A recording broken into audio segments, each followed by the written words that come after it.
in that courtroom grind. All day long she's making time. Notes in hand, she's got the plan. Comes home late, shines like a star. Yeah, she's here to break it down. Justice found without a frown. In our chat with hearts so true, Sylvia's magic comes right through. Feel it, baby, feel the glide. Soulful notes on the inside. Sylvia's truth makes us sway. All night long we groove and play. She's the queen with a golden touch. In her words we trust so much. Courtroom battles fade away. She brings the light end of day. Slide it slyly, can't deny. Sylvia knows just how to fly. All I want, she melts away, bringing soul to every day. Feel it, baby, feel the glide. Soulful notes on the inside. Sylvia's truth makes us sway. All night long we groove and play.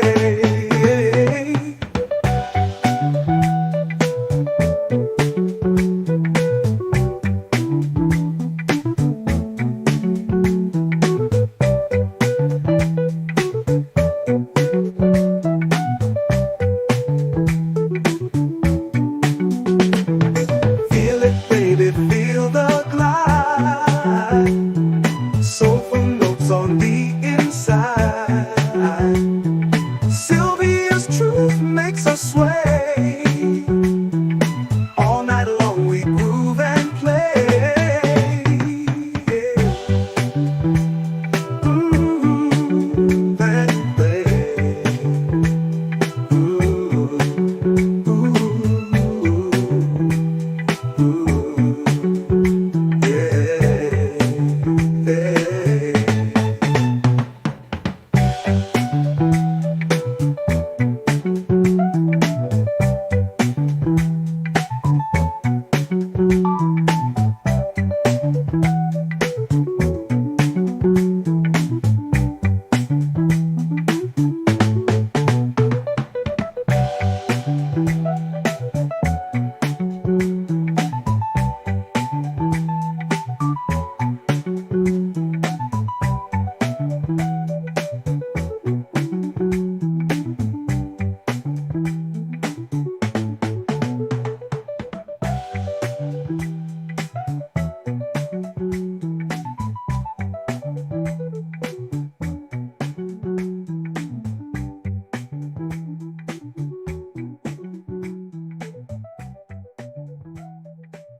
Sylvia in that courtroom grind. All day long she's making time. Notes in hand, she's got the plan. Comes home late, shines like a star. Yeah, she's here to break it down. Justice found without a frown. In our chat with hearts so true, Sylvia's magic comes right through. Feel it, baby, feel the glide. Soulful notes on the inside. Sylvia's truth makes us sway. All night long we groove and play. She's the queen with a golden touch.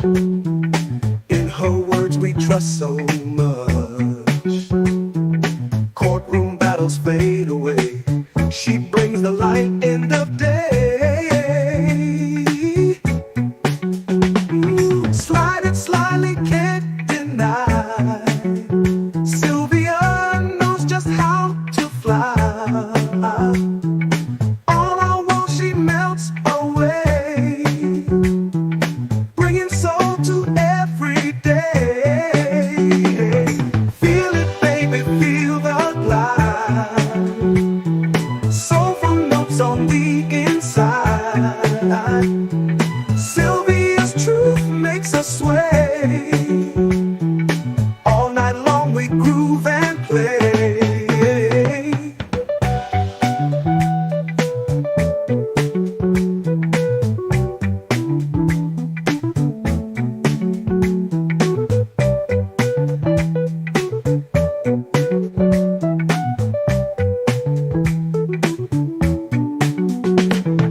Feel it, baby, feel the glide. Soulful notes on the inside. Sylvia's truth makes us sway. All night long we groove and play. Groove and play.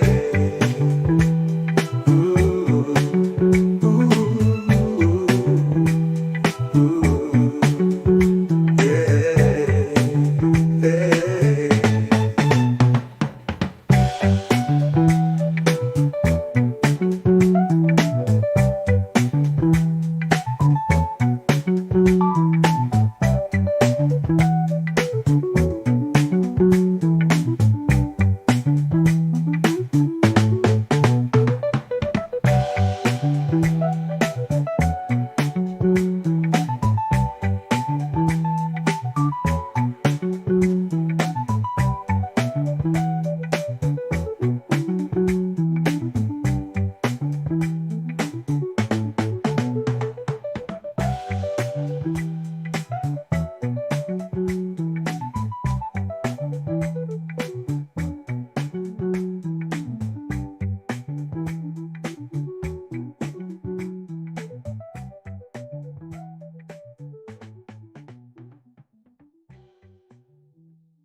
Sylvia in that courtroom grind.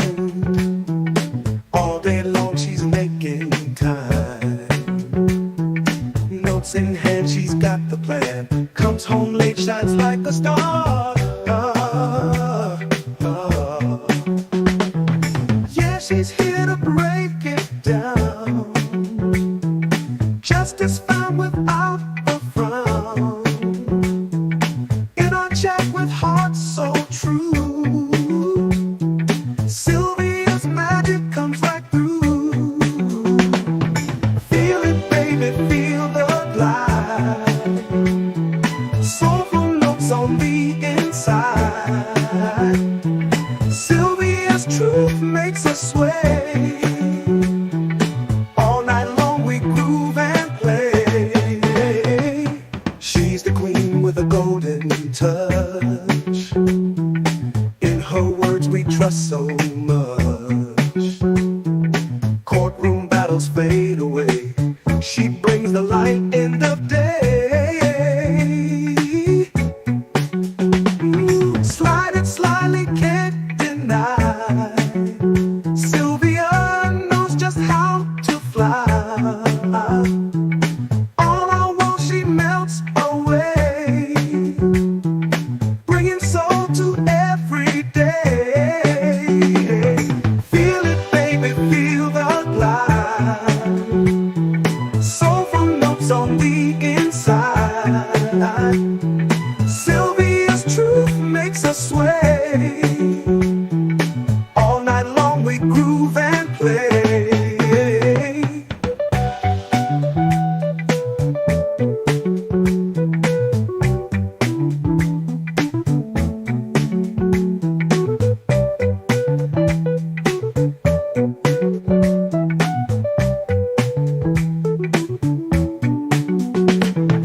Feel it, baby, feel the glide.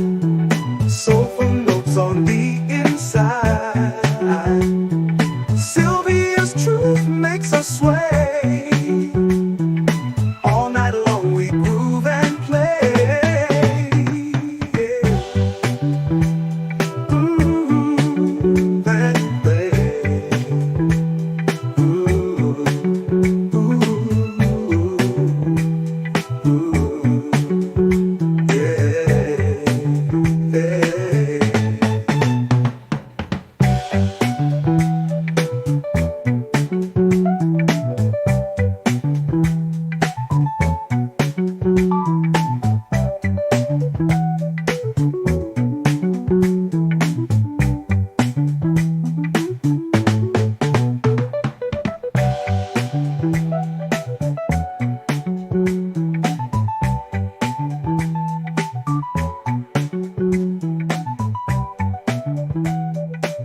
here to break it down. Justice found without a frown. In our chat with hearts so true, Sylvia's magic comes right through. Feel it, baby, feel the glide. Soulful notes on the inside. Sylvia's truth makes us sway. All night long we groove and play. She's the queen with a golden touch. In her words we trust so much. Courtroom battles fade away. She brings the light in the day. Slide it slyly, can't deny. Sylvia knows just how to fly. All I want, she melts away, bringing soul to every day. Feel it, baby, feel the glide.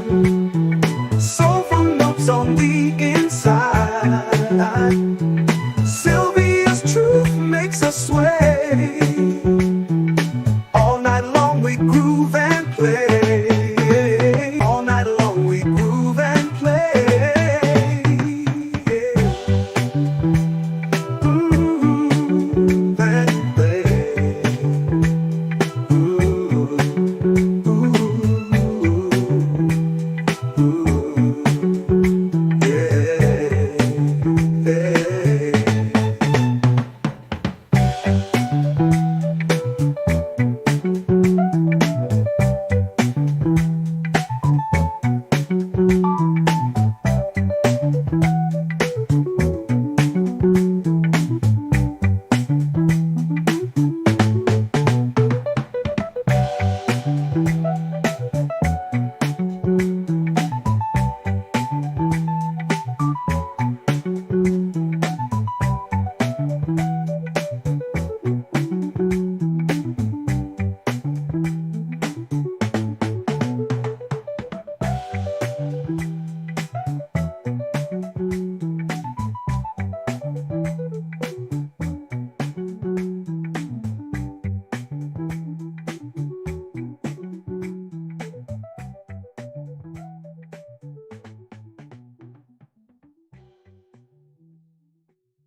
Sylvia in that courtroom grind. All day long she's making time. Notes in hand, she's got the plan. Comes home late, shines like a star. Yeah, she's here to break it down. Justice found without a frown. In our chat with hearts so true, Sylvia's magic comes right through. Feel it, baby, feel the glide. Soulful notes on the inside. Sylvia's truth makes us sway. All night long we groove and play. She's the queen with a golden touch. In her words we trust so much. Courtroom battles fade away. She brings the light in the day. Slide it slyly, can't deny. Sylvia knows just how to fly. All I want, she melts away, bringing soul to every day. Feel it, baby, feel the glide. Soulful notes on the inside. Sylvia's truth makes us sway. All night long we groove and play.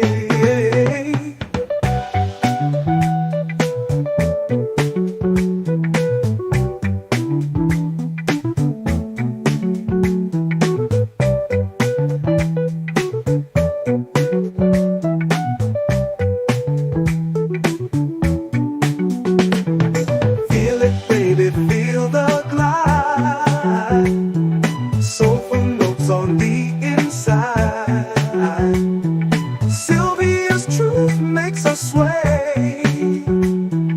All night long we groove and play. Groove and play. Ooh, ooh, ooh, yeah, yeah.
Truth makes us sway. All night long we groove and play. She's the queen with a gold.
Circuit is now in session. The Honorable Paige Reeves Whitaker is presiding. Court will now come to order.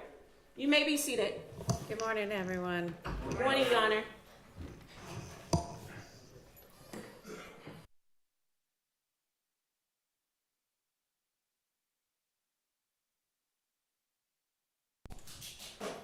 All right. Good morning, everybody. The state owes me hard copies of correspondence to do an in-camera review. Is that ready? It's being finalized and it is being brought, it will be brought over after it is finalized and duplicates taken out. We had a number of things that we were preparing to present to the court today. Okay, so that was supposed to be to me first thing this morning because I need to actually do the in-camera reviews. When is it gonna be? Obviously, I'm not gonna be looking at it before lunchtime, but I think we can have it all to you, by lunchtime, and my understanding was that we were going to begin with the witnesses, and that the things that were told to be available today would be available today, but that we do it when there's the end of the day. So I specifically said first thing this morning. that is absolutely. So I need it by the time we break for lunch because I'm planning to start looking at it at lunch. Yes, you are. Okay, what else are you gonna have to me? The court told me to have the, Four Corners case law. The court Okay. told us to have the response to the brief that Ms. Bossy presented regarding the transit acts. I believe that we were also working on, narrowing down the wiretap, Okay. calls that the court. All right, any time today is fine for the rest of them, but I had specifically said first thing for the in camera, so I need that by the time we break noon, basically. Mr. Steele, I got your, I guess, motions in limine on some of the evidence that y'all reviewed on Friday, and I don't know whether y'all have tried to narrow it down or not, and that's what we need to litigate still? Is that what that is? That's what and when I say we, it's The defense, yes, yeah. Your Honor. We believe that needs to be excluded. Okay, That's correct. If the state, upon looking at that, says they agree with it, then obviously we don't have to take the court's time. But that we tried to, go through okay, but it hasn't been vetted. presented to the state for potential agreement. Okay, so I'll let y'all do that, and then next time we have a non-jury day, whatever is left, we'll take up. Good morning. All right, I had another matter that we were supposed to be starting at 8:45. I'm not sure why we didn't get started until 9. But I'm not going to take the jury's time right now. So just when we break for lunch, I want y'all to come up and I'll apprise everybody of something that I don't think between here and lunch it's going to matter if y'all don't know. Give me just a second.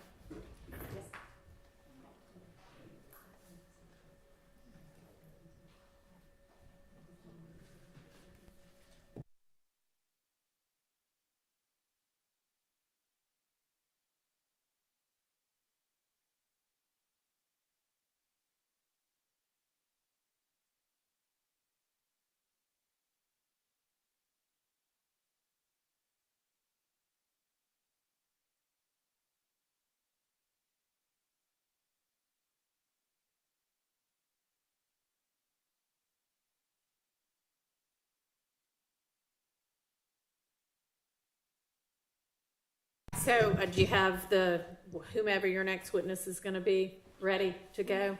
And is there anything else anybody needs to put on the record before we get the next witness and the jury? Nope. All right, let's have the jury and then.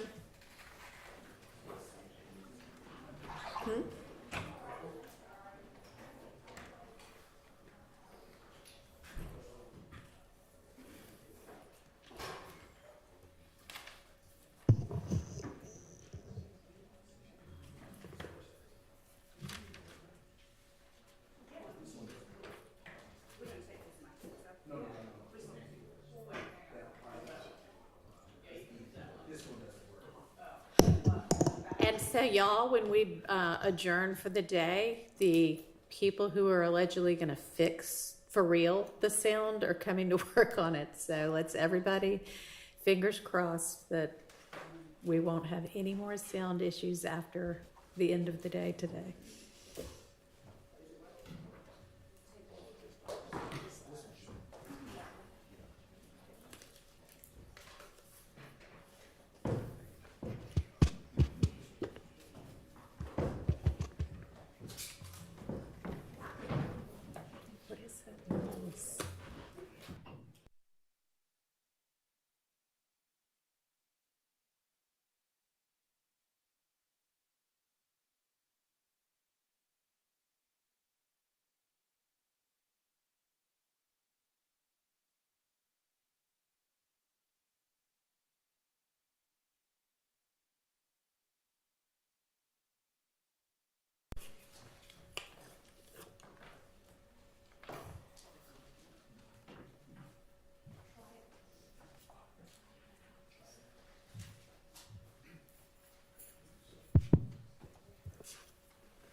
Thank you.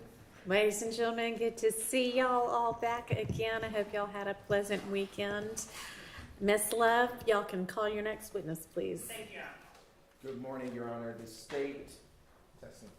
state now calls Officer Adrian Pitts to the stand. I can hear you, but I don't know if it's through the mic or Okay. not. You can try the other one. Sure thing, Your Honor. I will. Please, court.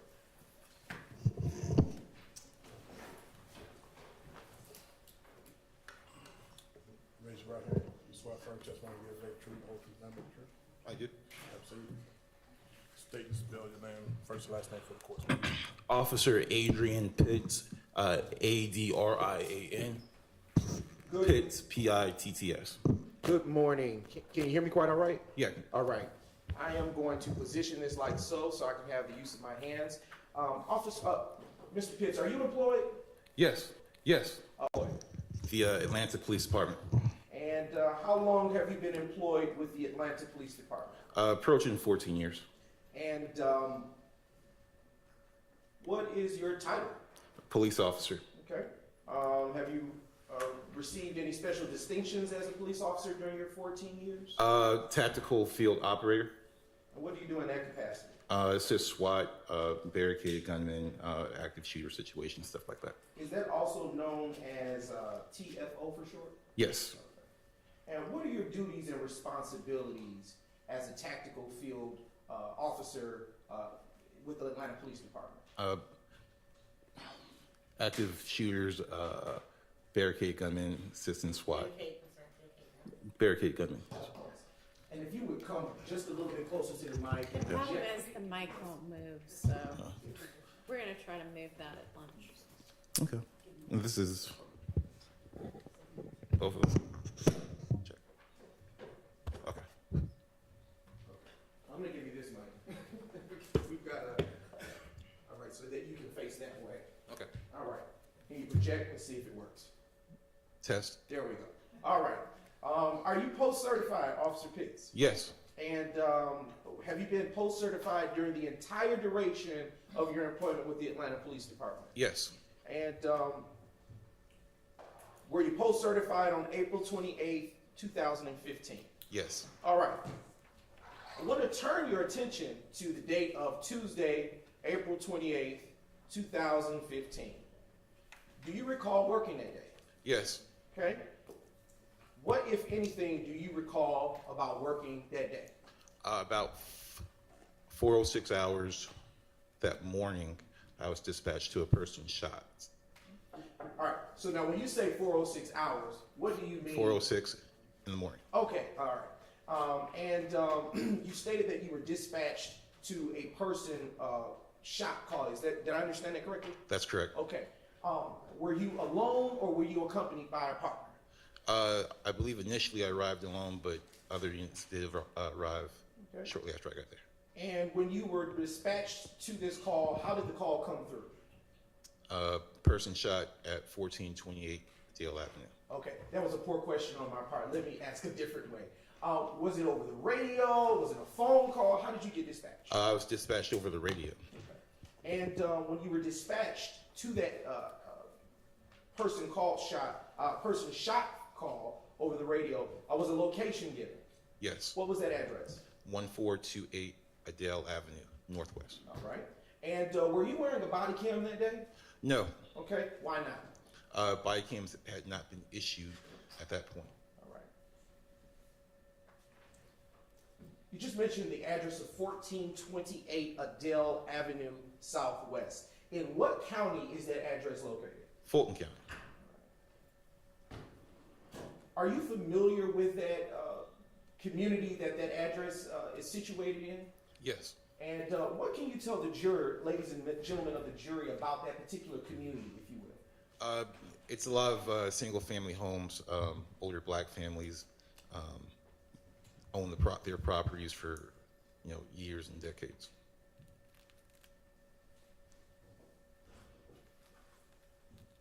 Okay. Are you acquainted with that particular area? Yes. All right. How are you acquainted with that particular area? Patrol over there. I was assigned to the beat that the shooting took place on. I'm very familiar. Okay. What zone is that in for Atlanta Police Department purposes? Zone 1, Okay. And what beat is that located in? beat 104. Now, can you distinguish for the ladies and gentlemen of the jury what a zone is and then a beat? So the city is broken up into 6 zones. Every zone has 2 sectors. Each sector has 7 beats, and that's just the area of responsibility that each individual who's assigned to the beat handles. You can continue. I wasn't interrupting. That's it. Okay. All right. With respect to a beat, the particular beat that you were responding to on the day of April 28, 2015, how long had you worked that beat? At that point, maybe about 2 or 3 years, but I've been inside that area for a very long time. The address of 1428 Adele Avenue Southwest, what, if anything, is situated there? Residents, Okay. Is it an apartment complex or a single-family home? single-family homes. All right. And can you describe for the ladies and gentlemen of the jury what, if anything, you saw upon your arrival to that location on April 28, 2015? Upon my arrival, I saw shell casings in the street, driveway, property damage. The front of the house had been shot up. Vehicles in the driveway had been shot. I think one vehicle in the street also was damaged by gunfire.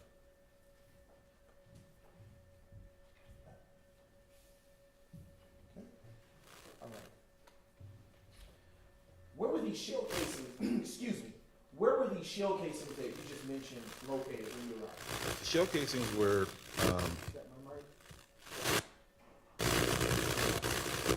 Just a brief indulgence, Your Honor. All right, I think we got it. so the, No, we didn't.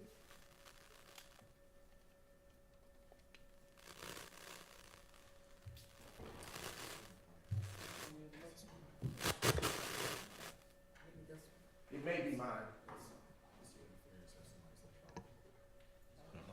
I project as best as I can, Judge, if that helps to eliminate that distraction from the court. I can hear. If somebody over at the far side of the room cannot hear, y'all just let me know. Okay. Go All ahead. right. Been told to be pretty loud, Your Honor. All right. So you can continue with the your answer. If you need me to re-ask the question, I can. please. Okay. All right. You described just a few moments ago that you saw several things. I believe the last question I posed to you was, where were these shell casings that you spoke of earlier? The shell casings were in the street directly in front of the home Okay. and inside the driveway of the residence.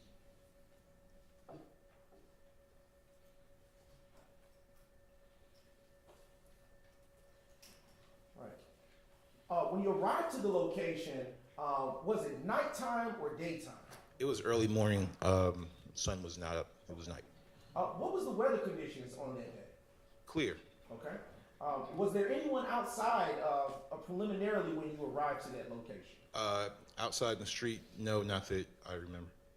What was the atmosphere like? Was there?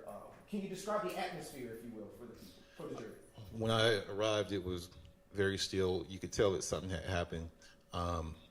Approached the house. If I remember correctly, the front door was open, but it's like a steel security gate was closed, and there's a gentleman standing in the steel security gate. Okay. Before I move to what you just said, I want to go back to something you said earlier. You also indicated that there were damage to vehicles that you saw preliminarily when you arrived. Do you recall saying that? Yes. How many vehicles do you recall at this time being affected by the defects? 3. Okay. Do you recall the make and models of said vehicles? Yes. Okay. Can you describe for the ladies and gentlemen of the jury what those vehicles were, make and model? It was a red Infiniti. I believe that was in the driveway. It was a blue Dodge Charger. I believe that was also in the driveway, and a blue Chrysler Pacifica parked on the street. Was the Chrysler in the street? I believe it was on the street. Okay. Are you sure about that? I'm not 100% sure. 10 years ago. Is there anything that would help you refresh your recollection at this point? I can go to my report if We have a moment. Yes, if you would just give me a brief moment. Your Honor, I am going to approach the defense with your permission, of course. You may. All right. With a copy of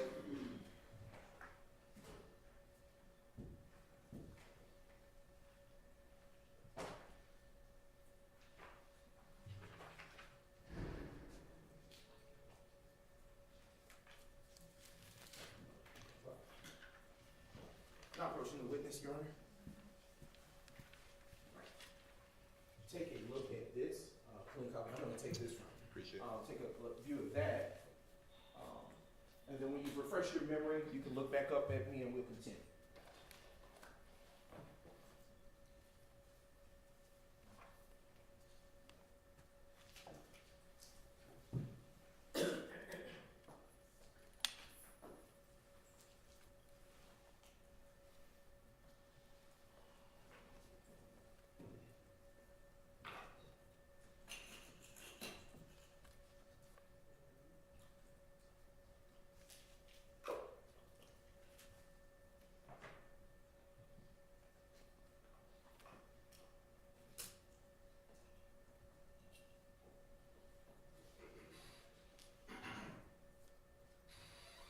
All right. Okay. Has your memory been refreshed? Yes. All right. Can you now respond to the question that was posed? Give it to me one more time. Sure. Yeah. Where was the Dodge? Where was the blue Chrysler Pacifica? I believe the Chrysler Pacifica was in the driveway. Okay. All right. Okay. Now, can you describe for the ladies and gentlemen of the jury the tag numbers associated with said vehicles? If I could go to the report. Sure thing, yes, sir.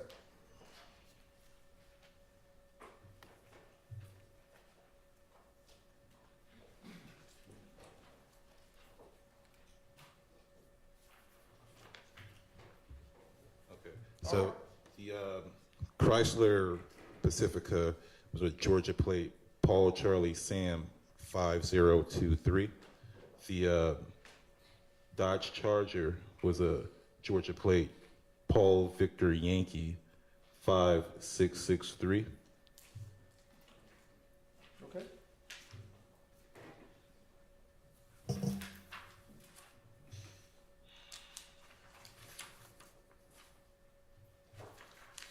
Red Infinity, it's going to be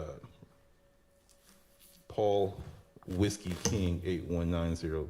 It's PWK 8190. Okay. All right. Now, I would like to ask you with respect to each of those vehicles, do you recall by any chance, for the ladies and the gentlemen of the jury, where the defects, the bullet defects to those vehicles were located around or about? Yes, the Red Infinity had defects and damage to the front hood and the front windshield. The blue Dodge Charger had defects to the front hood, front windshield, and the blue Chrysler Pacifica had defects to the driver side rear panel area.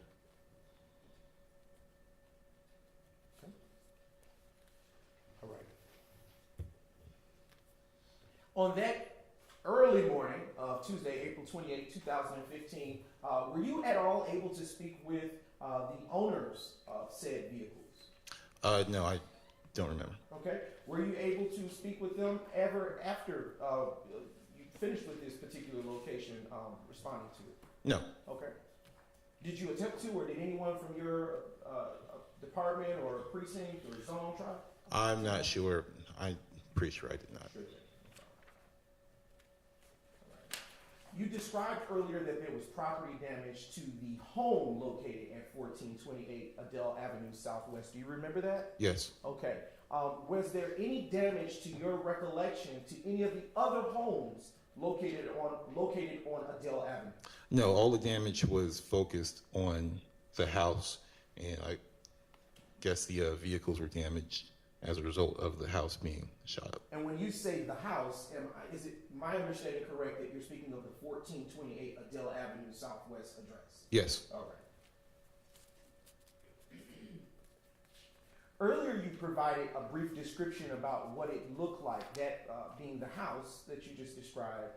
You stated that there was a gate. Do you recall that? Yes, Okay. Do you remember the color of that gate? white. Okay. And when you say a gate, are you referencing a door that appears to be as such, or a physical gate that prevents one from coming into the premises of the property? It's like a metal security gate that goes in front of the front door.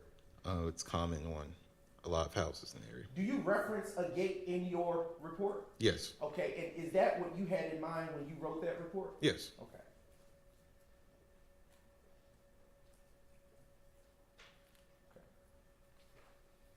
I am now going to show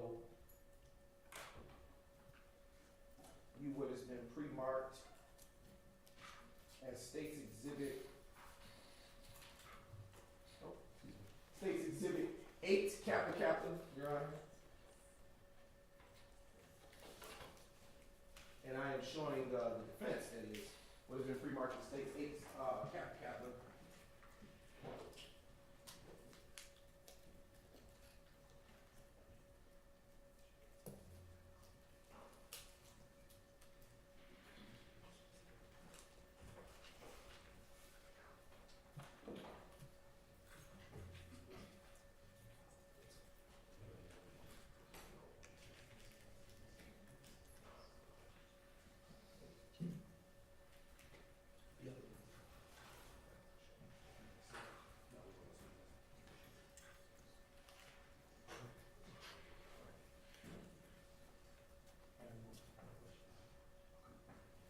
I am now approaching the witness, Your Honor, with your permission, or with State's Exhibit 8, Kappa Kappa. You may All right. freely approach the witness. Thank you, Your Honor. Officer Pitts, you are now holding State's Exhibit 8, Kappa Kappa. From appearance, what is it that I've handed to you? This is Adele Avenue. Looks like it's going to be to the west of the address. Okay.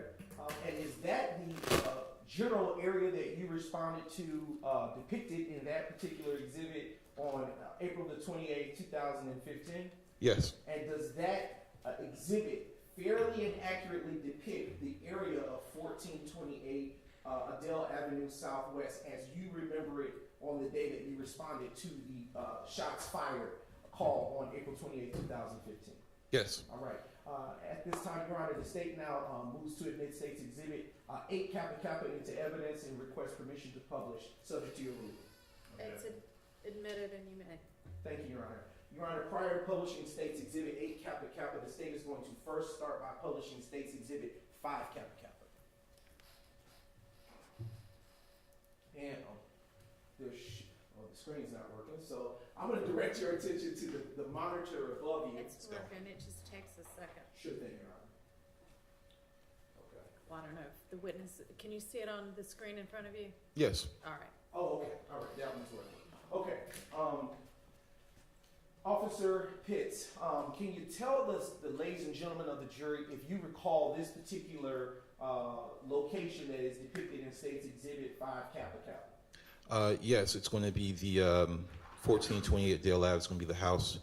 If you're looking at the picture to the right with the white metal gate. Okay. And when you say to the right, just so that we are on the same sheet of music, are you referencing the home that has vehicles within the driveway? Yes. All right. And when you responded to that location, did it look like how it does on this particular exhibit? Yes. Okay. Yes. And I am just going to use this clicker so that it can ease transition.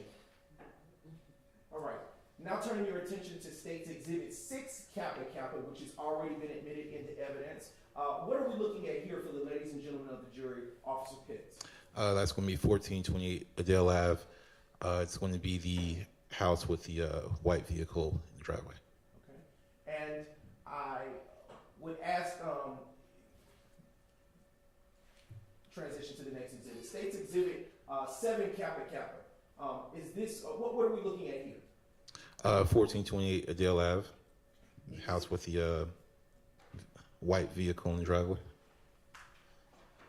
And is it fair to say this is just a wider view of the same area that you responded to? Yes. And using this exhibit that contains this wider view, can you point to the ladies and gentlemen of the jury, or describe, better yet, the general area where you saw the shell casings when you responded at 4:06 a.m. on April 28, 2015? In the driveway right there, about where the car is going to the street.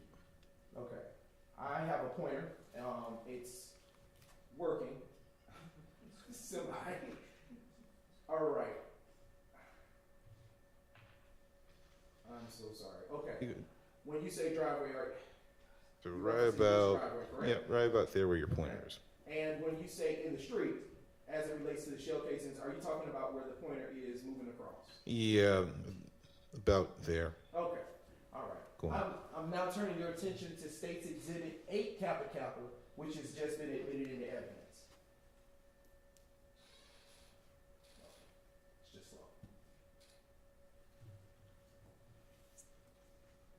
Just a brief indulgence here. Okay, I apologize. All right, Officer Pitts, as it relates to State's Exhibit 8 Kappa Kappa, which is now being published on the screen before you, can you tell the ladies and gentlemen of the jury which direction this angle of this particular photo is facing or directed towards? This is Adele Avenue to the west of 1428. And when you say, of course, there we go.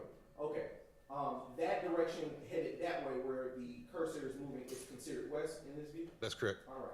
And did you happen to see any shell casings in this particular viewpoint when you arrived? I don't believe so. Okay. No. Did you see anything of value during your particular investigation in that particular area of Adele Avenue? Not that I remember, no.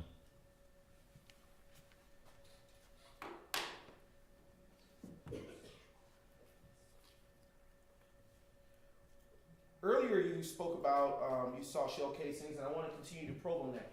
Do you recall the amount of shell casings that you saw at the scene of the incident? About 32. Okay. Do you recall or remember the caliber of shell casings that were in your viewpoint? Yeah, 223 caliber and 762. All right. You said the last one you stated? 762. 762. Okay. Do you have training or experience firing a rifle?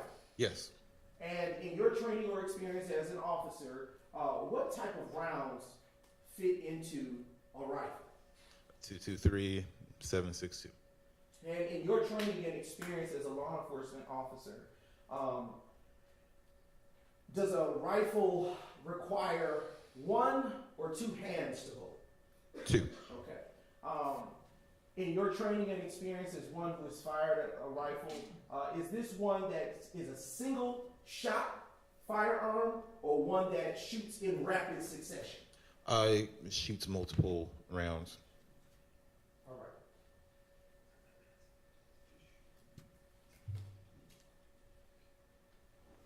Just a brief indulgence, Your Honor.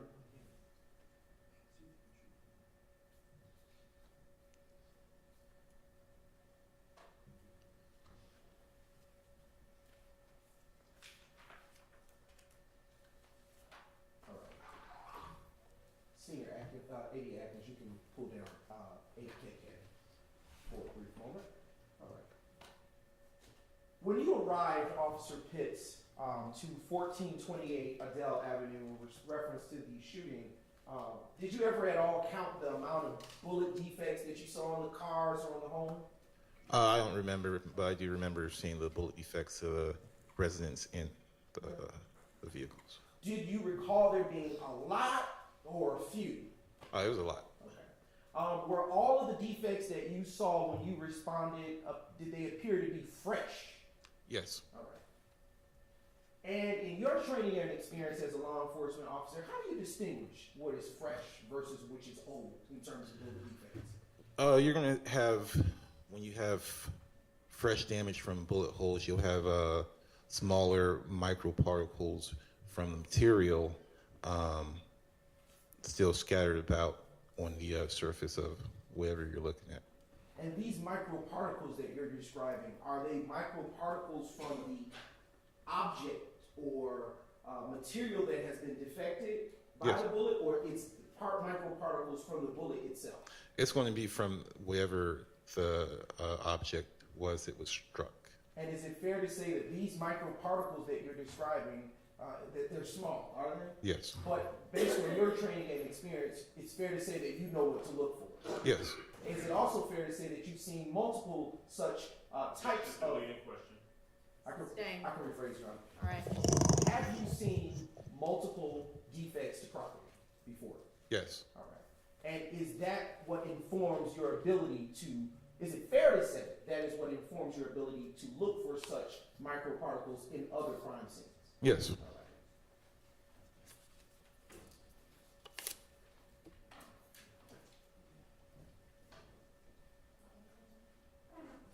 Are these microparticles that you're describing anything of such value that someone that would come behind you could collect? I understand Let me rephrase. Is that something that you would normally collect, microparticles? that. No. Okay. Does it have any value outside of you being able to detect whether the bullet defects are old or new? No. Okay. All right. I want to turn your attention to the moment where you said you arrived to the location. Did you ever get out of your vehicle? Yes. And how were you dressed on that day? In uniform. And were you in a marked or unmarked police car? Marked police car. And did you ever walk up to the home of 1428 Adele Avenue Southwest? Yes. And what, if anything, did you do or say during that time frame? I met a gentleman, black male, medium brown skin tone. He was at the door wearing a Famerica brown sweatshirt. I asked him if he had been injured. He said that he had not been. I'm going to object to the hearsay. Sustained. Your Honor, if I may respond. This is the course of an active investigation, and this is the effect on the listener. He informs what will come next. Just move on to your next question. Sure thing, Your Honor. All right. I'll move on to the next question for you. This individual that you described, you just provided a description. Was he tall or short? I can't remember. Okay. Do you recall if he was taller than you? I don't think he was now. And you described the shirt he was wearing that you said had Famerica on it somewhere. Is that correct? That's correct. And when you saw that shirt, did it have any value to you when you saw that name? Famerica at the time was a prominent gang in the area. Objection. I'm going to object as to improper foundation and move to strike.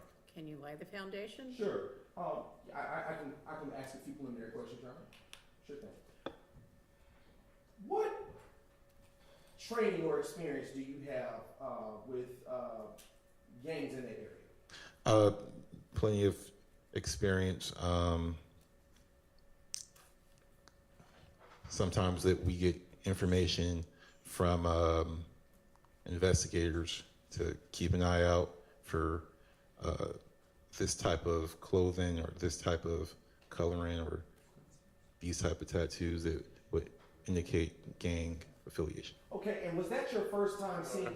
Excuse me. I'm going to object to that testimony again and ask it to be struck. It violates our ability, the confrontation clause, our ability to question where this information is coming from. It is hearsay.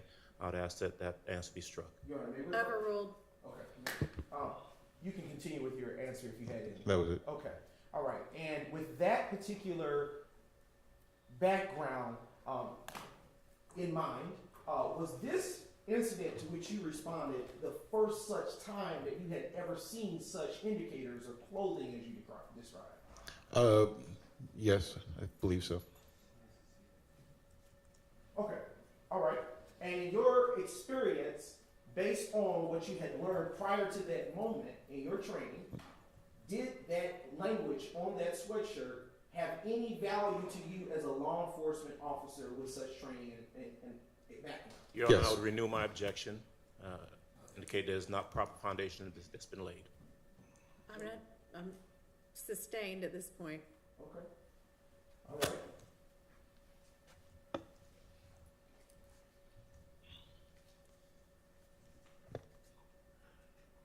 Have you ever had formal gang training? No. Okay. But have you ever had interactions with gangs. Yes. And have you come to learn prior to April 28, 2015, let me rephrase this question. What identifiers, to your knowledge at that time, in April 28, 2015, did the gang, as you described, Fan America have? Sometimes they wore clothing that had their. I'm going to object. That's still a foundational objection. Sustained. I'm going to move on to another question. At that time that you saw this individual with the shirt and indicator that you described, language, Fan America, Yes. what, if anything, did you do after that? I went to the home and looked for an injured party. Okay. When you say you went to the home, are you saying you went in the home? I went inside the home and looked for an And injured party. when you went inside of the home, what, if anything, did you see or do? Spoke with the person who was struck by gunfire. If I may refresh my memory. Sure.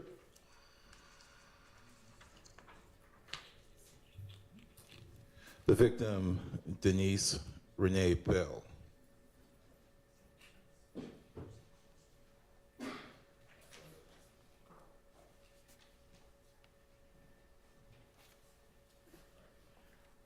I want to ask you a little bit before we transition to what you did in the home. I do remember what you said last. Yes. Orienting you back to what you said when you met the individual, the male, at Yes. his front door. Can you describe around or about his age? He looked to be in his mid to upper 20s. Okay. What was his demeanor? He was calm. Okay. And when you entered the home, did you actually, in fact, see an injured party? Yes. And where about in the home do you recall her being? She was in a rear room of the residence. Did you ever get a name for her? Yes. Her name was Denise Renee Bell.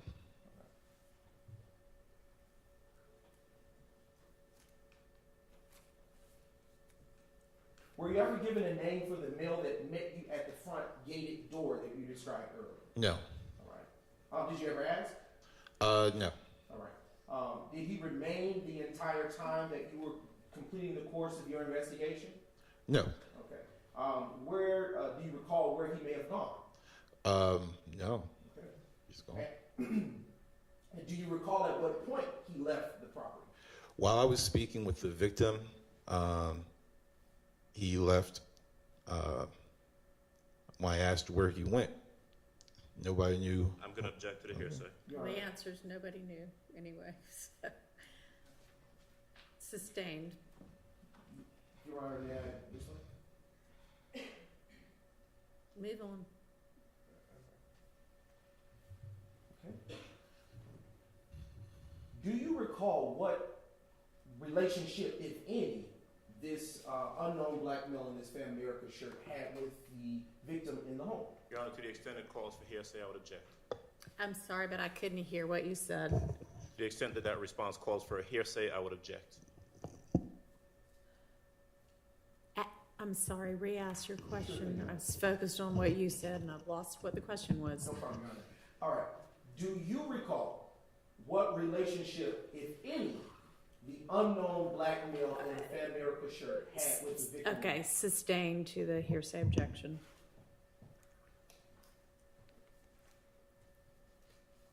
Do you know if he resided at that location? No.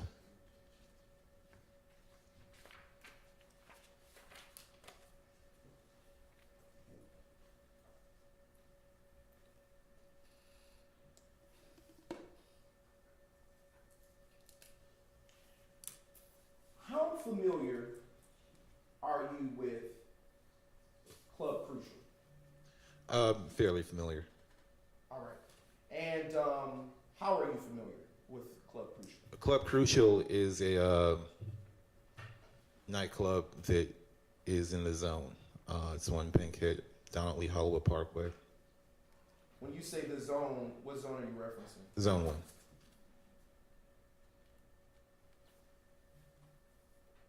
And being that it was in the zone, is it fair to say that you would pass by there? Yes. Okay.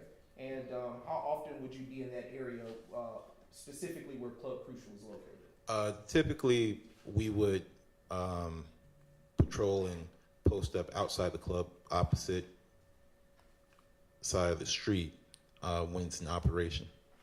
Okay. Why would you post up across the street from Club Crucial? Sometimes it does attract a a rowdy crowd. And how often would you post up?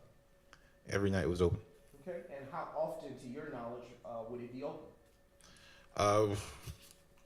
Mondays, Fridays, Saturdays, and maybe Sundays. And to your knowledge, was Tuesday, April 28th, 2015, the early morning hours from when that club would have been letting out? Yes. And were you doing directed patrol over there prior to responding to 1428 Adele Avenue Southwest? I can't remember, but I'm sure that I was. Okay. And would you do it alone? No. Right. And around or about how many law enforcement officers would be a part of that directed patrol team, if you will? Maybe about 2 or 3 units. When you say units, are you talking about vehicles or persons? Vehicles and persons. So 2 or 3 officers.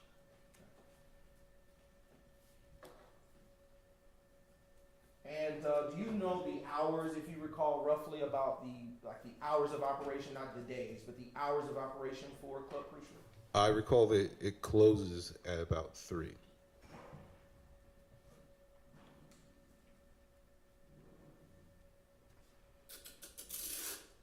Based on your dispatch call, about how long after Club Crucial, excuse me, let me rephrase that, I got tongue tied. Based on your dispatch call, about how long after Club Crucial formally closed did this gunshots fired call come in? A little more than an hour.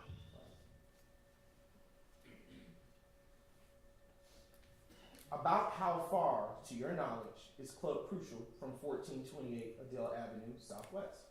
1428 Adele Avenue is probably a few miles south of Crucial,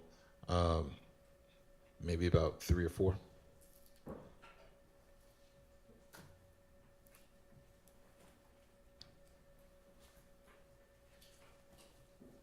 Okay.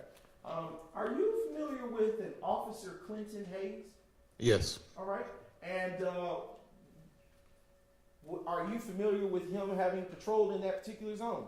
Yes. And do you know if he would have been patrolling in that zone around or about the time you were assigned to it? If we were both working that night, then he probably was, yes. And would he have also been one who is, I'll rephrase that question.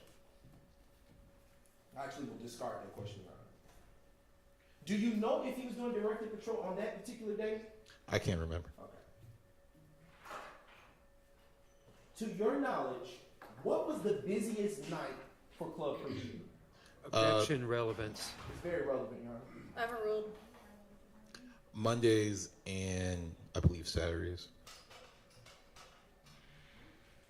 I am now showing you what has been previously admitted as States Exhibits 2 Tango through 6 Tango, and they will be published on the screen.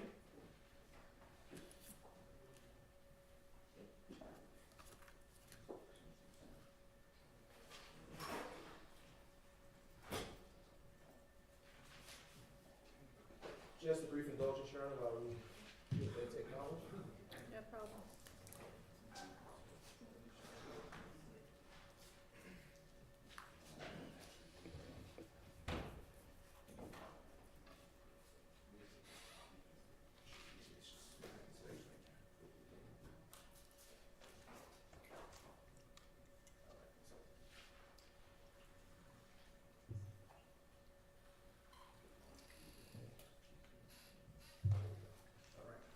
It's now coming on the screen. States Exhibit 2 Tangos.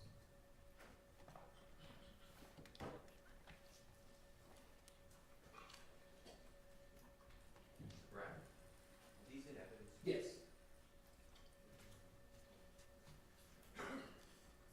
And these, Your Honor, for the court's edification, they were admitted through Officer Clinton Hayes' time.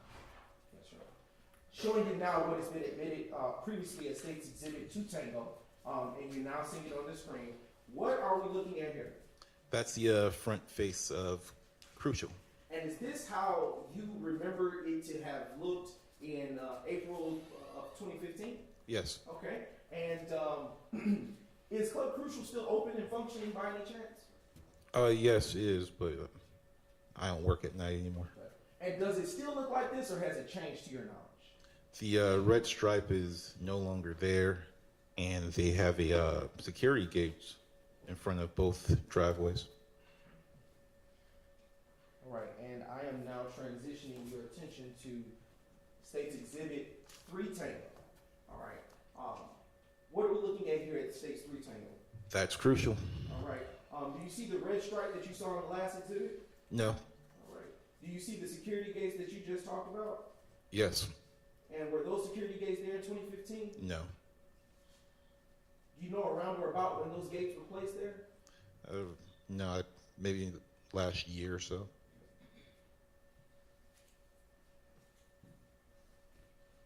Now showing you State's Exhibit 4 Tango. Do you see the brown structures on that property? Yes. Were those brown structures there in 2015 to your recollection? No. Do you know around or about when those brown structures got there? No. All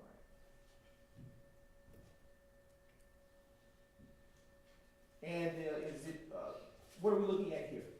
That's Crucial from the parking lot. Do you see any tire tread or marks on the ground on this exhibit? Or Yes. all right.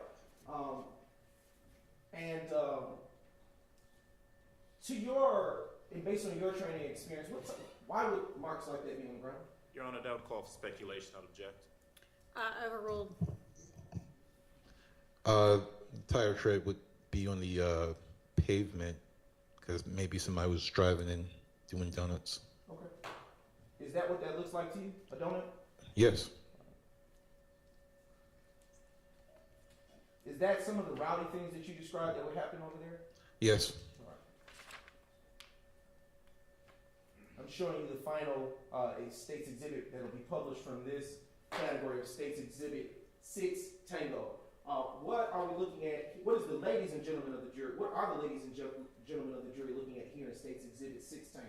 That's still the parking lot of Crucial, but it's the facing east. Okay. And what street is that running perpendicular to the building? That's going to be Donnelly Hollowell Parkway.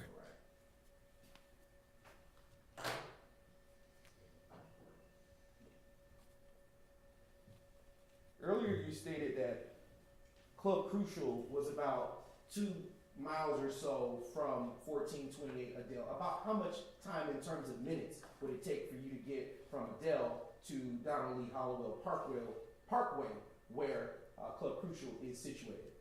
Maybe about 4 or 5 minutes.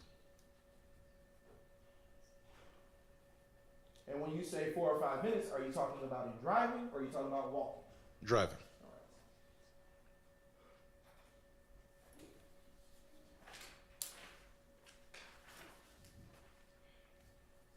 And to be sure, is Club Crucial and Adele Avenue in the same beat? No. Okay. Do you know what beat Club Crucial sits in? Crucial. Overruled. Crucial is one of the 109 speed. Okay.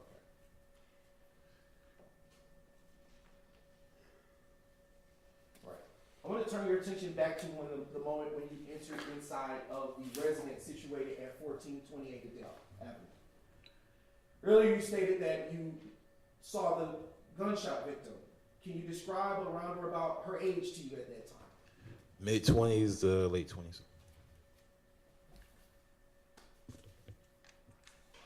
Can you describe her demeanor? She was excited. She was upset. All right. How was she positioned, if you will, inside of the home? I can't really remember, but I believe she was, when I spoke with her, she was lying prone on her stomach. Did you happen to get a date of birth for the victim when you were investigating this particular incident? Yes. All right. Would you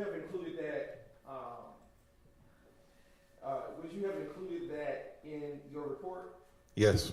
And are you sure at the time that you made contact with her that she was in her mid to late 20s? Let me refresh my recollection. All right, I'll give you a few moments to refresh and then look back up at me when you've done so, sir.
Okay. I'm going to ask you a different question that I think I want to circle back first. Okay. A few moments ago, did I hear you correctly when you said that she was excited? Yes. All right. When you approached her and saw where she was positioned, did you see where about on her body she was struck by a bullet? The upper right buttocks. And was she alive, alert, conscious? Yes. Is that yes to all three? Yes, she was alert, conscious, and breathing. And was she in need of emergency medical services? Yes. And were emergency medical services called at that time? Yes. And do you recall who called? I requested Grady EMS to come out and transport female. Right. Did you speak with Ms. Bell ever after that day? No.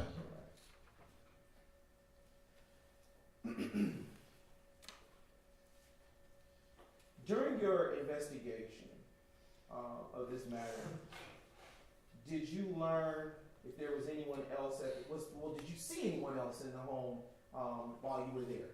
Yes. All right. About how many persons did you see and observe there? From the start, when I got there was 6. All right. Okay. So, do you recall the names of those persons? Yes. All right. What are their names? The other 4 individuals who were inside the residence, if I can go to my report. Sure. Taiwan Marquise Marsh, Cecilia Davis, Diamond Mills, Zeranisha Coakley. Right. About how old did these persons appear to you? They all appeared to be in their 20s. All right.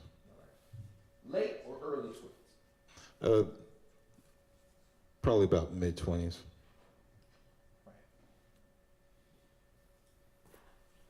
Do you know if they were residents of that particular home or passersby? Yes, Your Honor. Calls for hearsay. Sustained. Did you, all right, what was their demeanor like when you encountered those 4 individuals you described?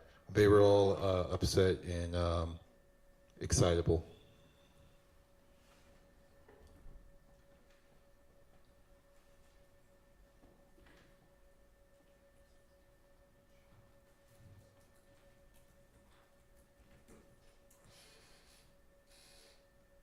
How were they dressed? They were all wearing street clothes, like they had been up. At 4:06 in the morning? That's correct. All but, I believe, one female.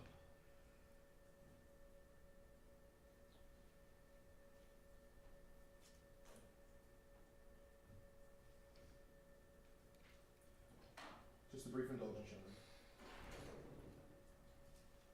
At the time that you made contact with these 4 individuals, was the male in the Famerica sweatshirt still present or gone from the premises? Objection, Your Honor, asked and answered.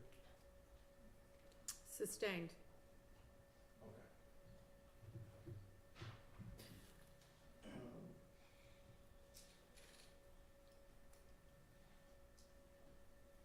Well, actually overruled. That particular question wasn't asked before. Go ahead. You can answer. The male in the brown Fan America shirt, he was no longer at the location.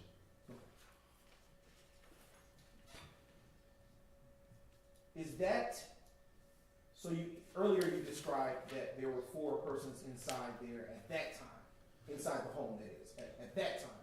At that time, when I initially arrived, we had the male in the brown Fan America shirt, the 4 people that I named just a moment ago, and the victim. Okay. Was there ever a time that you spoke with anyone else? Yes, What were their names? if I go to the report. Sure.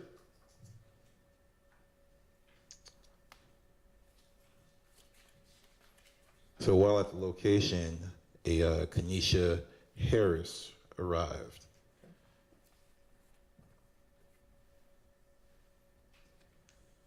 How was she dressed?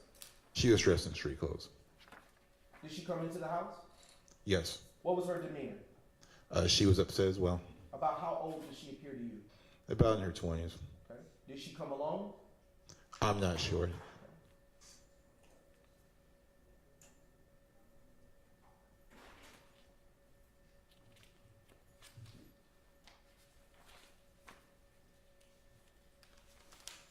All right. I want to talk about your activity inside of the home a little bit further. While inside of the home, can you describe the interior of the home for the ladies and gentlemen of the jury? The interior of the home had what looked to be other bullet holes in the wall into the interior, but it had been plastered over and covered, each individual hole. Okay. And when you say plastered over, can you describe a little bit more detail, if you can, for the ladies and gentlemen of the jury, what you mean by that? Like repaired. The bullets came through the home, and then someone came through and put drywall plaster over each individual home or hole.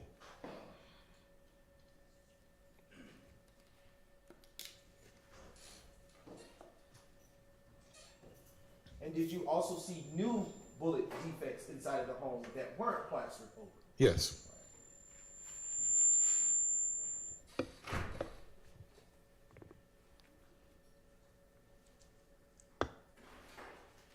Did you?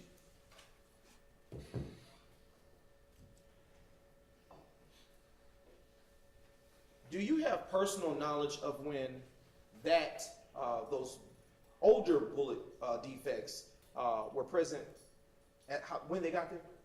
Yes. Well, I did premise. Personal knowledge. Personal. Oh, no, no. Okay.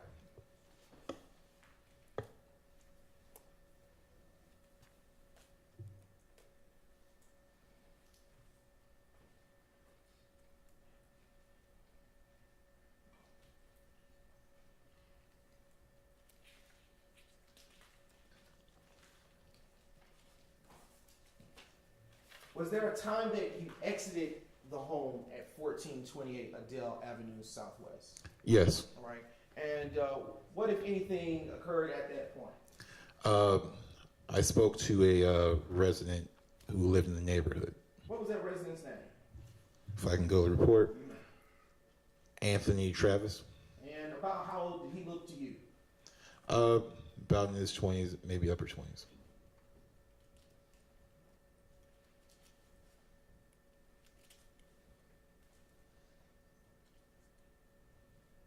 Did you initiate contact with him, or did he initiate contact with you? He initiated contact with me.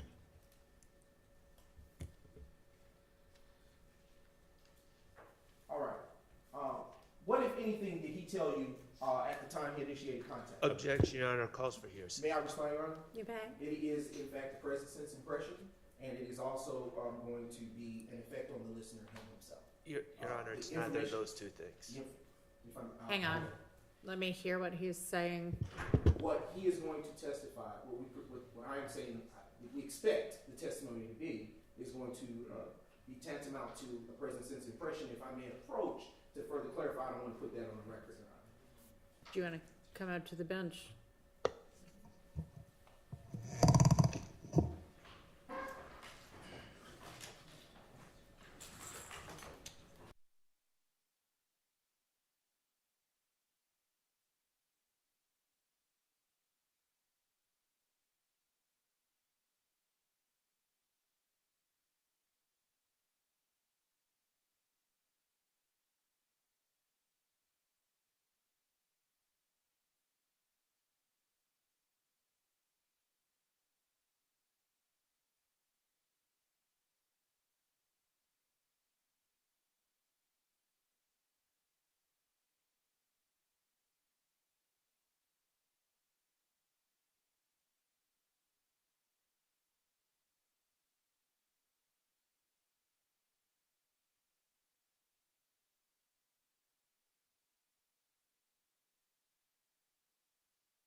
Conferences quickly, and it's a good time for a break anyway. And officer, you're welcome to step outside for just a few minutes.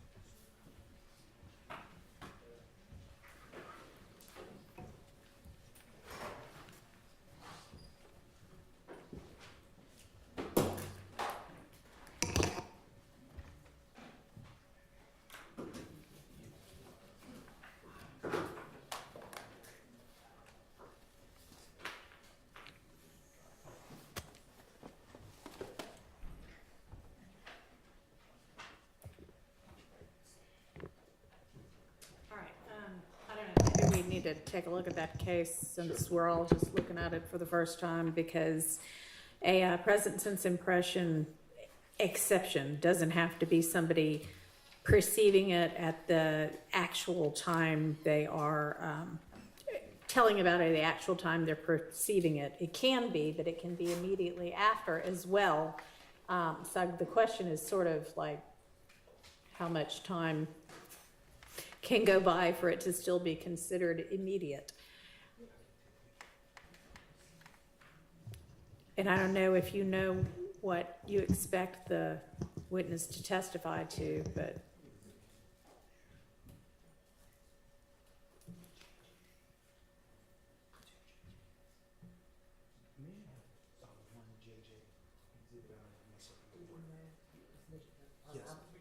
Yes, it should be. 1 through 4, JJ. Yes. Yes. And Your Honor, may I ask the clerk to, for the pen site related to that case, if you will, Your Honor?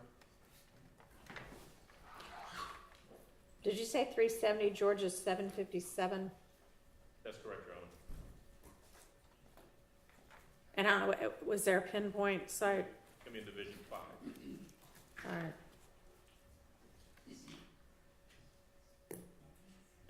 Do you have any idea what do you expect the witness's answer to be when you ask him the time that elapsed?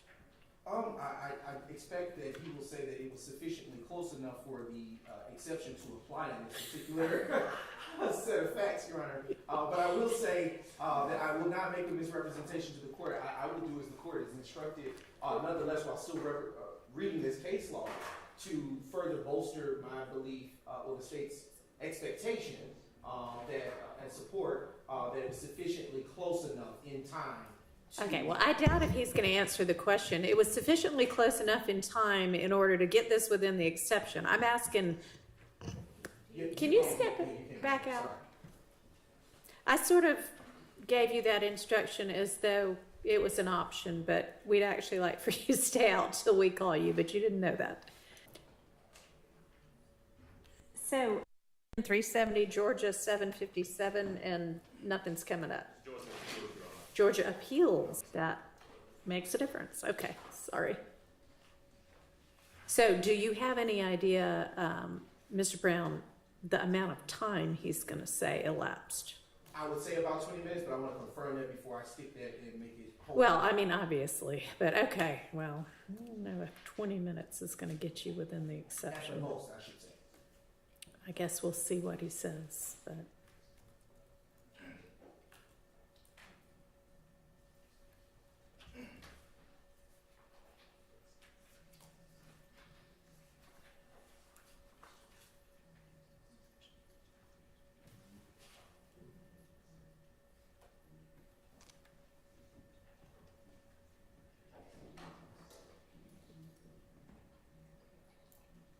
Your Honor, Yes, sir.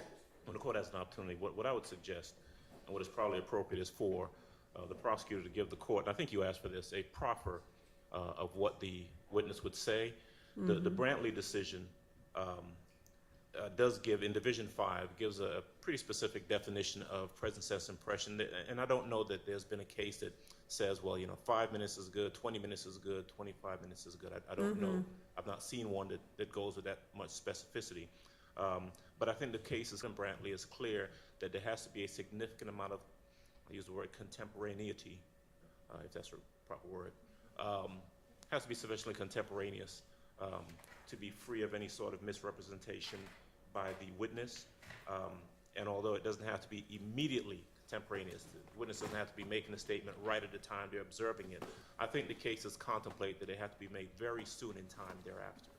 And at this point, without a proffer, we just don't know what time period we're talking about, so that we know whether it meets the definition of no. Okay, well, yeah, I see substantial contemporaneity, which that's a word I've never heard before, of the event, and the statement to negate the likelihood of deliberate or conscious misrepresentation. So if that's what we're evaluating, then this may be within that. So thank you for pointing that out.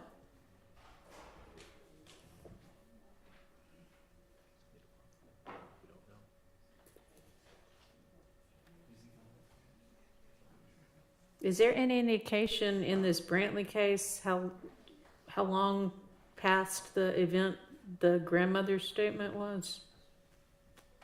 I'm looking.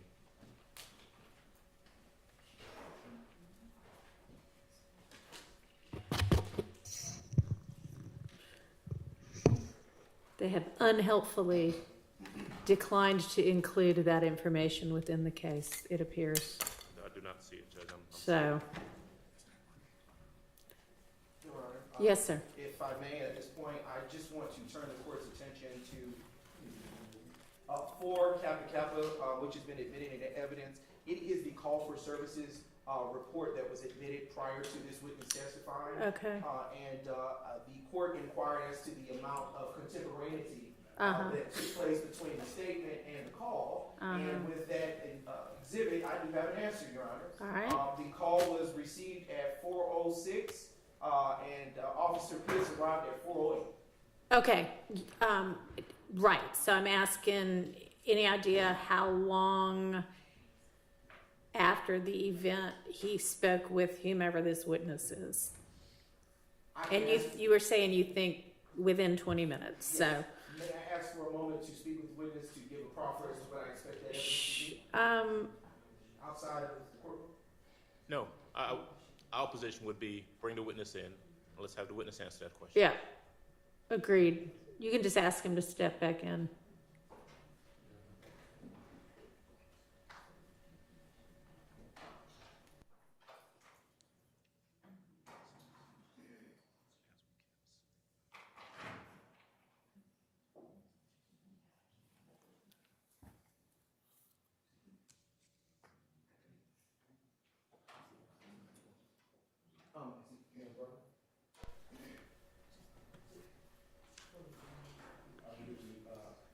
Your Honor, you want him on stand for that question? Yeah, Okay, I just want to be sure. if he knows. All right. Officer Pitts, it's a little different. It's not a couple of people sitting over here. Okay. I have a couple of questions to ask you for the court's purposes. If you recall, around or about which time do you recall the call coming in for services? We already know that. Okay, Just get to the point. Sure. Do you know around or about the time that elapsed between you arriving to the scene and speaking with Mr. Anthony Travis? Was it hours or was it a few minutes? Minutes. Okay, all right. Y'all want to ask him anything about that? Yes, please. May I? You may. May I stay here, Judge, and if I speak in the You microphone? can, yes. Officer Pitts, is it? Yes. All right. On that note, were you the person that spoke to Anthony Travis? Yes. And you indicated previously you got to the scene and you went inside, spoke to some people. So give us an estimate as best you can from the time of your arrival to the time you actually speak to Mr. Travis or he comes to you. How much time had passed? Maybe about 15, 20 minutes. 15 to 20 minutes? Yeah. All right. Thank you. You can step back outside.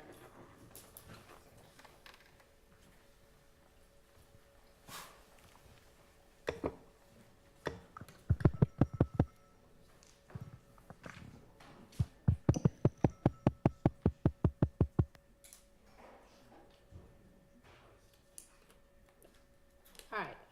My ruling would be that's close enough in time to negate the likelihood of deliberate or conscious misrepresentation. So I'm going to permit that as a present sense impression exception to hearsay. Does anybody need to use the restroom before we have the jury back? All right, let's all take as quick of a break as we can because we've already been out about 15 minutes. Thank you. I'm sorry, I see, one of my esteemed colleagues across the aisle here. I believe that he is here as a representative for one of our witnesses.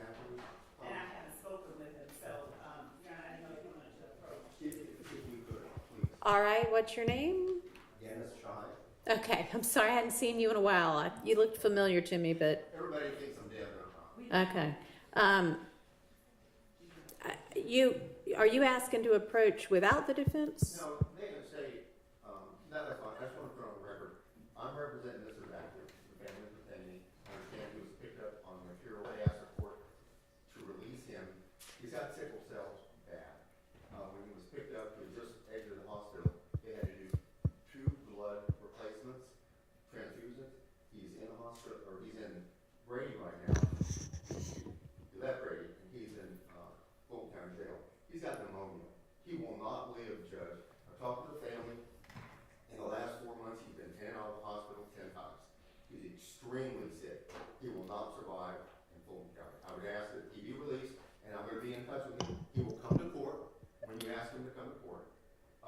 Go ahead. If not, he won't live. All right, so the information I got this morning, and y'all, this was actually what I wanted to discuss on the record, had we, at the bench conference, had we gotten started at 8:45 like I asked for us to get started. So anyway, I'll wait if you want to do this later. I'll stay no, this has nothing to do with that. But the information that I got this morning from the sheriff's office was that he is in Grady. Your Honor, So I don't know how recent your information is. I talked to family 2 a.m. well, we've spoken with the sheriff has informed us since that time, and that was what I wanted to bring to the court's attention. Okay. I didn't know that. Judge, and I think that this is a matter that I can speak with Mr. Scheib about. I don't know if he wants to fully flesh it out now, but I did want to approach the court with the information and the defense with the information we had. There's more information than just that. Okay, why don't we just, let's have a bench conference, but I would like to be able to just talk about it without them all huddling at the bench, so just don't record this, please, and you're not supposed to.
Okay, well, did you just find it after I said, is there anything else before we get the jury in? Do have that case, Judge. Okay, give it to me really fast.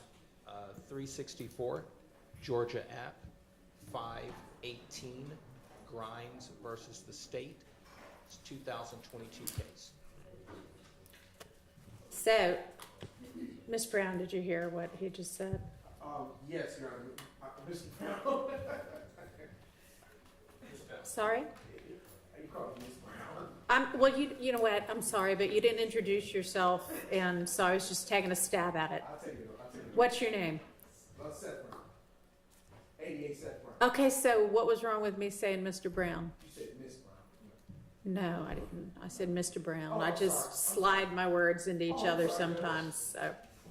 Okay. Thank you. You can be seated. Case. We see. Well, I'll try to look at it on the fly here, and, What was that pen site, since we can look at it? That pen site that he provided before? I don't know. Is there a pin site? Sorry, y'all. I thought we were ready, but of course, after I say bring the jury, we have some more. Oh, wait, here's some more. Thank you.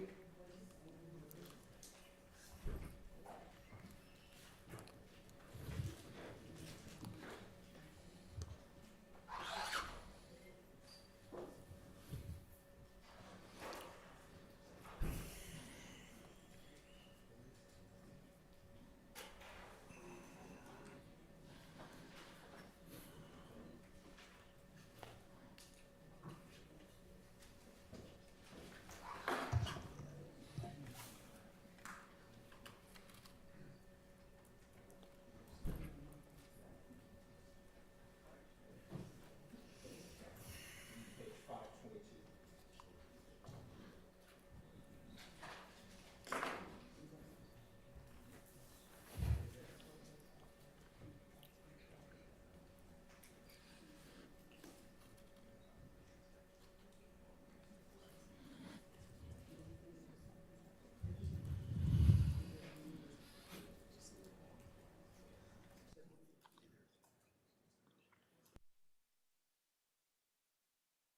Had a chance to take a look, to respond. I'm so sorry, y'all.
Your Honor, the state's position hasn't changed much. This doesn't seem to impact where the state stood as it relates to the last break.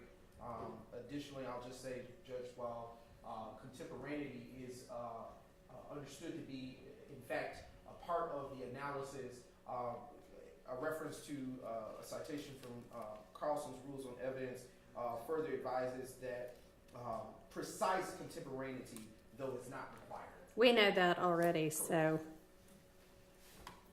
that doesn't shed any additional light on the subject. All right, why don't you just ask the leading questions and focusing on what matters with regard to this exception, and I'll see how it comes out.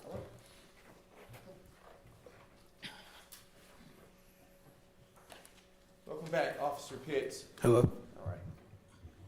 This mic. All right. Before the break, you indicated that you spoke with an Anthony Travis. Do you recall that statement? That's correct. All right. Can you tell the ladies and gentlemen of the jury what it is that you spoke with him about? Mr. Travis said that before the shooting occurred, there was a... This subject matter, not what he said. The subject matter, without saying what he said. He witnessed the shooting occur. Okay. All right.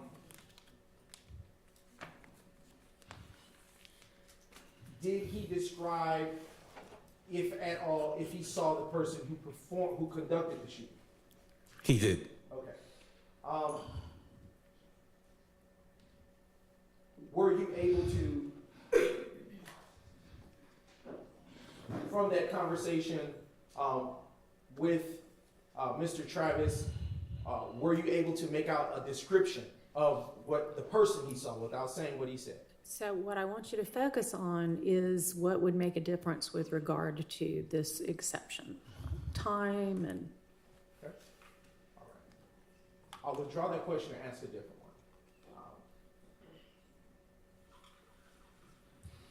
What did he describe that he saw? Hold on, 1 second.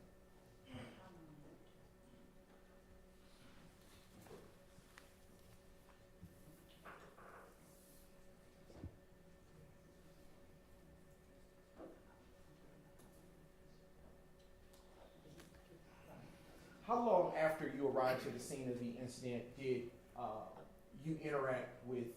How long after you arrived to the scene of the shooting did you interact with Mr. Travis? About how long after? About 15, 20 minutes. And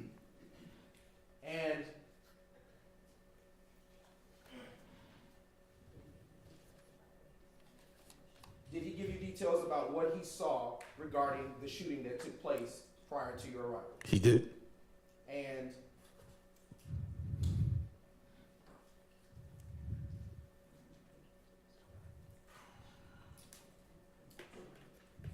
without saying what Mr. Travis said, was Mr. Travis able to describe what the shooter did? He was, yes. Okay. All right.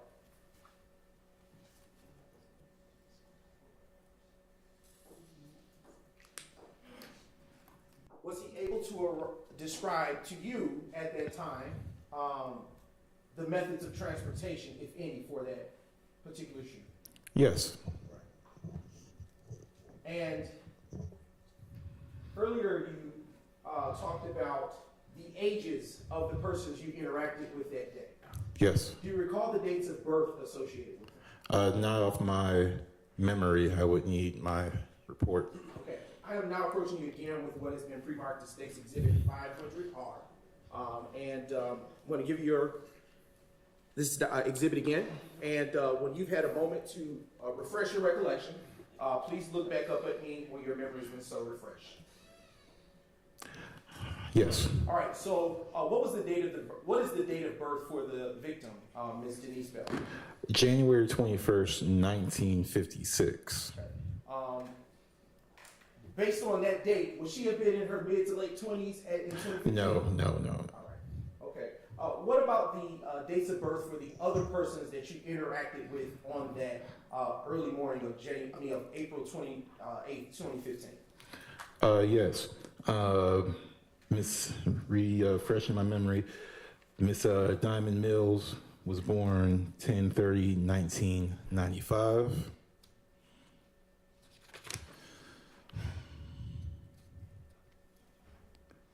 Mr. Travis, or Anthony Travis, 2/27/1959. Cecilia Davis, 11/13/1962. Diamond Mills, 10/30/1995. Zuranisha Coakley, 7/15/1994. And Taiwan Marsh, 3/14/1997. Have just a few more questions for you, Officer Pitts. The shell casings that you talked about, you saw earlier, did you ever collect those for evidentiary purposes? The crime scene tech collected the casings. And do you recall who that crime scene tech was that came to that scene? I believe it was Turner. His name was Turner. And do you know who called him out to that scene? That would have been me, if I'm remembering correctly. And without saying anything that he said, do you normally have any kind of interaction with him prior to him getting started with what he does? No. Okay.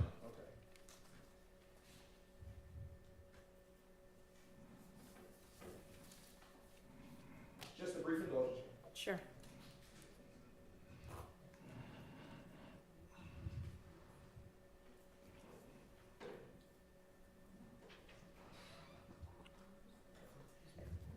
And around what time did you leave the scene? I can't remember. Okay. And do you recall who all was still there when you left? No, I don't remember. Okay. And did that conclude your involvement with this case? Yes.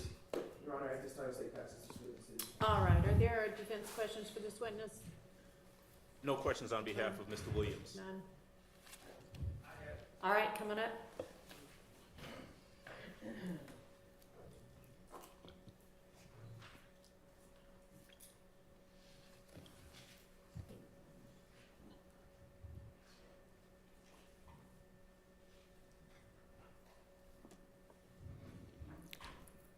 Officer Pitts. Hello.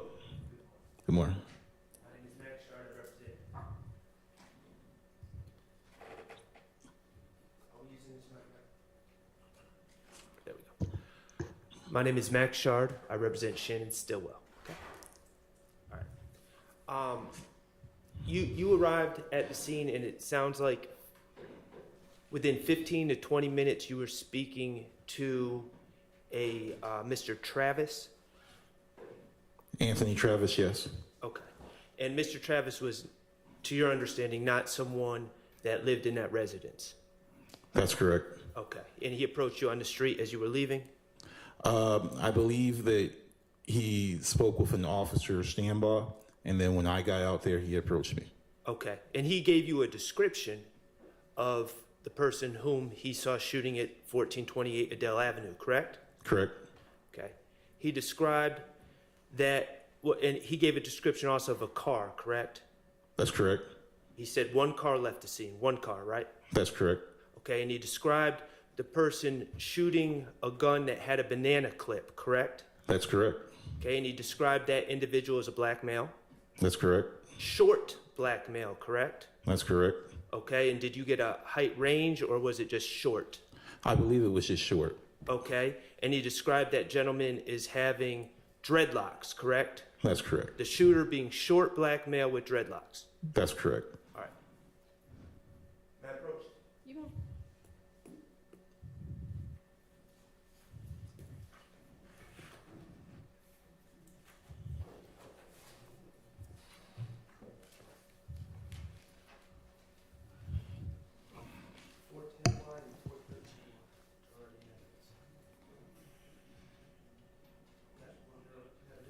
Your Honor, Yes. may I approach with 410 wide and 413 wide? You may freely Which are approach already in evidence? the witness, yes. Thank you. Could you look at 410Y? Yes. Okay, and I'm not going to ask you the identifications of any of those individuals, but do you see an individual wearing, do you see a date on that post? Objection, Judge, relevance. I don't know what I'm sure it my is, client doesn't so. match the description. You're right.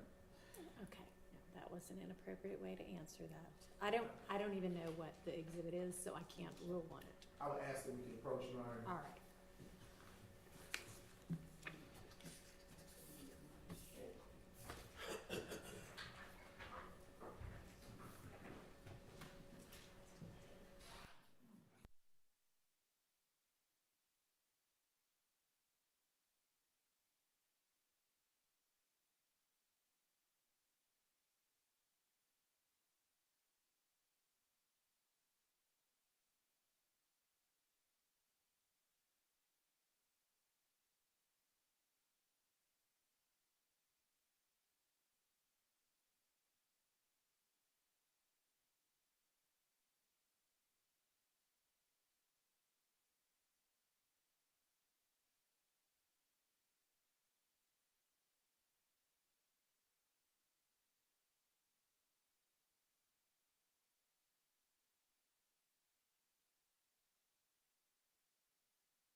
Thank you, Your Honor. And I overrule that. 410Y and 413Y. Could you look at 410Y? Do you see a gentleman in a plaid maroon and black and white shirt? Yes. Does that gentleman have dreadlocks in that picture? I'm going to object on the same basis that we had at the bench, and I'll ask for a continual objection because for the reasons that were articulated. It's overruled, and you may. Does that gentleman have dreadlocks in that picture? No. Okay. And what is the date of that post, if you can read it? 4/28/2015. Is that the same day as this incident that you were referring to in your testimony here today? Yes. Okay. I'm going to ask you to look at 413Y and your 413Y. Is that another picture of that gentleman? Yes, And you would agree that that picture also shows that he does not have dreadlocks? that's correct. Okay. Your Honor, may I just publish to the jury?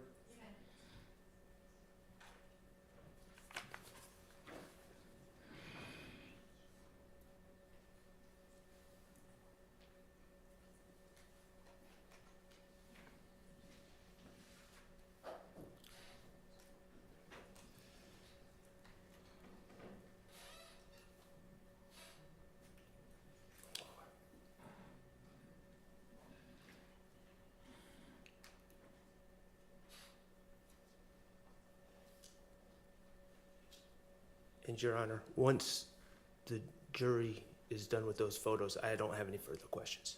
Okay. All right, do any other defense attorneys have questions for this witness?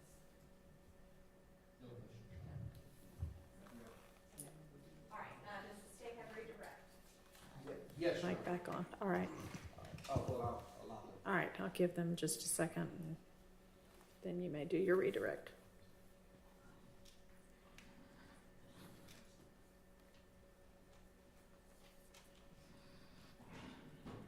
When you asked to publish, I actually thought you were going to publish it electronically because that's how we've been publishing. And this is fine, but it does take a little bit longer.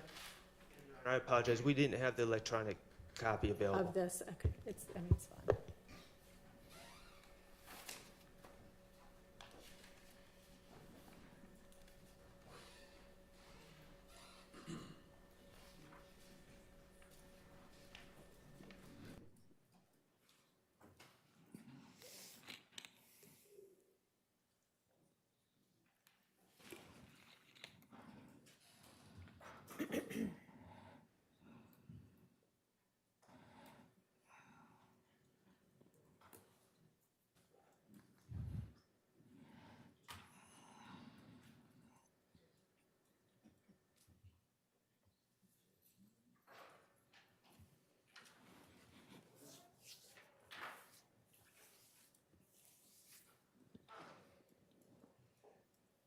Your Honor, I believe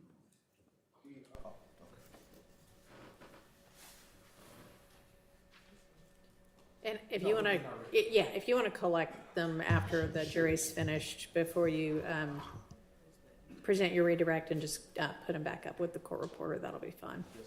Thank you.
I am now collecting, Your Honor, All right. state exhibits 413 line and 410. I am starting with State's Exhibit 413, and 413 Yankee, and I am handing it to the witness. I want to ask you a couple of questions about that exhibit which is in your hand. Yes. On cross, you were asked a few questions by Mr. Stillwell's attorney. I want to ask you, do you know Shannon Stillwell? No. Do you know when that picture was taken? The date says 4. I want to ask you. Your Honor, I asked that he answer the question. It's yes, sir. Go ahead. It's time-stamped, yes. Okay. Do you know that if that was the date that the picture was taken or that the date that it was posted? I'm not sure. Right. I want to turn your attention to State's Exhibit 410, Yankee. Do you know Shannon Stillwell in the plat? No, but I recognize him in the photo. Okay. All right. Do you know when that picture was taken? It's time-stamped 4/28/2015, 11:50 a.m. Do you know if that was the time that it was taken or the time that it was posted? I do not know. All right. Did Mr. Travis show you a picture of the shooter on the day of April 28, 2015? No. And on cross, you were asked a few things about what he said. Tell the ladies and gentlemen of the jury what he told you. Exactly what he told you. Mr. Anthony Travis told me that prior to the shooting, a black vehicle was sitting to the west of the residence, 1428 Adele Avenue. Black male with dreads, short black male with dreads, got out and started shooting at the house with a machine gun that had a banana clip. Okay. All right. And what, if anything, happened, or did he tell you after the shooting occurred? He did fill out No. My question is what, if anything, did Mr. Travis tell you the shooter did after he was done shooting? he got into the shooter did go back to the same black vehicle and leave in the black vehicle. Okay. Do you know if Shannon Stillwell was driving that vehicle? No. All right. Do you know if Trontavious Stevens? No. Do you know if Trontavious Stevens is 5'4"? No. Do you know if he wears dreads that are in his head? No. Do you know if Mr.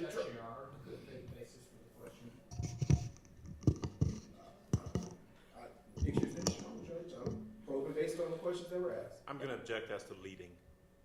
Sustained. Your Honor, may I respond? You can rephrase your question. Okay. All right.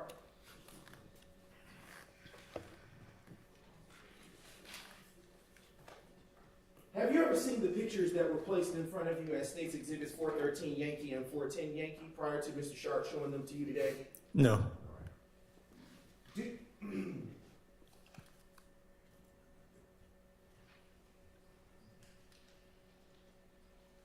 And do you know whether or not Trontavious Stevens is a member of YSL? No.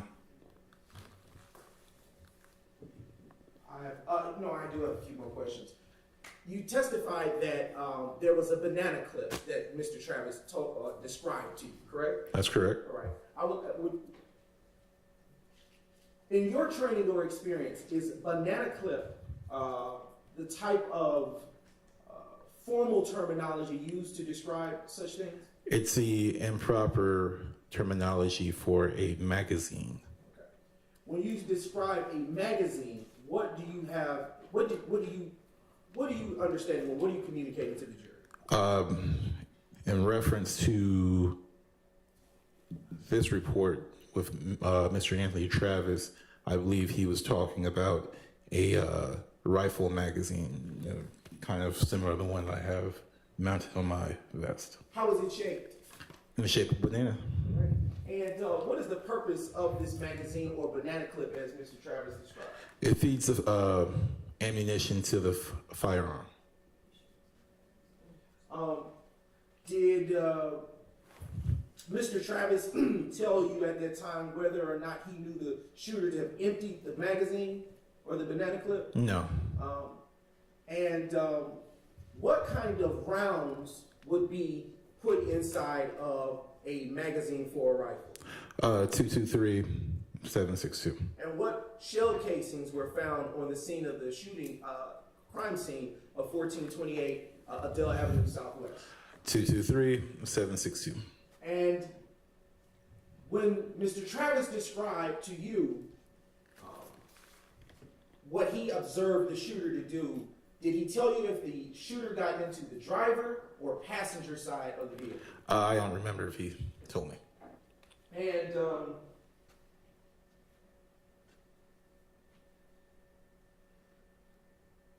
based on your training and experience, about how many rounds can a magazine for a rifle hold inside of it? With a, depending on the type of magazine, 223 magazine can typically carry about 30 rounds. And about how many rounds, shell casings were found on the scene to your recollection? 32. Do you know how many people were inside the vehicle based on what Mr. Travis communicated to you on that evening? I do not. I have no further questions, Your Honor. All right, Mr. Shard, any recross? All right, thank you for your time, officer. You are excused. Call your next witness. Your Honor, at this time, the state now calls to the stand crime scene technician Alfred Turner. Okay.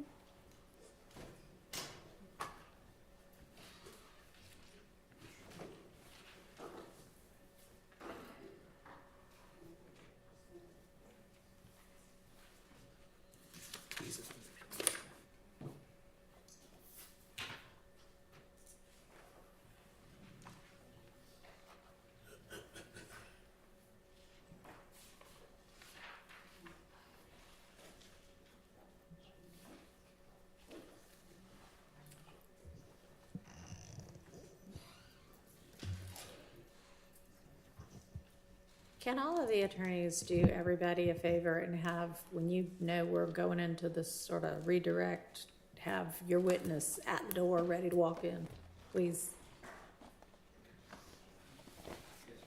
Thank you.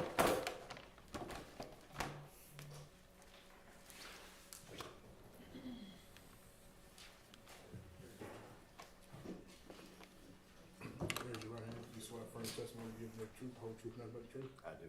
Have a seat. State, spell your first and last name for the court. Loud and clear, mic, please. It's Alfred Turner, Alfred Turner. Good morning, Mr. Turner. Are you employed? Yes. And where are you employed?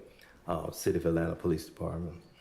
And how long have you been with the City of Atlanta Police Department? 30 years. And what is your official title at Atlanta Police at the Atlanta Police Department? I'm a crime scene supervisor. And have you always been a crime scene supervisor? No. What was your title prior to becoming a crime scene supervisor? I was a crime scene tech. Okay. And what do you do in your current capacity as a crime scene supervisor? What I do is I supervise a team of 5 crime scene techs, and what I do is I monitor their ability to collect evidence, process evidence, and testify in court. And what were your duties as a crime scene technician? It was similar, except I wasn't supervised then, but I had a supervisor at that time. And when or about did you become a supervisor at the Atlanta Police Department's crime scene technician department? That was in 2015. Do you remember the month? I believe it was like August, maybe.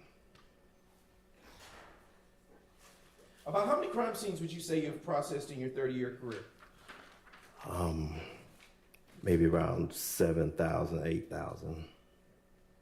How do you ordinarily become aware that there is an active crime scene for you to process? What we do is we monitor a radio on a main channel, and we are dispatched through the department by a zone officer. And what does it mean to secure a crime scene? Secure the crime scene is usually what the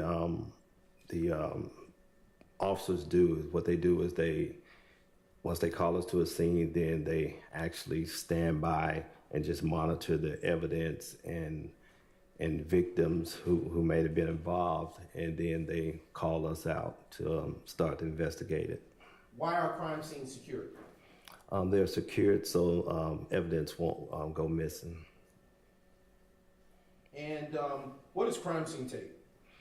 Crime scene tape is what's used to block off the crime scene so we won't have crowd control.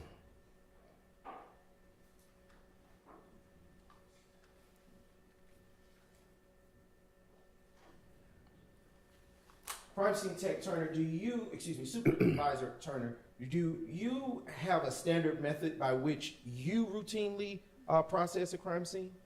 Yes. And could you describe that process for the ladies and gentlemen of the jury?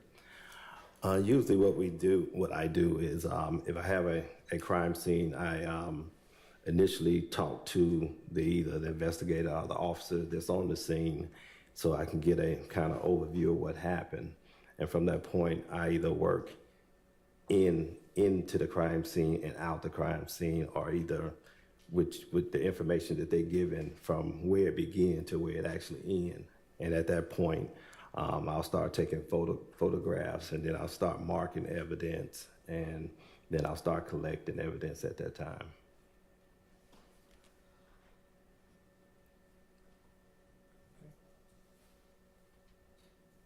Do you, about how long does it take to process a crime scene? It varies depending on the crime scene. If it's something like a high profile scene, sometimes it can be days. Something like a homicide, maybe 3 hours. Shootings, 3 hours. Bank robberies, maybe about an hour and a half or so. And in your current capacity as a supervisor, do you still process crime scenes at all, or is that not the case? That's not the case. I usually go out to make sure the team is don't have any issues with anything, and make sure that we're giving the best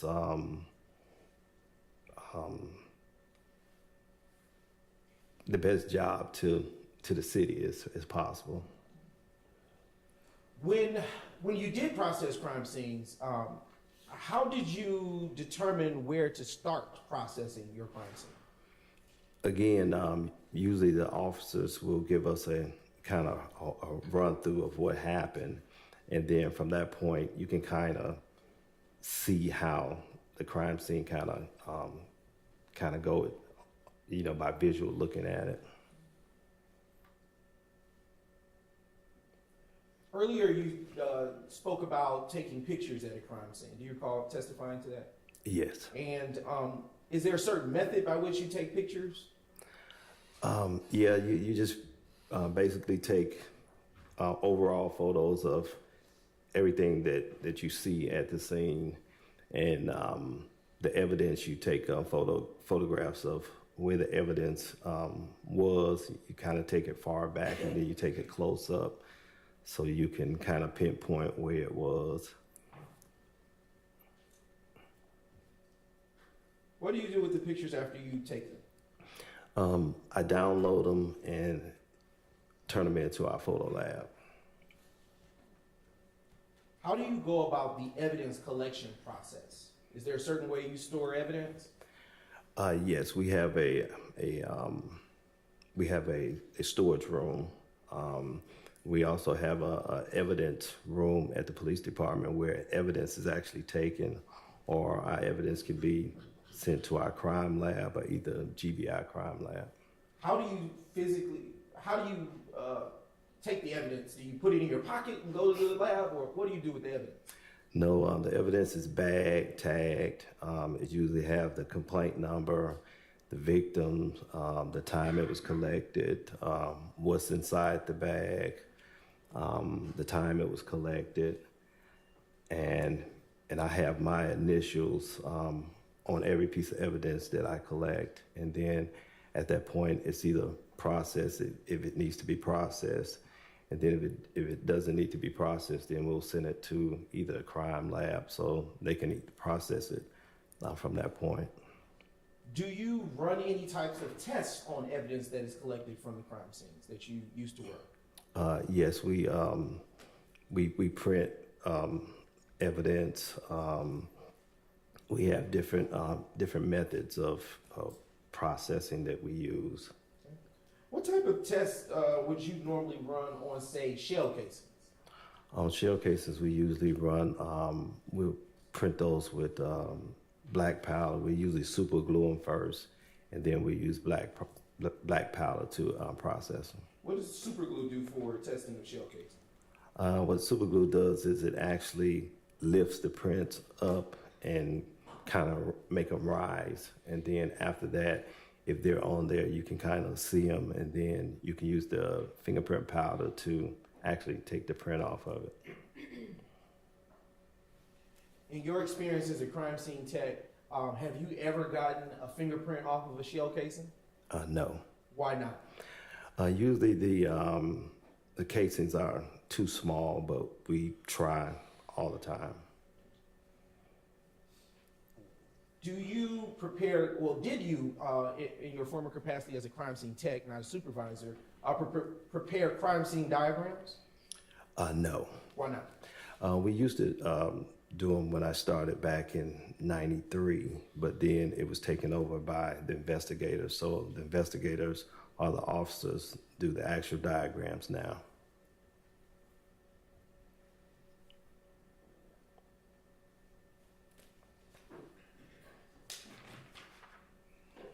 What is a crime scene record? A crime scene record? A record, a report? Oh. Yes. Okay, a report. A report is what we actually do when I take photos. I have to do a log of each photo that I take.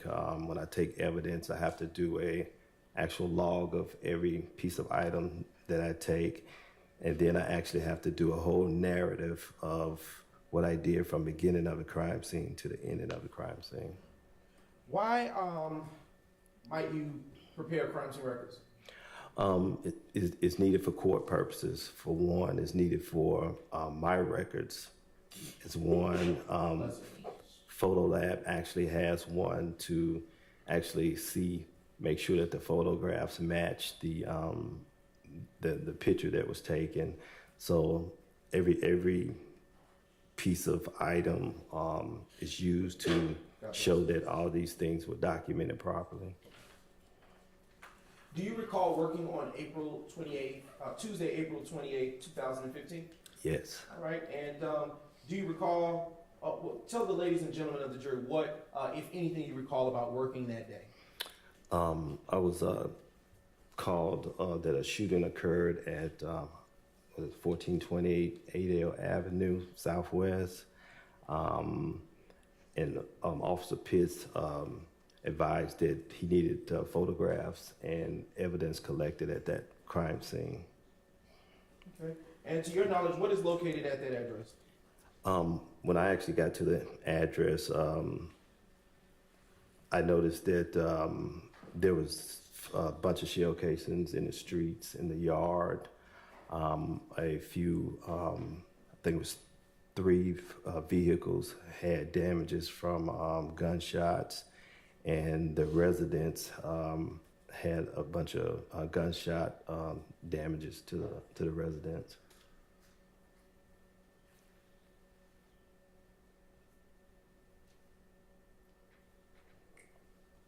Did you see any people at the scene? Yes, I did. I saw some other officers, and I believe some investigators was there, but again, that was in 2015. Do you recall what time of day it was, or around or about when you arrived? Around 4 o'clock in the morning, because I work midnight shift. Do you recall the weather conditions at that time? I believe it was just kind of cool, but Better question, was there sun up or was the sun down? no, the sun was down. It was dark. Was the crime scene secure when you arrived that day? Yes. By any chance, would you recall who secured it? I would think that Officer Pitts would have secured the scene. Did you go to the crime scene alone, or were you accompanied by anybody? I was by myself.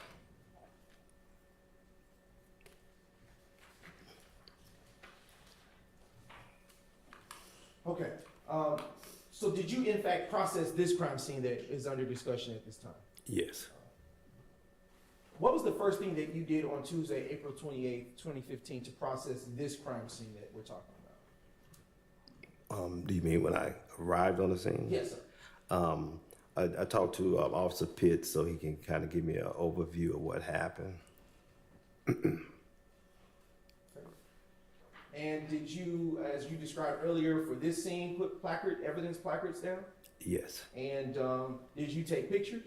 Yes, I did. And did you collect evidence? Yes. And what evidence did you collect?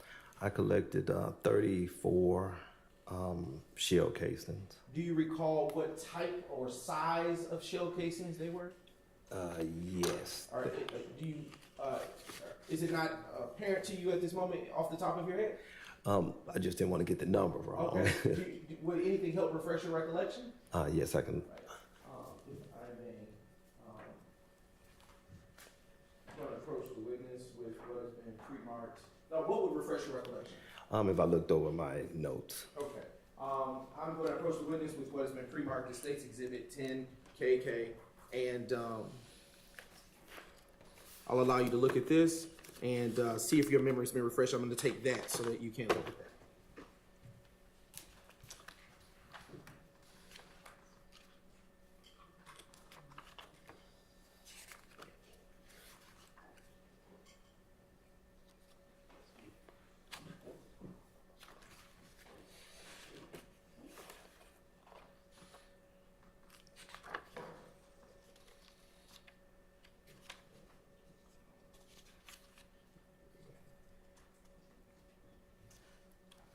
Okay, there were 223s and actual 7x6 2x39, which is assault rifle shell casings. Okay. As it relates to this crime scene that we're still talking about, how many evidence placards did you put down that day? 34. And 34 placards went next to what evidence? Each shell casing. And did you take any pictures of these placards next to the shell casings? Yes, I did. And do you recall about how many photos you may have taken that day? I think it was a total of 128. Okay. Would you recognize those photos if you were to see them today? Yes. All right. I am now approaching the witness, Your Honor, with what has been pre-marked as State's Exhibits 11 Kappa Kappa to 138 Kappa Kappa. All right. Yes. And please take a brief moment to just look back over those. And when you've done looking at them, angling them away from the presence of the jury so that they're not able to see those exhibits. Yes, sir. And then look at me when you're done.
you had a chance to review those exhibits?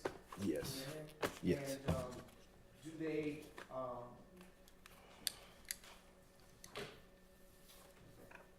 what do they reflect? They reflect the crime scene that I took photos of. What is the address of that crime scene? 1928 Adale Avenue. And where did you take those photos? That was on April 28th, 2015. And are those photos that you are now seeing as state's exhibits 11 Kappa Kappa to 138 Kappa Kappa fairly and accurately represent the crime scene of 1428 Adele Avenue Southwest as it was on the day that you were dispatched to that location on April 28, 2015? Yes. Have they been changed in any way? No. Your Honor, at this time, the state now moves to admit state's exhibits 11 Kappa Kappa to 138 Kappa Kappa. Your Honor, and request permission to publish, subject to your ruling. All right, those are admitted and you may. Yes, Your Honor, and I will be only publishing just a few. All right, thank you. All right. Mr. Atkins, if you would publish state's exhibit number 11 Kappa Kappa, and crime scene Turner, you will see it populate on the screen behind you and on the laptop before you, so you know how it works. All right. Now showing you state's exhibit 11 Kappa Kappa. Crime scene Turner, can you, Supervisor Turner, excuse me, can you tell the ladies and gentlemen of the jury what it is that we're looking at here in this exhibit? That was basically a photo of the street area on Adale Avenue. Okay. You described earlier overviews of, you take overviews of pictures. Is this one such type of photo? Yes. All right. And what was the purpose of this overview? It's just basically to show the actual street and actually what the photo shows from a distance. All right. Now showing you what has been admitted as state's 14 Kappa Kappa. What is being shown in this exhibit? That's also an overall photo of Adale Avenue, and I was showing the actual residence from a distance. Is this the opposite direction from the previous exhibit that we're looking at in terms of direction? Yes.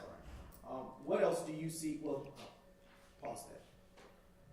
Turning now to state's exhibit 16 Kappa Kappa. What do you see here in this exhibit, sir? Again, it was just a close-up photo of the actual address with the vehicles parked in the yard. And I am taking the cursor. Can you see that cursor on your screen? Yes. What address pertains to this building where the vehicle appears to be parked in the driveway? That's the 1428 Adale Avenue.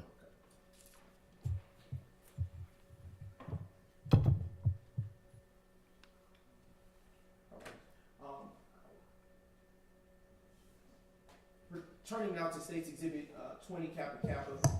Is this the same vehicle that was shown in the previous exhibit?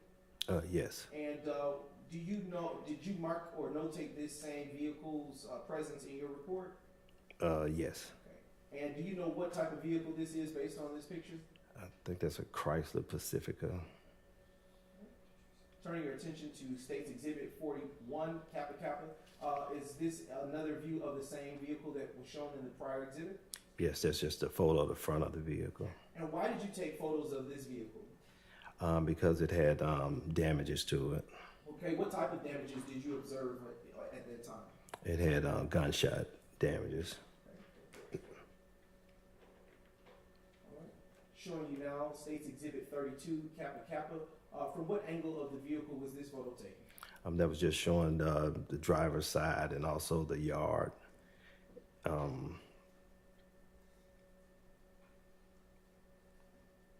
Yeah, just showing the driver's side and the yard of Adale Avenue. Now showing you state's exhibit 30 Kappa Kappa. What is that mark that appears to be on the vehicle right where the cursor is circling about the leg, where the cursor is pointing to just below? That's a gunshot that's the rear driver's side quarter panel.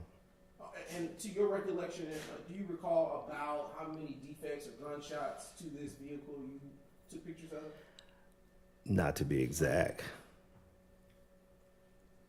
turning your attention to State's Exhibit 31, Kappa Kappa, and I am again moving the cursor, but it's dragging to this area. You see there where I'm encircling. Do you see that? Yes, Why would you have taken a photo of this particular area? because there also is a damage that possibly came from a gunshot as well. I want you to look a little bit closer to the bottom of State's Exhibit 31, Kappa Kappa, where you see this indentation in the vehicle where the cursor is placed. Does that tire appear to be inflated or deflated? It appears to be deflated. And do you, excuse me, all right, can you see that cursor? Hmm. And does that deflate, excuse me, actually I'll go to a better example. All right. Now showing you State's Exhibit 17, Kappa Kappa. What type of vehicle are we looking here in this exhibit? I believe that's a Dodge Charger. And did you also notate this particular vehicle in your report? Yes, And why would you have taken special notice of this? because that vehicle was also parked on the sidewalk at the same address and also had damages to it. And I am now, just a brief moment, let's take a second. Okay.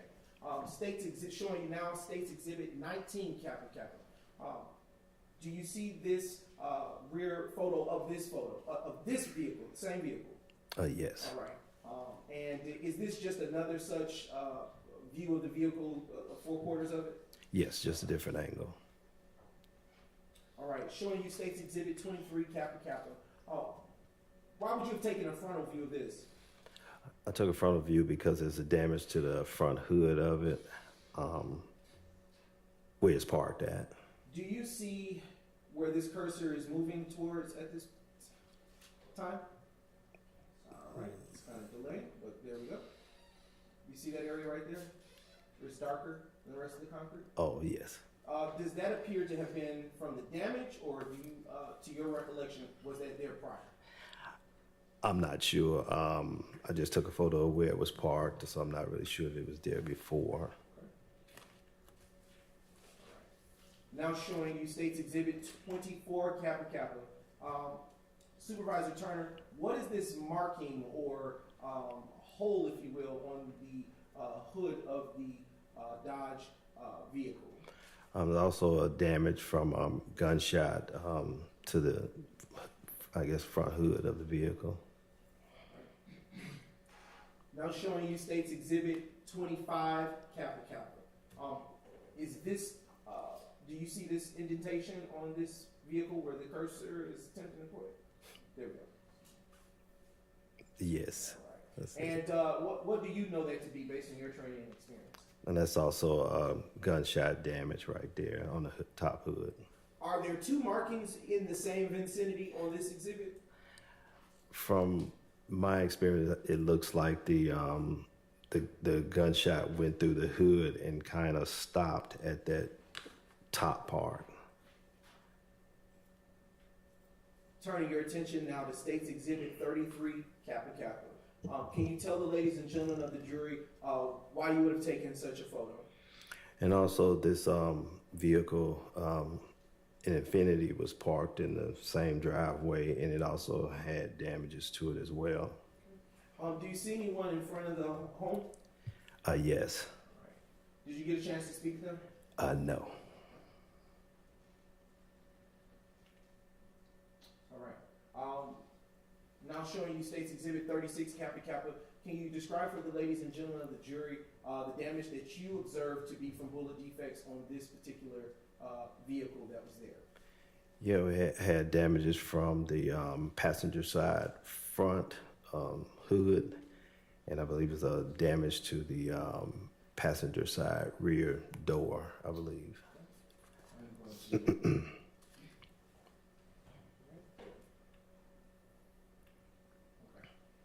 Is that a separate defect from the first that we just observed in the prior exhibit? Yes. And this is State's Exhibit 38, Kappa Kappa. All right. Now showing you State's Exhibit 39, Kappa Kappa. Is this another defect that you observed on that day, on that morning, on the same side of the vehicle? Yes. All right.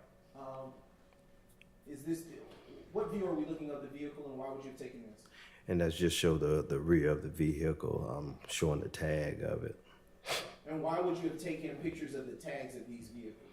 We usually make sure that the tag matches the actual vehicle. Now showing you State's Exhibit 42, Kappa Kappa. Why did you take this photo? It's the front of the residence. And but why would you have taken this photo? We like to show that that this is the actual the photo of the residence is actually where majority of the damage is actually happening at. And now showing you State's Exhibit 43, Kappa Kappa. What is the purpose of this photo that you took? It shows that the front window of the residence had multiple gunshot damages to the window. On this photo alone, from this viewpoint, are you able to describe or count how many gunshot defects you see in this window? No. No problem. Showing you now State's Exhibit 44, Kappa Kappa. Using this photo, is this the same window that was shown in the prior exhibit? Yes. And from this, can you count for the jury how many defects you see to this front window here? 1, 2, 3. It looks like about 3.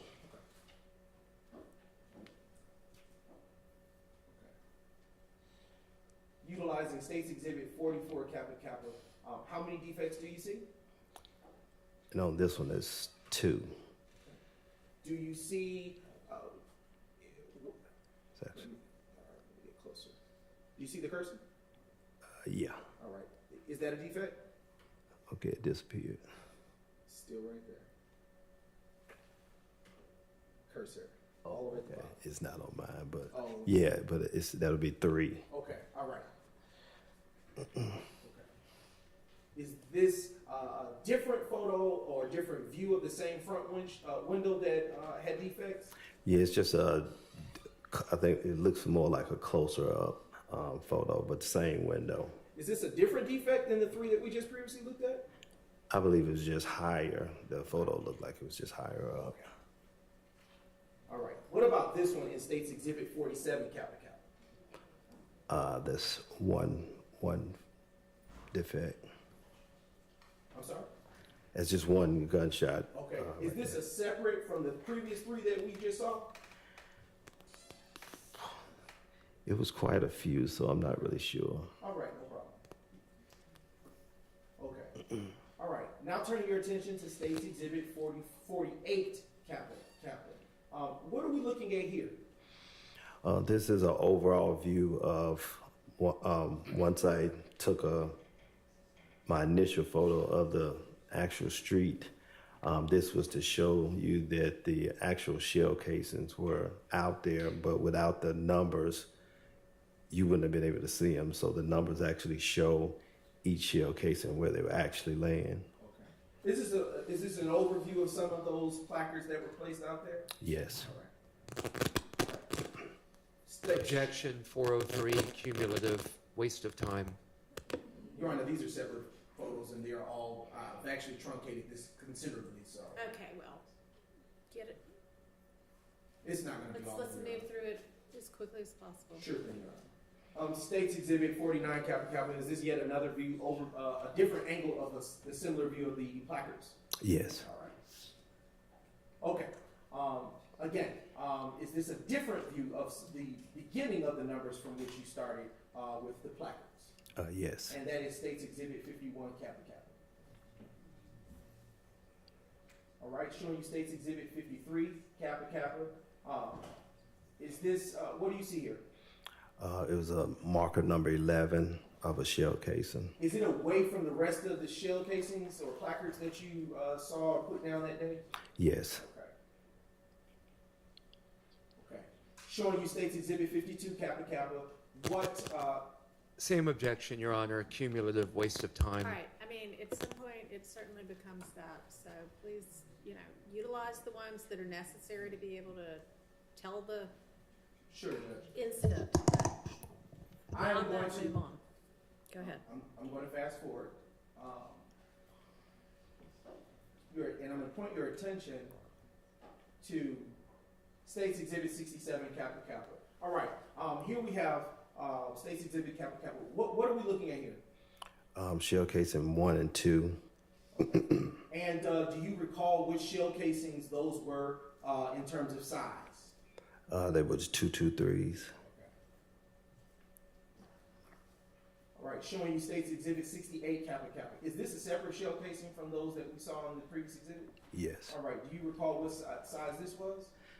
I would have to look at my notes to be exact. Sure. Between the two, excuse me. All right, showing you State's Exhibit 69, Kappa Kappa. Does this capture the shell, another shell casing that you discovered? Yes.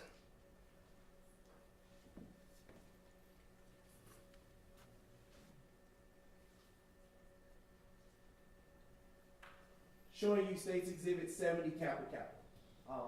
You put down another placard. Is this a different shell casing from the others? Yes. And does it go in sequential order to what number? Yes, it does. What does the shell casing's placards go in sequential? To what number do you stop? I stopped at number 34. Okay. Showing you State's Exhibit 71. Separate shell casing? Same objection, Your Honor. All right, can you ask him maybe a broader question that establishes that each placard is a separate shell or shell casing? Supervisor Turner, did you take pictures of each and every shell casing? Yes. All right. And did you take them by each placard? Yes. All right. I'm going to transition your attention to State's Exhibit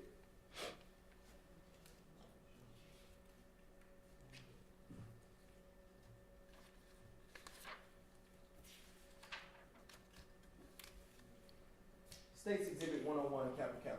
Excuse me. All right. All right. In this photo, why would you have taken this photo and where was it taken? That was taken in the inside of the residence. Okay. And why would you have taken this photo? I'm just showing an overview of what I actually saw when I walked inside the house. Were there gunshot defects inside the house? Yes. All right. Utilizing State's Exhibit 114, Kappa Kappa, can you tell the ladies and gentlemen of the jury where you see those gunshot defects to be? In this photo, the gunshots are behind the couch. Are they? Is it fair to say they're on the couch? No, it's in the back of the couch. What is that where the cursor is pointing? And those are the gunshot holes. Okay. How many do you see? 2. Okay. Why would you have taken this photo in State's Exhibit 102, Kappa Kappa? Because I took a photo of the window from the front. I also took from the inside of the house, showing the damages from the inside of the house. Showing you State's Exhibit 118, Kappa Kappa. Do you see damages to the window in this photo? Yes. All right. How many defects do you see? I see 4. Showing you State's Exhibit 103, Kappa Kappa. Do you see any defects to the home in this photograph? Yes. Where do you see it? It's in the wall, just in the middle of the lamp. All right. Is where the cursor is pointing, where that defect that you're describing is positioned? Yes. All right. Showing you State's Exhibit 108, Kappa Kappa. What are we looking at here? There's also a defect in the wall near the, I guess that's a horn on the wall. Showing you State's Exhibit 105, Kappa Kappa. Do you see a defect in this photo? Yes. Were there multiple defects inside the home? Yes. Were there defects downstairs? Yes. Were there defects upstairs? I don't think so. Turning your attention to State's Exhibit 110. Do you see any defects in this photo? Yes. And that is 110, Kappa Kappa. How many defects do you see in this photo upstairs? That's 3. Okay. I am turning your attention now to State's Exhibit 113, Kappa Kappa. Do you see a defect in this photo? Yes. All right. And is that defect where the state's cursor is pointing? Yes. Showing you State's Exhibit 122, Kappa Kappa. Do you see any gunshot defects in this photo? Yes, below the picture on the wall. Showing you State's Exhibit 124, Kappa Kappa. Do you see any gunshot defects in this picture? Yes, How many do you see? 2. All right. Showing you now State's Exhibit 125, Kappa Kappa. Do you see any gunshot defects to the door in this photo? Yes. All right. Is that defect where the state's cursor is moving? Yes. All right. Are all of those defects that you described noted? Well, excuse me. Are those photos that you took showing those defects noted in your crime scene record? Yes. Okay. And all of the defects that you saw, were there any placards next to the defects? No. Why wouldn't you put placards next to the defects? Usually the investigators didn't request any for those, for this actual case. The vehicles that were affected by the gunshot defects, what, if anything, does APD do anything with those vehicles? Yes, what we do is we impound the vehicle and then we search it later if that's something part of the investigation.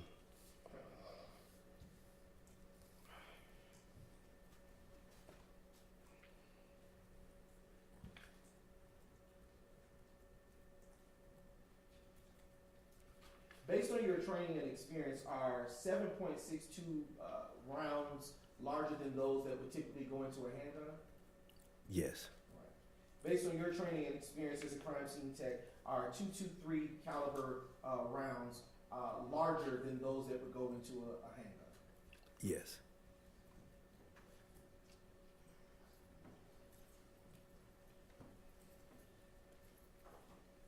Earlier you talked about the types of testing that is done on shell casing evidence. Do you recall that? Yes. You talked about super glue and black powder being used in that process. Do you remember that? Yes. Did you in fact perform any testing on the shell casings that were recovered from this crime scene? Yes. And what testing did you perform? I did the super glue and a black powder. And did that testing yield any results of any value to you? No. After such tests were run, what, if anything, did you do with that evidence, specifically the shell casings, once you completed it? The shell casings was turned over to APD Crime Lab. And what does APD Crime Lab do, if anything, with those shell casings? They do ballistic testing on them. Are you involved with the ballistic testing? No.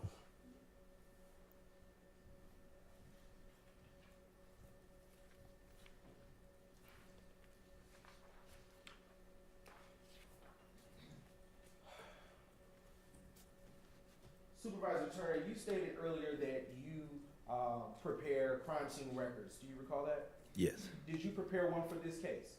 Yes. And did you create it at or near the time that you performed your particular part of this evidence logging? Yes. And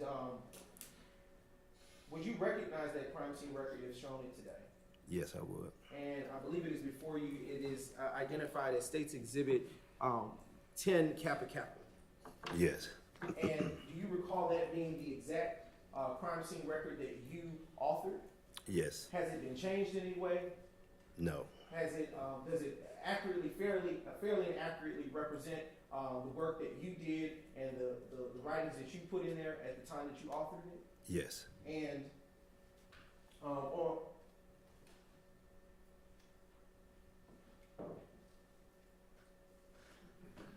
does that crime scene record contain all of the descriptions of the photos that you took on that day? Yes, it does. Does it contain all of the descriptions of the evidence that you collected that day? Yes. Does it contain all of what you did around or about that time on April the 28th, 2015? Yes, it does. Your Honor, at this time, the state now moves to admit states 10 capital and evidence. Your Honor, I would object to submission. The testimony, or it would be cumulative of the testimony already provided by this witness. Your Honor, I intentionally kept the witness from going through each thing for that very purpose so that it would not draw such an objection, Your Honor. So trying to mince words, obviously. Your Honor, the statement would be testimonial. It would be unnecessary. Photographs have already been admitted, and this witness has already testified.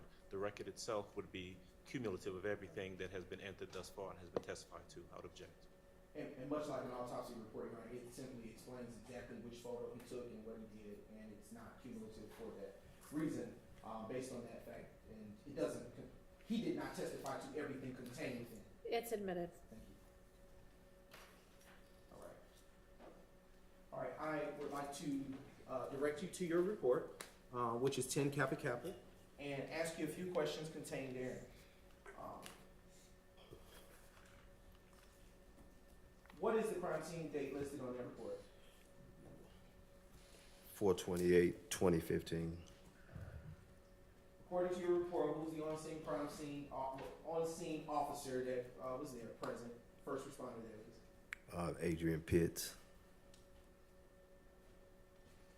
What is a crime scene number? What is a crime scene? Yeah, number? what is a crime scene number or identifier?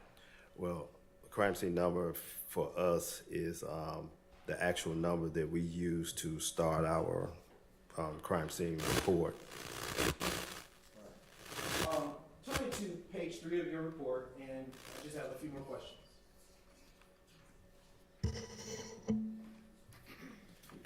On that report, do you see something by the mention of artificial lighting? Yes. What does that mean with respect to what you did in this case? That's just a part of the camera that the set for that right there just shows that I use an actual bulb to take the photos because it's nighttime.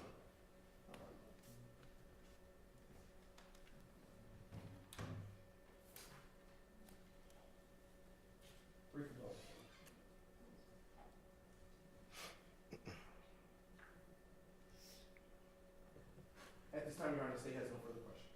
All right, do any of the defense attorneys have questions for this witness? On behalf of Mr. Williams, we have no questions.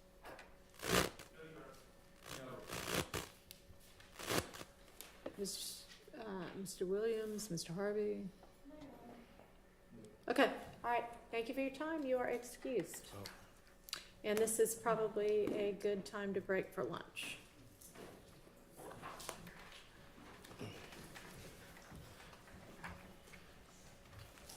And ladies and gentlemen, we have some matters to deal with over the lunch hour, as is not atypical in this case. So I'm going to give you all until, let's see, it's 1:30.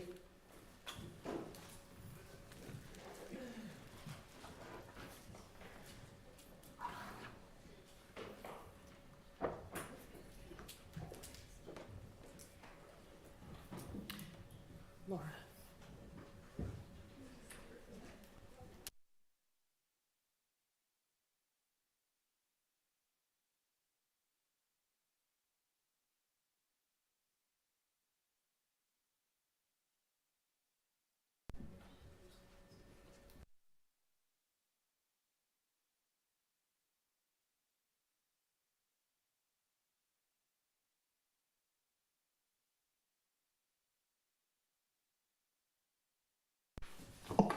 All right, we're gonna need to take up some matters over lunch, and Ms. Hilton needs to be here for that. Is she readily available, or? I'm actually, when I saw the email, I was sending word to have her to come over, and she's available to come over. Okay. Trying to, there was also the matter of preparing and getting to the court, the correspondence. She was collecting all of the correspondence she had, but we had it, I think, ready, and we're going to get that to the court now too as well. Okay.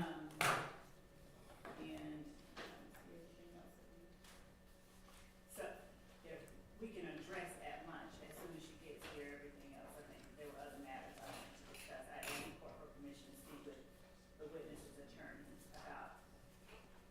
Mr. Zachary's attorney? Yes, so that I could address the court regarding anything that we needed to address regarding his. Okay, well, that's not what I wanted to address, but I need for it. Gotten a very interesting email.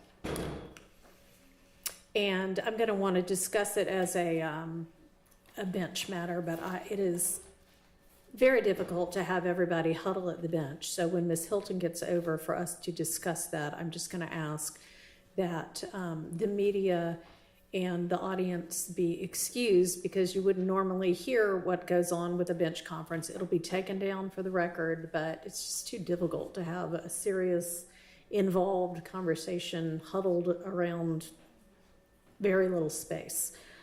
So why don't you, do you know whether the lunches are here? Why don't we take 30 minutes so that the defendants can eat lunch and then reconvene? Okay. And if the hard copies for the in-camera inspection are ready before then, can you just have somebody to deliver them to my chambers, please? Yes. Okay. We combined them as a loaded PDFs. Is the court disinclined to receive them electronically? So y'all gave them to me electronically, I think on Wednesday or either Thursday morning. And I said, this is incredibly difficult to sort out electronically, which is why I asked for hard copies. So unless they are amazingly way easier to sort through and set parts aside now, yes, I'd like them as hard copies. So we are going to give the court hard copies, of course, but the court. Well, you say of course, but you were supposed to have given them to me this morning.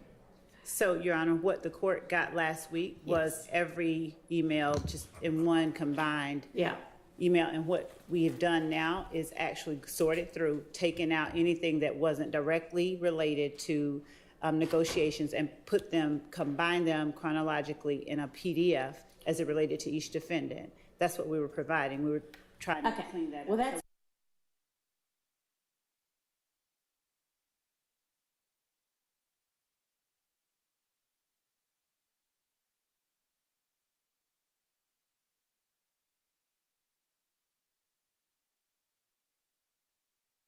and I would like it at the lunch hour. Yes, Your Honor. Thank you. You're welcome. So we'll reconvene at 12:45.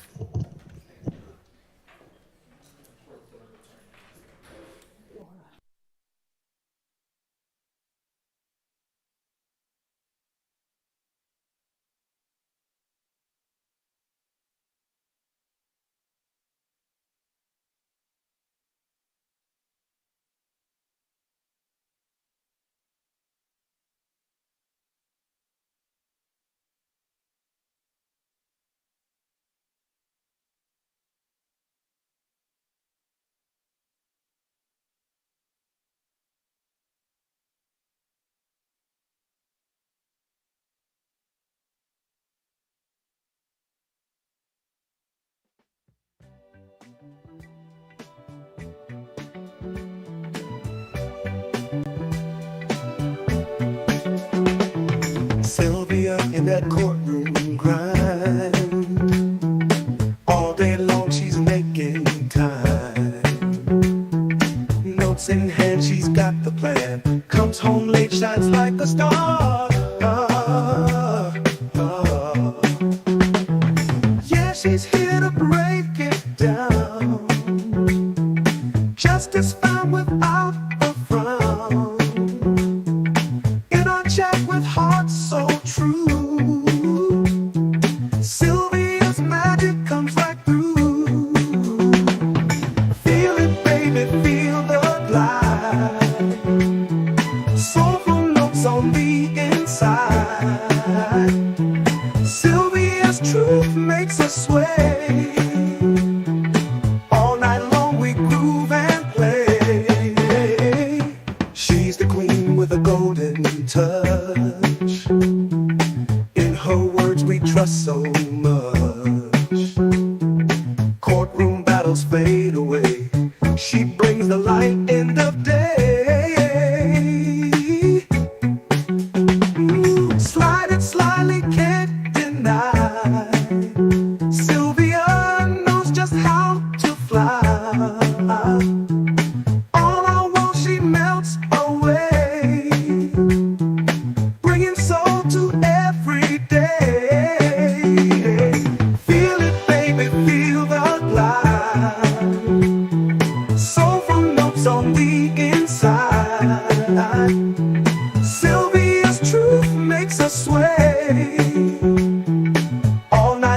we groove and play.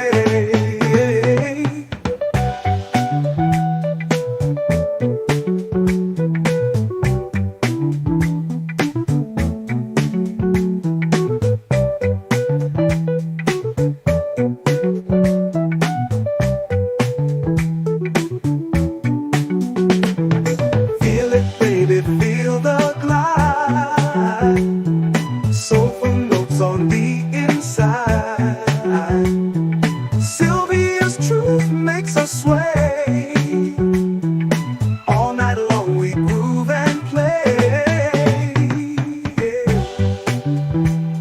Groove and play. Ooh, ooh, ooh, yeah.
Sylvia in that courtroom grind.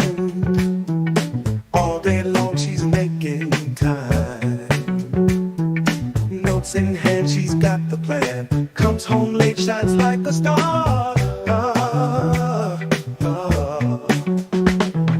Yeah, she's here to break it down. Justice found without a frown. In our chat with hearts so true, Sylvia's magic comes right through. Feel it, baby, feel the glide. Soulful notes on the inside. Sylvia's truth makes us sway. All night long we groove and play. She's the queen with a golden touch. In her words we trust so much.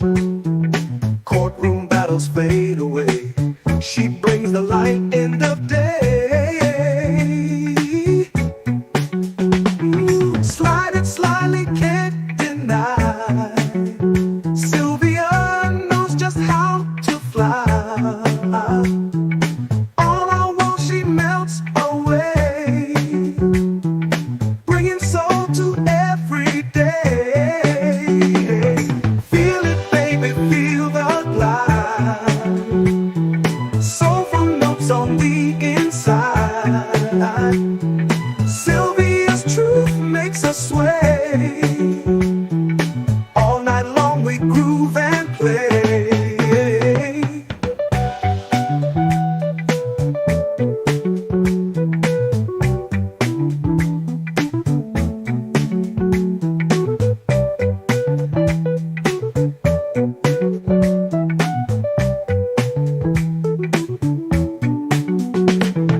Feel it, baby, feel the glide.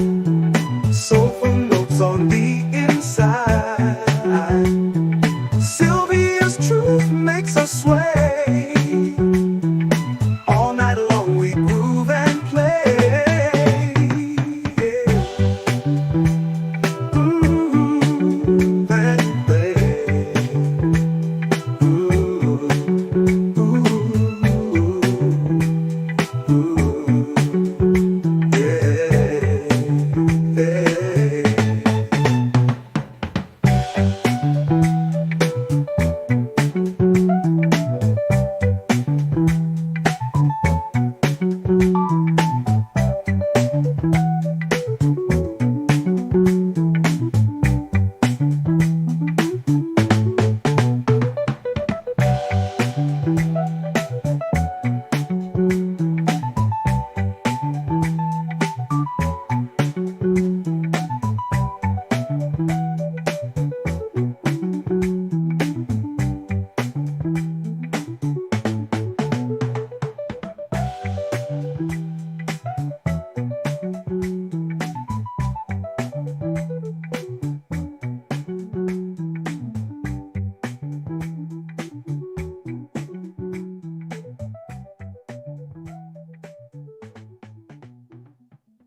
that courtroom grind.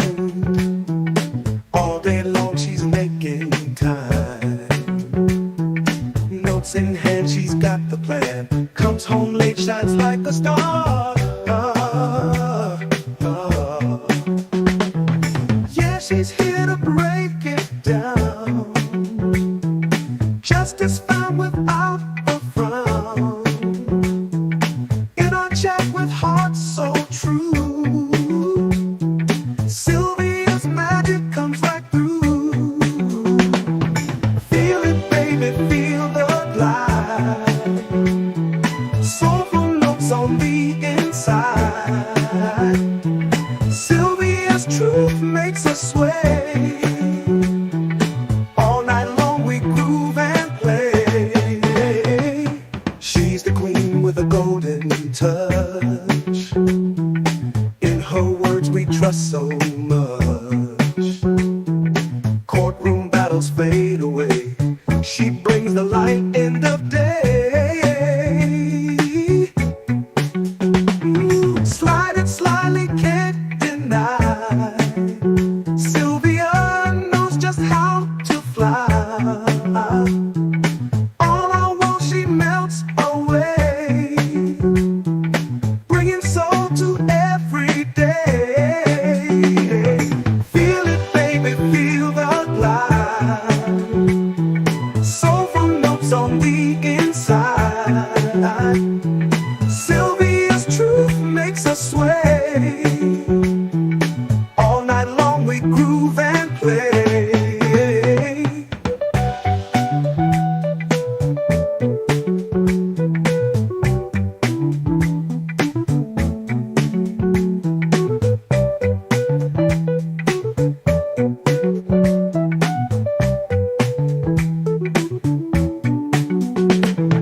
Feel it, baby, feel the glide. Soulful notes on the inside. Sylvia's truth makes us sway. All night long we groove and play. Groove and play.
Sylvia in that courtroom grind.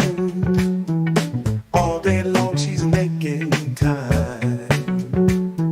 Notes in hand, she's got the plan. Comes home late, shines like a star. Yeah, she's here to break it down. Justice found without a frown.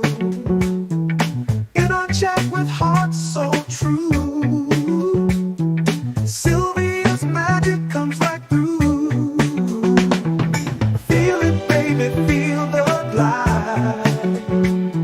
Soulful notes on the inside. Sylvia's truth makes us sway.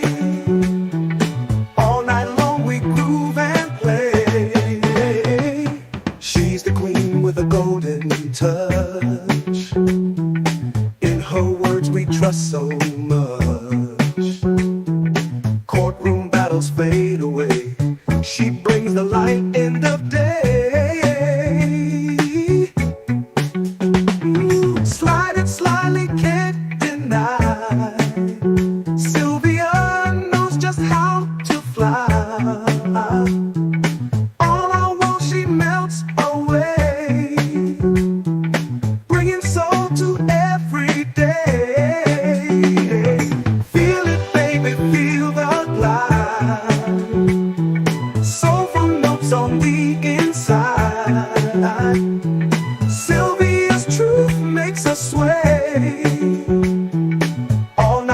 we groove and play.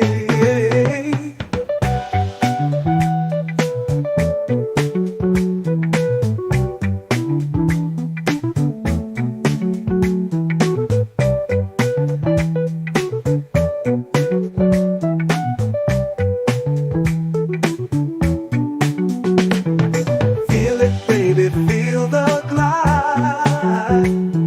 Soulful notes on the inside. Sylvia's truth makes us sway. All night long we groove and play. Groove and play. Ooh, ooh, ooh, yeah, yeah.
Sylvia in that courtroom grind.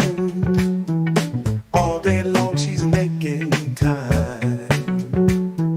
Notes in hand, she's got the plan. Comes home late, shines like a star. Yeah, she's here to break it down. Justice found without a frown. In our chat with hearts so true, Sylvia's magic comes right through. Feel it, baby, feel the glide. Soulful notes on the inside. Sylvia's truth makes us sway. All night long we groove and play. She's the queen with a golden touch. In her words we trust so much. Courtroom battles fade away. She brings the light end of day. Slide it slyly, can't deny. Sylvia knows just how to fly. All I want, she melts away, bringing soul to every day. Feel it, baby, feel the glide. Soulful notes on the inside. Sylvia's truth makes us sway. All night long we groove and play.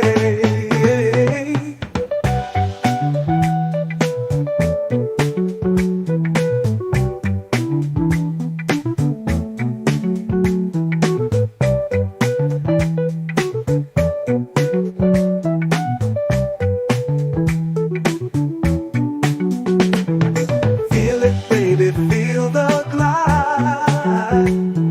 Soulful notes on the inside. Sylvia's truth makes us sway. All night long we groove and play. Groove and play. Ooh, ooh, ooh, yeah, yeah.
that courtroom grind. All day long she's making time. Notes in hand, she's got the plan. Comes home late, shines like a star. Yeah, she's here to break it down.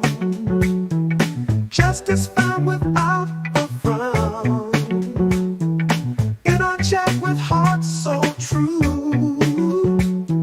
Sylvia's magic comes right through. Feel it, baby, feel the glide. Soulful notes on the inside. Sylvia's truth makes us sway. All night long we groove and play. She's the queen with a golden touch.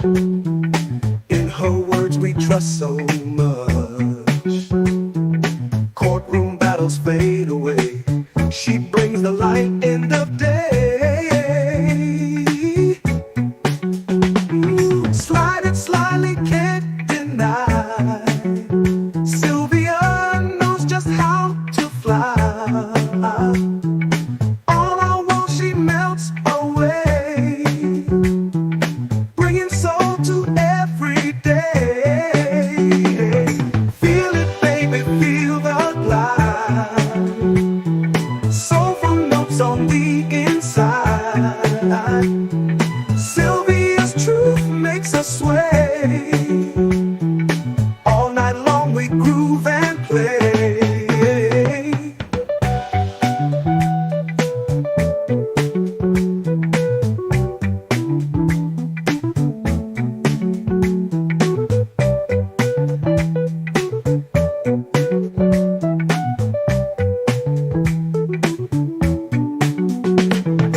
Feel it, baby, feel the glide.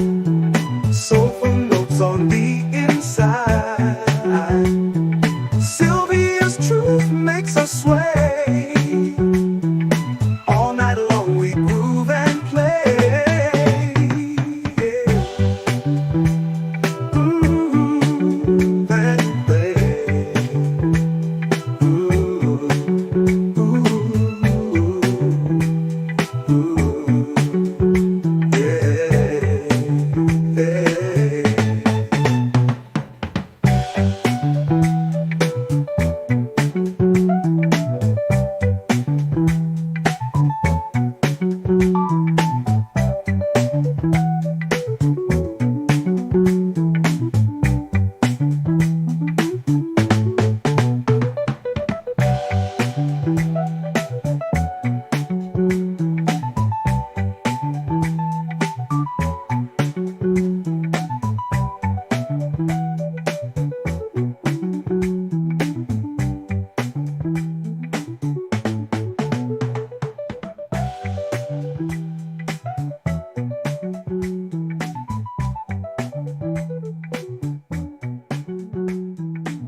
Sylvia in that courtroom grind. All day long she's making time. Notes in hand, she's got the plan. Comes home late, shines like a star. Yeah, she's here to break it down. Justice found without a frown.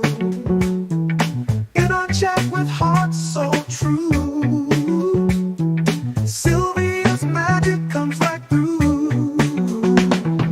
Feel it, baby, feel the glide. Soulful notes on the inside. Sylvia's truth makes us sway. All night long we groove and play. She's the queen with a golden touch. In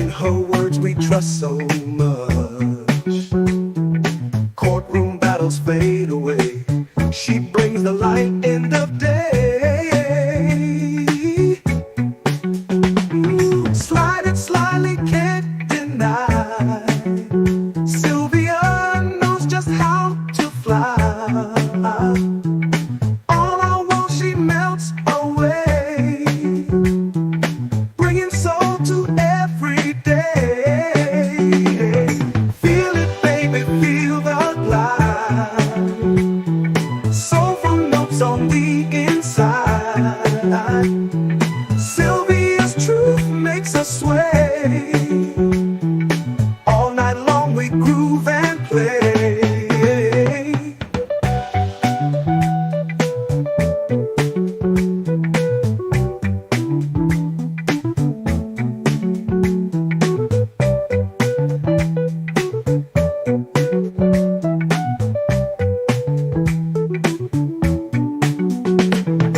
Feel it, baby, feel the glide. Soulful notes on the inside. Sylvia's truth makes us sway. All night long we groove and play. Groove and play.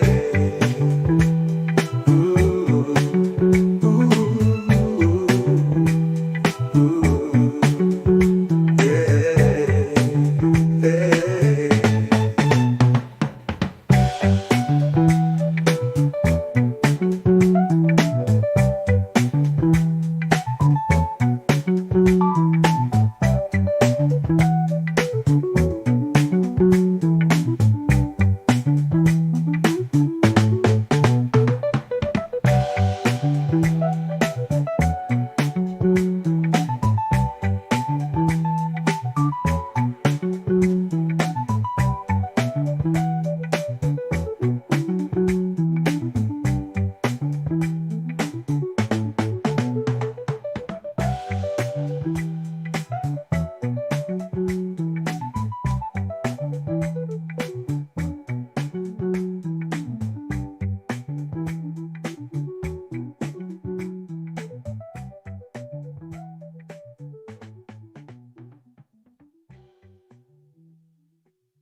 Sylvia in that courtroom grind.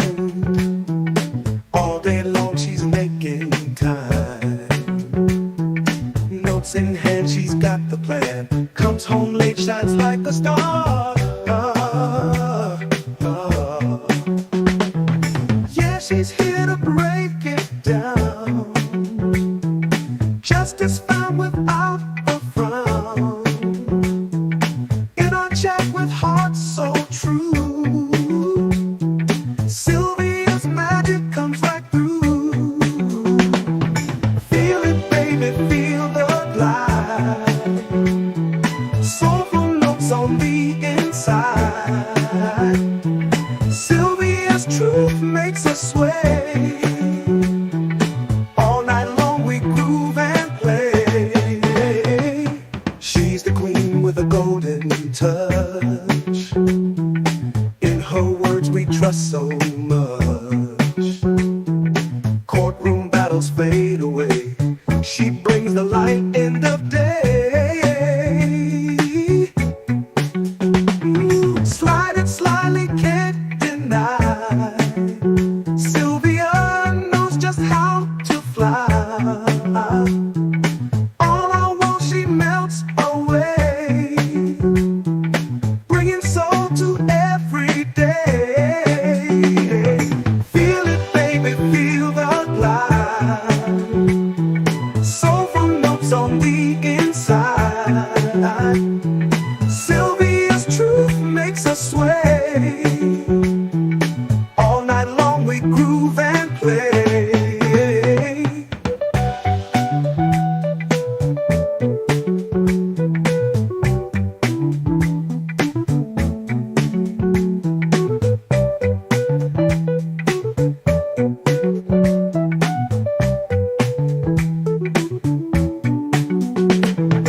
Feel it, baby, feel the glide. Soulful notes on the inside.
in that courtroom grind. All day long she's making time. Notes in hand, she's got the plan. Comes home late, shines like a star. Yeah, she's here to break it down. Justice found without a frown. In our chat with hearts so true, Sylvia's magic comes right through. Feel it, baby, feel the glide. Soulful notes on the inside. Sylvia's truth makes us sway. All night long we groove and play. She's the queen with a golden touch. In her words we trust so much. Courtroom battles fade away. She brings the light end of day. Slide it slyly, can't deny. Sylvia knows just how to fly. All I want, she melts away, bringing soul to every day. Feel it, baby, feel the glide. Soulful notes on the inside. Sylvia's truth makes us sway. All night long we groove and play.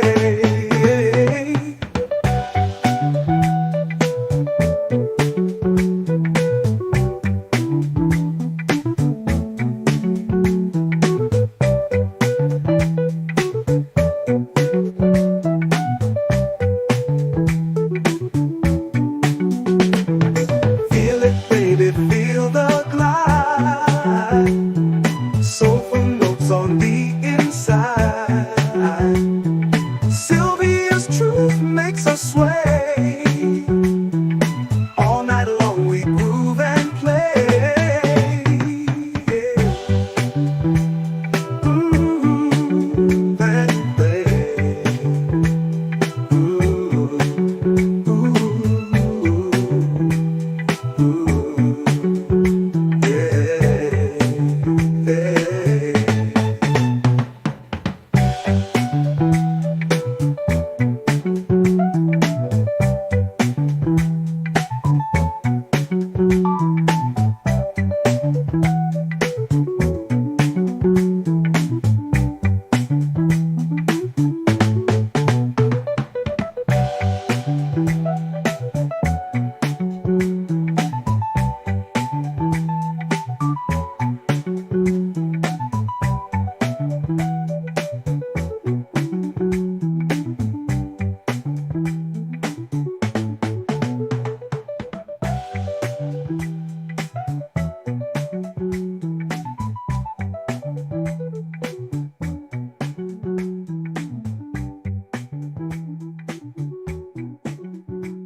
Sylvia in that courtroom grind. All day long she's making time. Notes in hand, she's got the plan. Comes home late, shines like a star. Yeah, she's here to break it down. Justice found without a frown. In our chat with hearts so true, Sylvia's magic comes right through. Feel it, baby, feel the glide. Soulful notes on the inside. Sylvia's truth makes us sway. All night long we groove and play. She's the queen with a golden touch. In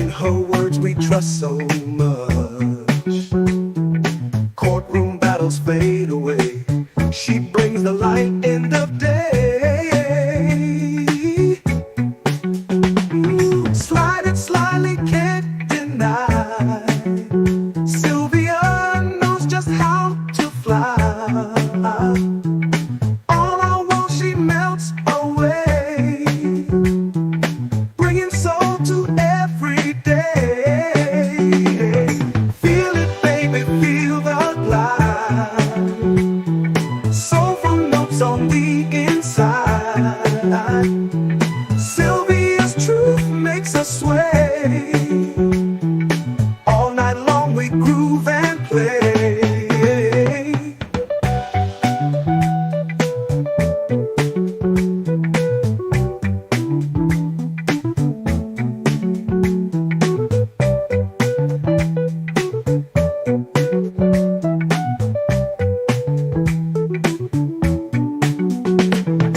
Feel it, baby, feel the glide. Soulful notes on the inside. Sylvia's truth makes us sway. All night long we groove and play.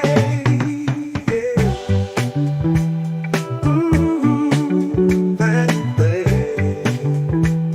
Ooh, ooh, ooh, yeah, yeah.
Sylvia in that courtroom grind. All day long she's making time. Notes in hand, she's got the plan. Comes home late, shines like a star. Yeah, she's here to break it down. Justice found without a frown.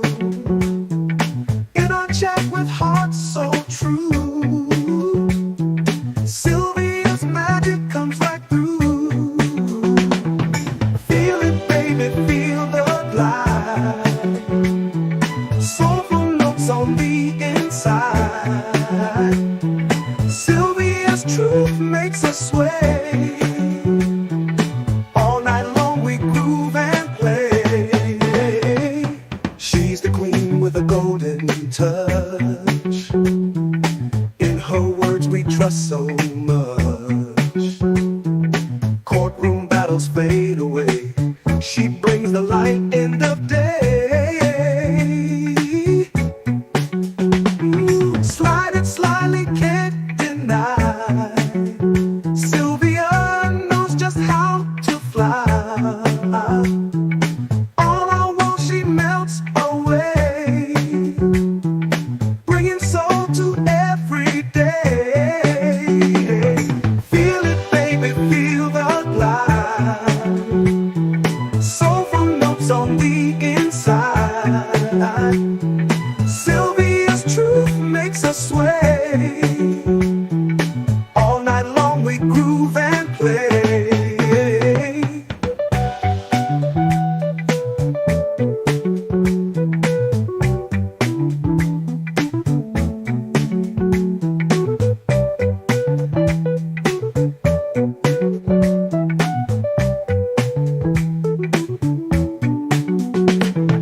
Feel it, baby, feel the glide.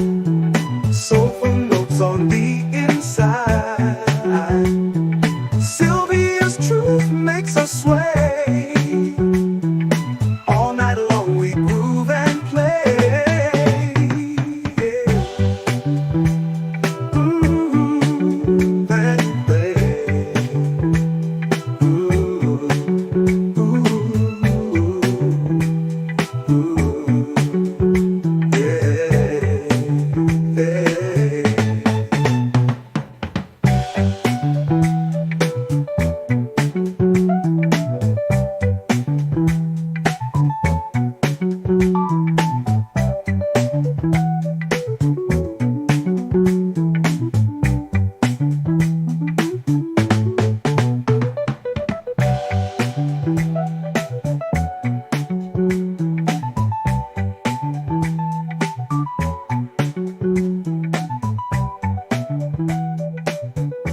that courtroom grind. All day long she's making time. Notes in hand, she's got the plan. Comes home late, shines like a star. Yeah, she's here to break it down. Justice found without a frown. In our chat with hearts so true, Sylvia's magic comes right through. Feel it, baby, feel the glide. Soulful notes on the inside. Sylvia's truth makes us sway. All night long we groove and play. She's the queen with a golden touch. In her words we trust so much. Courtroom battles fade away. She brings the light end of day. Slide it slyly, can't deny. Sylvia knows just how to fly. All our walls she melts away, bringing soul to every day. Feel it, baby, feel the glide. Soulful notes on the inside. Sylvia's truth makes us sway. All night long we groove and play.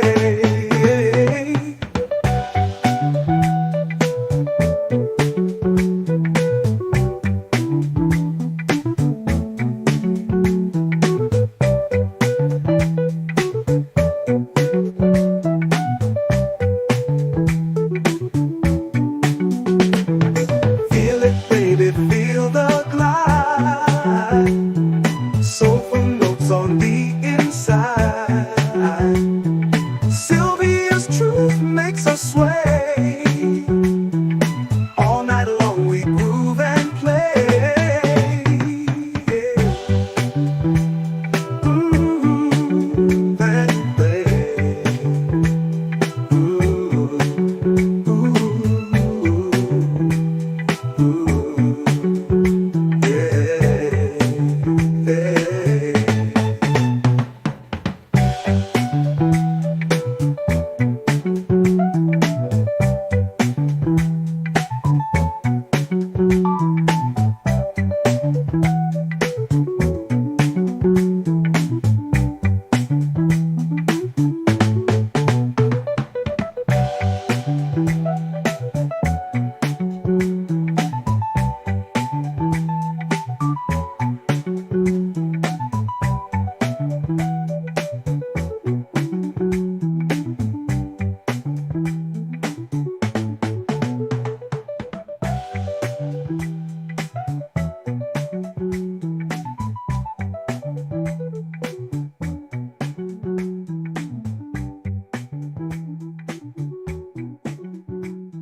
Sylvia in that courtroom grind.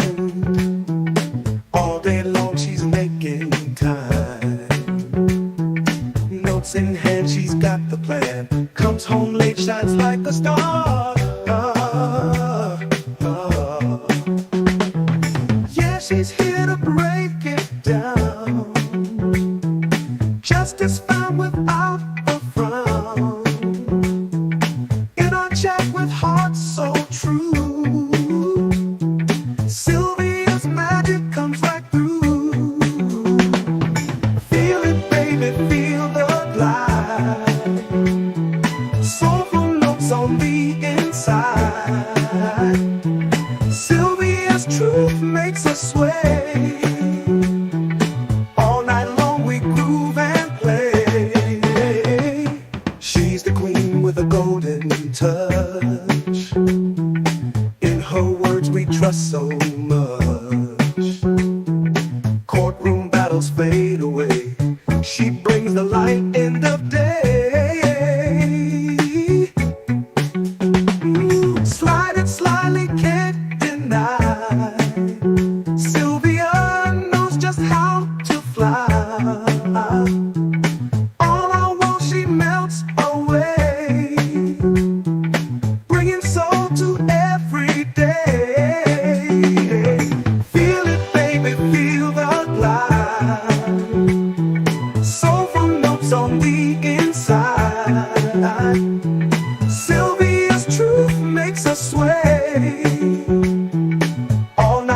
we groove and play.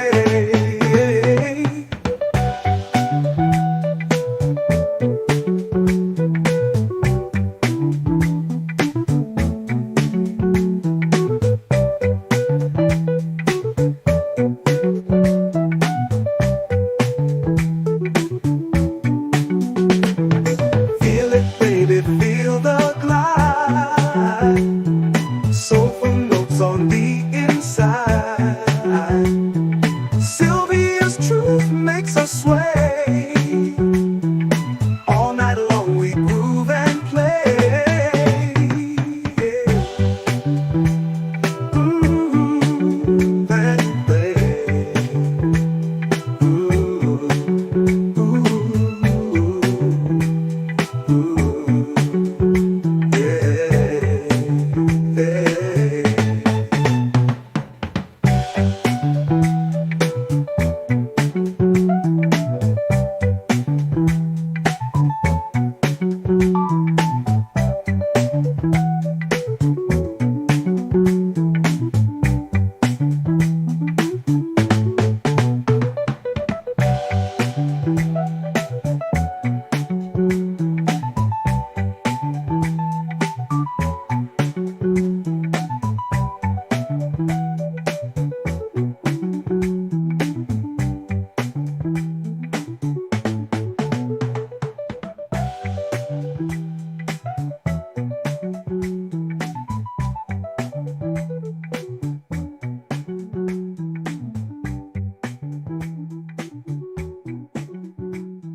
Sylvia in that courtroom grind.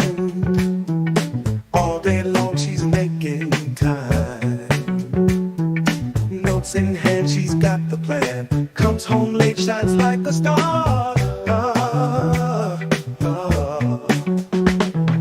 Yeah, she's here to break it down. Justice found without a frown. In our chat with hearts so true, Sylvia's magic comes right through. Feel it, baby, feel the glide. Soulful notes on the inside. Sylvia's truth makes us sway. All night long we groove and play. She's the queen with a golden touch. In her words we trust so much. Courtroom battles fade away. She brings the light end of day. Slide it slyly, can't deny. Sylvia knows just how to fly. All our walls she melts away, bringing soul to every day. Feel it, baby, feel the glide. Soulful notes on the inside. Sylvia's truth makes us sway. All night long we groove and play.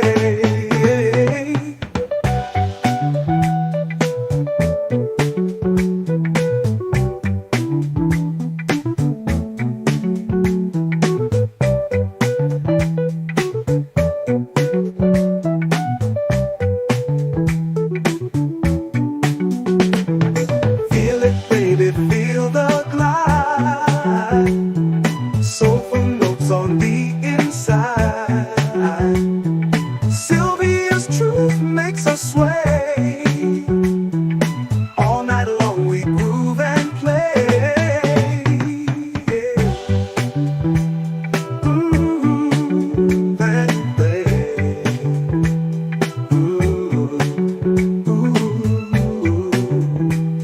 ooh, yeah.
that courtroom grind. All day long she's making time. Notes in hand, she's got the plan. Comes home late, shines like a star. Yeah, she's here to break it down. Justice found without a frown. In our chat with hearts so true,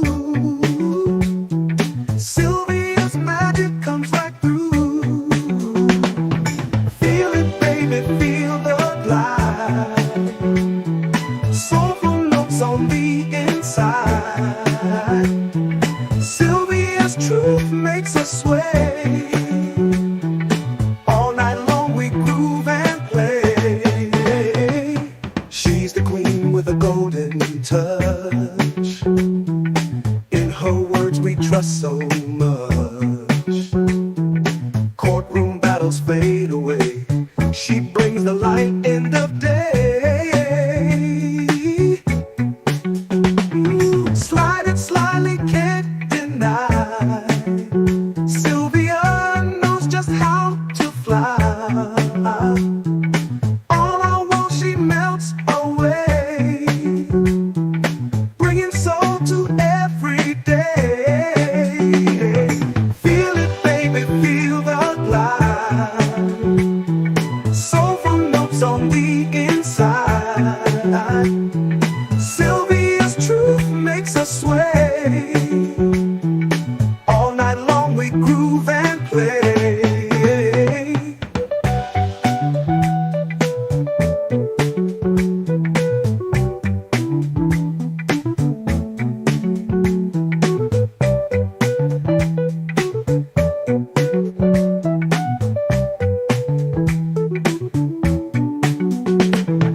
Feel it, baby, feel the glide. Soulful notes on the inside. Sylvia's truth makes us sway. All night long we groove and play. Groove and play.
Sylvia in that courtroom grind. All day long she's making time. Notes in hand, she's got the plan. Comes home late, shines like a star. Yeah, she's here to break it down. Justice found without a frown. In our chat with hearts so true, Sylvia's magic comes right through. Feel it, baby, feel the glide. Soulful notes on the inside. Sylvia's truth makes us sway. All night long we groove and play. She's the queen with a golden touch. In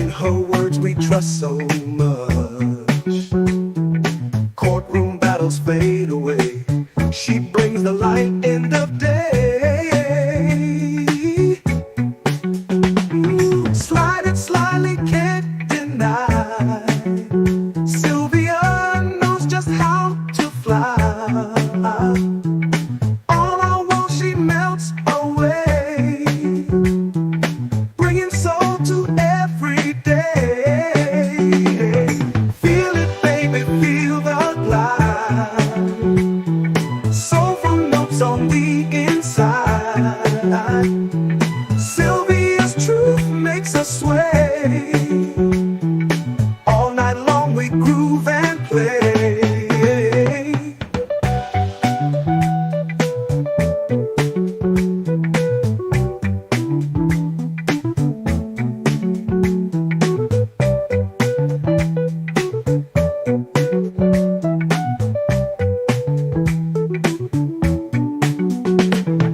Feel it, baby, feel the glide. Soulful notes on the inside. Sylvia's truth makes us sway. All night long we groove and play. Groove and play. Ooh, ooh, ooh, yeah, yeah.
Sylvia in that courtroom grind. All day long she's making time. Notes in hand, she's got the plan. Comes home late, shines like a star. Yeah, she's here to break it down. Justice found without a frown. In our chat with hearts so true, Sylvia's magic comes right through. Feel it, baby, feel the glide. Soulful notes on the inside. Sylvia's truth makes us sway. All night long we groove and play. She's the queen with a golden touch. In her words we trust so much. Courtroom battles fade away. She brings the light end of day. Slide it slyly, can't deny. Sylvia knows just how to fly. All our walls she melts away, bringing soul to every day. Feel it, baby, feel the glide.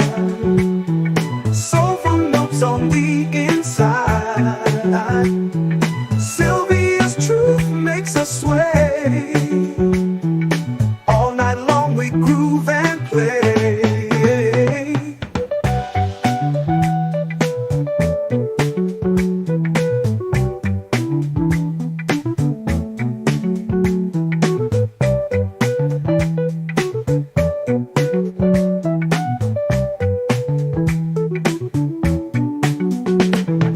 Feel it, baby, feel the glide. Soulful notes on the inside. Sylvia's truth makes us sway. All night long we groove and play. Groove and play. Ooh, ooh, ooh, yeah, yeah.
that courtroom grind. All day long she's making time. Notes in hand, she's got the plan. Comes home late, shines like a star. Yeah, she's here to break it down. Justice found without a frown. In our chat with hearts so true, Sylvia's magic comes right through. Feel it, baby, feel the glide. Soulful notes on the inside. Sylvia's truth makes us sway. All night long we groove and play. She's the queen with a golden touch. In her words we trust so much. Courtroom battles fade away. She brings the light end of day. Slide it slyly, can't deny. Sylvia knows just how to fly. All our walls she melts away, bringing soul to every day. Feel it, baby, feel the glide. Soulful notes on the inside. Sylvia's truth makes us sway. All night long we groove and play.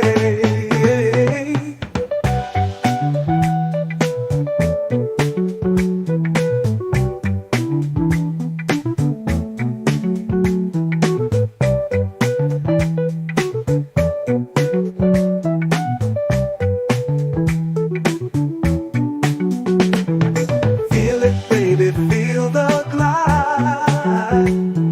Soulful notes on the inside. Sylvia's truth makes us sway. All night long we groove and play. Groove and play.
Sylvia in that courtroom grind.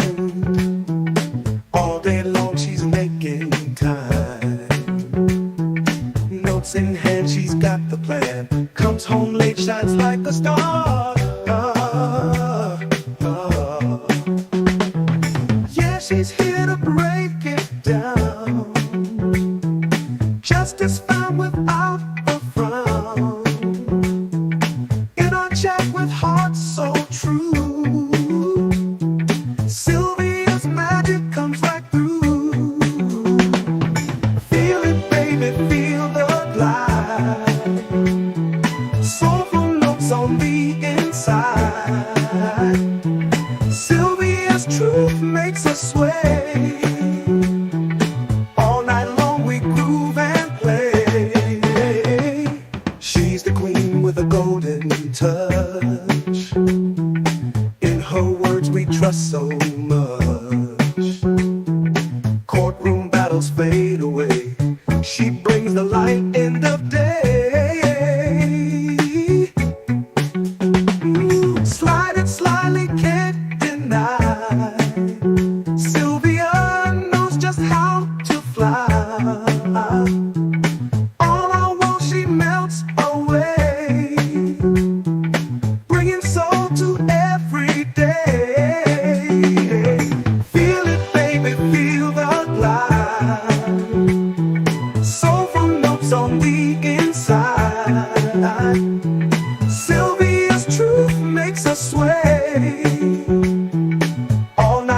we groove and play.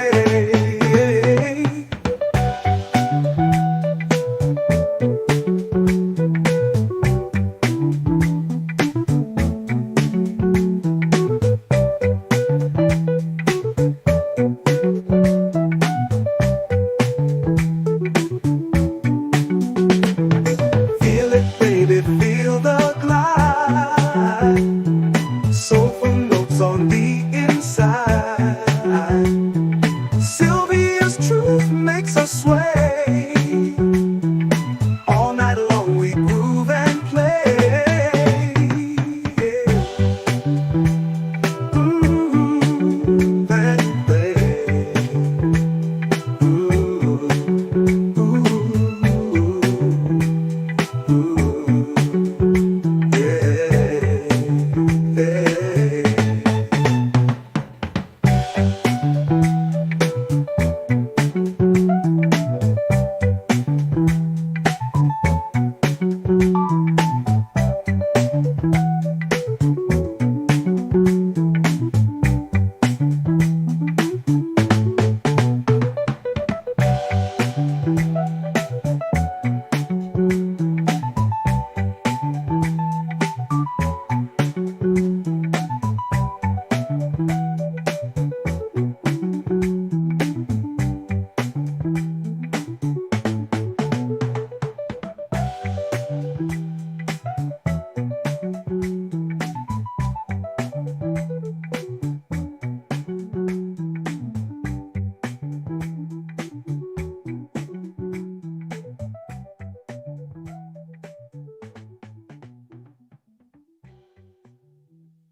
Sylvia in that courtroom grind.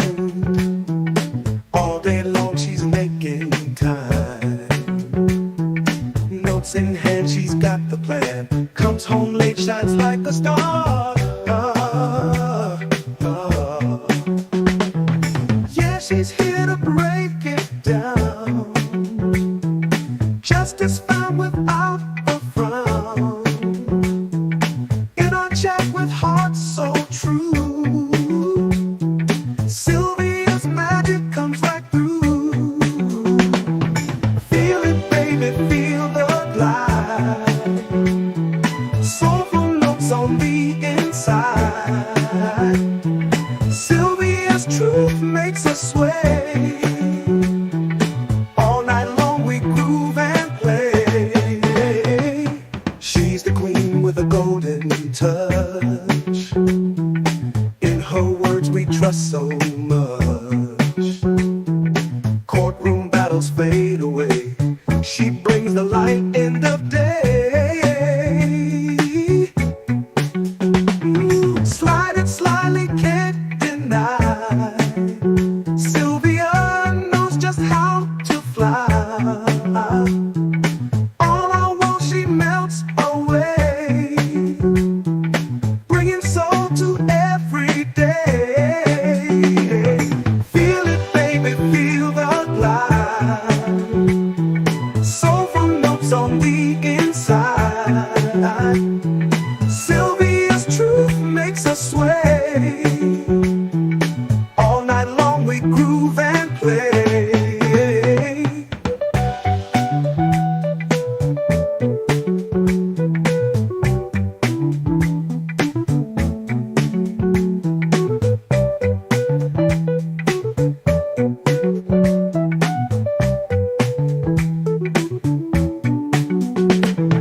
Feel it, baby, feel the glide. Soulful notes on the inside. Sylvia's truth makes us sway. All night long we groove and play. Groove and play. Ooh, ooh, ooh, yeah, yeah.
in that courtroom grind. All day long she's making time. Notes in hand, she's got the plan. Comes home late, shines like a star. Yeah, she's here to break it down. Justice found without a frown. In our chat with hearts so true, Sylvia's magic comes right through. Feel it, baby, feel the glide. Soulful notes on the inside. Sylvia's truth makes us sway. All night long we groove and play. She's the queen with a golden touch. In her words we trust so much. Courtroom battles fade away. She brings the light end of day.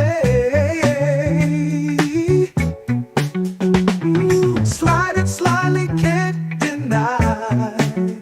Sylvia knows just how to fly. All I want, she melts away, bringing soul to every day. Feel it, baby, feel the glide.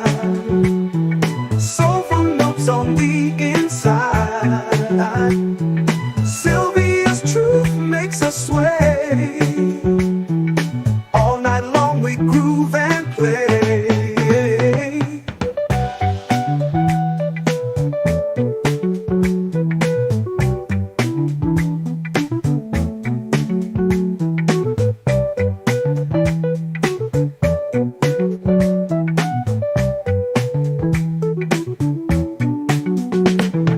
Feel it, baby, feel the glide. Soulful notes on the inside. Sylvia's truth makes us sway. All night long we groove and play. Groove and play. Ooh, ooh,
Sylvia in that courtroom grind.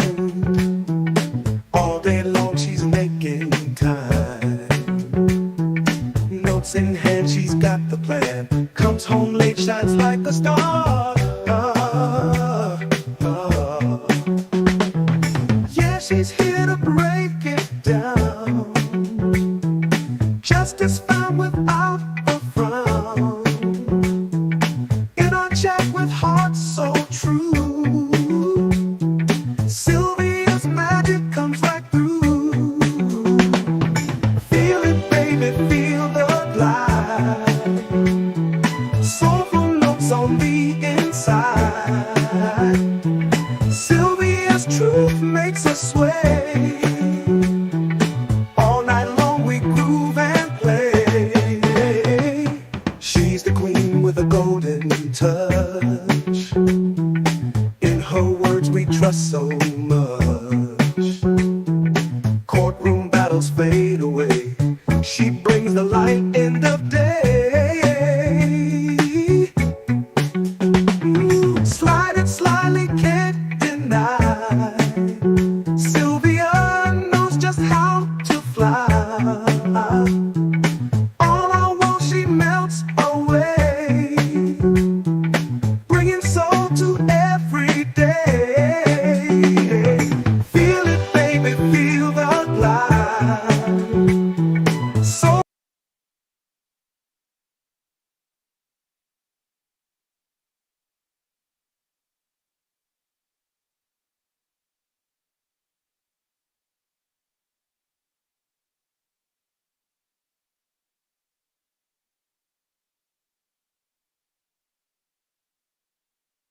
Thank you. I hope y'all had a pleasant lunch. And the state has got their next witness in here. Let's go ahead and swear this witness. Raise your right hand. You swear firm testimony gives that truth, the whole truth, nothing but the truth. All right, state your name. Have a seat. State your name loudly for the courts. All right. First and last, and spell it. All right. Officer Hill, Sean, S-E-A-N. Last name is Hill, H-I-L-L. Good afternoon, Officer Hill. How are you doing? I'm doing good. How about yourself? Doing well. All right. Can you tell the jury how long you've worked with Atlanta Police Department? Yes, sir. I've been an officer for a little over 12 years. What year was it that you graduated the academy? 2013. And how did you end up working for APD? Long story short, I was military, and I came into wanted to do law enforcement after I got out of the military. What branch were you in? Marine Corps. And was it through a connection in the Marine Corps that you ended up working for APD? Yes, sir. One of my coworkers in the Marine Corps came to APD when he got out, and he recruited me to the department. What did you do in the Marine Corps? Your Honor, it's foundational. Jury has to determine Officer Hill's credibility as a witness. Sustained. I mean, overruled. You can go ahead and just briefly review it. We don't. Yes, Your Honor. As relevant to his position as a police officer now. Yes, Your Honor. I'll ask more pertinent question, Your Honor, in relating to that. Officer Hill, what skills did you learn in the Marine Corps that help you as an officer with the Atlanta Police Department? I learned valuable skills, patience. I learned a lot of stuff in the Marine Corps. And what, in non-military terms, what was your job? What did you do? I was a communication operator, radio guy. Now, Officer Hill, what zone do you work in currently? Zone 1. And are you a patrol officer? Yes, sir. How long have you worked in Zone 1? My entire time as an officer for 12 years. Now, how many beats are in Zone 1?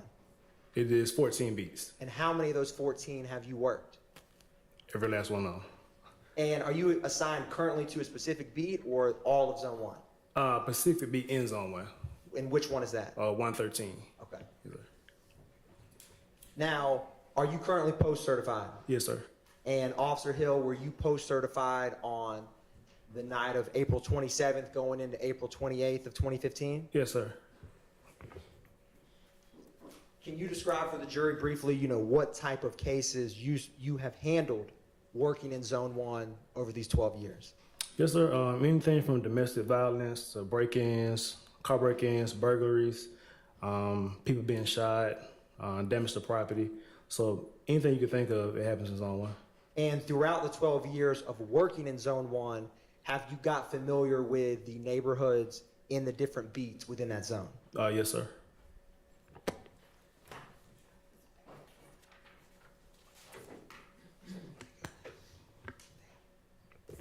So I want to turn back to April 27th going into April 28th of 2015. What beat were you working back then? That was 110. And what precinct, or what's the precinct location for beat 110? It's off of Dunley Hollowell Parkway. How close, or what's the address on Donnelly Hollowell Parkway for that? Precinct is 2315. And are you familiar with Club Crucial? Yes, sir. How close is Club Crucial to that precinct that you were working that night? Maybe like a couple hundred yards. Now, what time or what was your shift, or were you working that day? April? Yes, sir. I was working that day, and my shift was at 10 p.m. that night to 7 in the morning the next day. So you would start 10 p.m. April 27th, going till 6 a.m. April 28th? Yes, sir. Now, were you in uniform? Yes. And would you have had a patrol car? Yes. And back then, did you ever have a partner, or were you working your single patrol car? Just solo. Okay. Now, coming on shift that night, do you remember ever responding to any calls that stood out? Yeah, we had a shots fired call, and I think a fight call at Club Crucial that night towards the beginning and middle of the shift. Rough ballpark, do you remember around what time that would have been? Between 12 and 1 in the morning. And did you respond to that call? Yes, sir. Did other officers respond? Yes, a lot. Now, when you're responding to Club Crucial, have you responded there before in the past? Yes. And what were you responding to on the night of April 27th going into April 28th? What type of call was it? We had shots fired in the area, and we had large group of people fighting. That's what the call came in as. And how extensive was your involvement with that Club Crucial call midway through your shift? That night, my job was basically just to get everybody out safely. So I was out trying to get clear the parking lot and get everybody on the road. Now, after responding to Club Crucial, did that impact how the rest of your shift would go? Usually when we have incidents that happen in Crucial, they carry over into the neighborhood. So yes, we were on alert that night due to the shots fired in the fight that happened in Club Crucial. Now, Officer Hill, after you responded to, or let me ask you this, that night, because you were in beat 10, would you show up on, or would you be 1110 on a CAD report if you were working beat 10 in zone 1? Yes. And would other officers you said that there was 14 beats in zone 1, Mm-hmm. they would it be reflective of 1 through 14? Yes. Okay. Now, after you responded to Club Crucial, did you ever have the opportunity to go to 1903 Drew Drive? Yes, I responded to a call at 1903 Drew Drive later that morning, like around about 5 that morning. After you'd responded to Club Crucial? Yes. Now, what area had you been to Drew Drive in that area before? Yes. And back by this point, it'd be April 28th, 5 in the morning, about around that time when you responded to Drew Drive? Yes, sir. Back then, in April 28th of 2015, how would you describe that area that Drew Drive is within your beat? It was a quiet area, nice, fairly new, renovated, so we didn't really get too many calls in that area. What type of calls had you responded to in that area when you responded that morning? Because Objection as to relevance. Your Honor, it's setting a background for Officer Hill's familiarity with his specific beat that night of the shooting.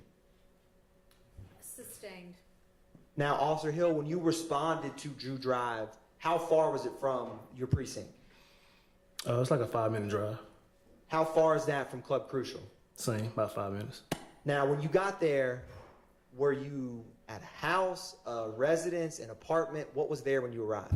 It's both, but the actual 1903 is apartment complex. And when you got there, was it light out or dark out when you first got there? No, it was dark.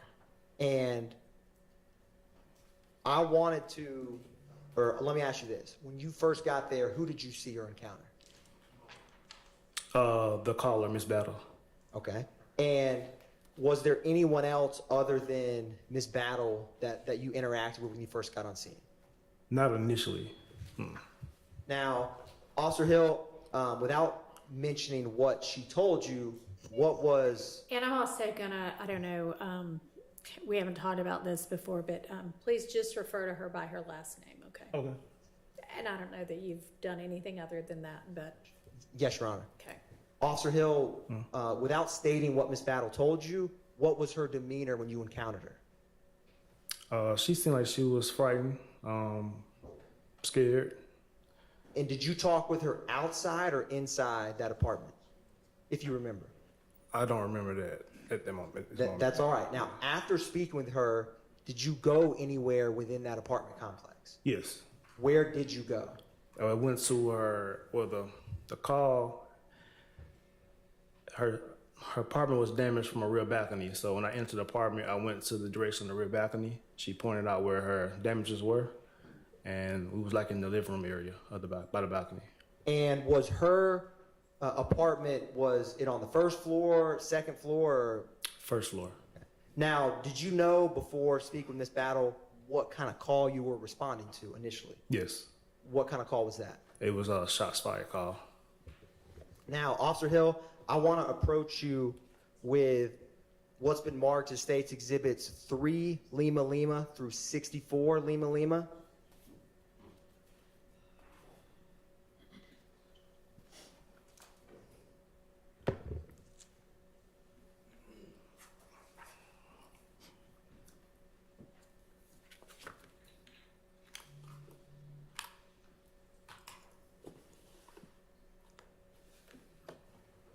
Now, Officer Hill, if you can, do me a favor and flip through from 3 Lima Lima through 64 Lima Lima, and when you're done, just look up at me.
Yes, sir. What are those? 3 Just through 64. photos of the damaged property and some of the shell casings that we recovered from the scene. are they a fair and accurate of the photographs and the scene that you responded to on April 28, 2015? Yes, sir. Your Honor, at this time, the state moves to admit into evidence States Exhibits 3 through 64, Lima, Lima. They're admitted without objection. Thank you, Your Honor. Now, Officer Hill, I want to start with 3 through 12, Lima, Lima. What apartment was Miss Battle's apartment? After speaking with her, you said you went inside. What apartment was it that you all went to? Apartment 1122. And so I want to publish States Exhibit 3, Lima, Lima first.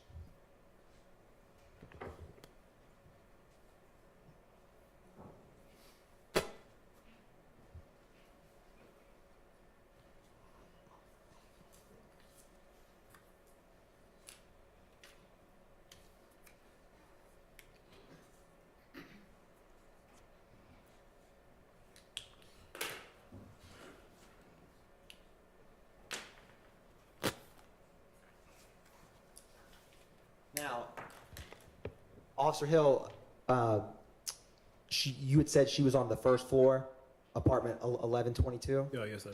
and turning to 4 Lima Lima. Is this 1122 the apartment you went to with Miss Battle that night? Yes, sir. Now, can you describe for the jury what did you see when you went inside? I'm going to publish 5 Lima Lima, or I'll take a step back. You had first mentioned her back porch. Mm-hmm. What was the damage that you noticed, if any, on Miss Battle's apartment porch? You can tell that her back door was damaged, had glass shatter throughout the door. So when I went in, she pointed me into the direction, and I was able to see where the bullet made entry. And I just traced the direction and noticed that it went through her couch as well. I'm going to walk through a couple of these photographs with you, Officer Hill. Okay. Publishing 7 Lima Lima, can you orient for the jury? Do you see the damage you had just referenced in 7 Lima Lima? Oh, yes, sir. And where is it? It's towards the bottom of the door or glass. Is it where that blind is? Damaged it. Yes, sir. And once you trace that, can you show the jury on publishing 8 Lima Lima where that bullet? Yeah. So the bullet, when it made entry through the door or the glass, it went directly to the couch cushion, like where the armrest is at, and it went through the pillows. I'm going to publish 9 Lima Lima. Is 9 Lima Lima, is that the inside of Miss Battle's apartment door, 1122? Yes. And 10 Lima Lima, can you describe for the jury, is this the couch that you were just discussing with them about the bullet hole? Yes, sir. And 11 Lima Lima, where did you notice the damage in Miss Battle's couch in 11 Lima Lima? Right at the bottom part of the arm cushion. Yeah, that's where the bullet went through.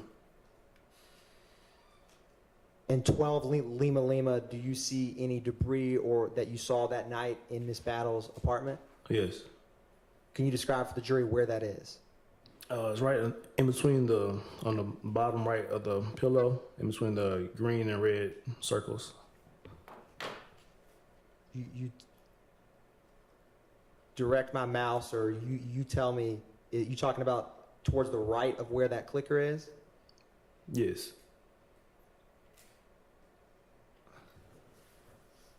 Now, was anyone else in the apartment with Miss Battle when you were walking through with her to see the damage? Not that I seen, though. Did you ever become aware of any other apartments that were damaged? Yeah, so after I got finished talking with Miss Battle, I walked outside where her balcony was at and just cased the area, and that's when I seen several other shell casings outside of apartment 1120. Now, is apartment 1120, is that right next door to Miss Battle's apartment? Yes. Now, after you looked through Miss Battle's and saw these additional shell casings, was the lighting better or worse in terms of natural sunlight by that time? Still about the same at that time. And so when you first came on scene, it was dark out? And did you notice the shell casings as the lighting got better? So as I waited for the ID set to come out, take pictures of the damages, by that time it became daylight. So that's when I noticed several more shell cases in the middle of the street. Now, would you have been the officer who radioed for ID to come out to 1903 Drew Drive? Yes, sir. And did a crime scene tech arrive? Yes. Now, after realizing this additional damage, was anyone in apartment 1120? Initially, I didn't know. So we did try to do a knock and talk, make sure nobody wasn't injured inside the home or possibly deceased. So I was able to get the maintenance man of the complex to let me in for me to do a welfare check of the home. After I did the welfare check, I realized no one was in the home, so we secured the door and exited. Now, I want to talk to you about what you saw inside apartment 1120. So I'm publishing 13 Lima Lima.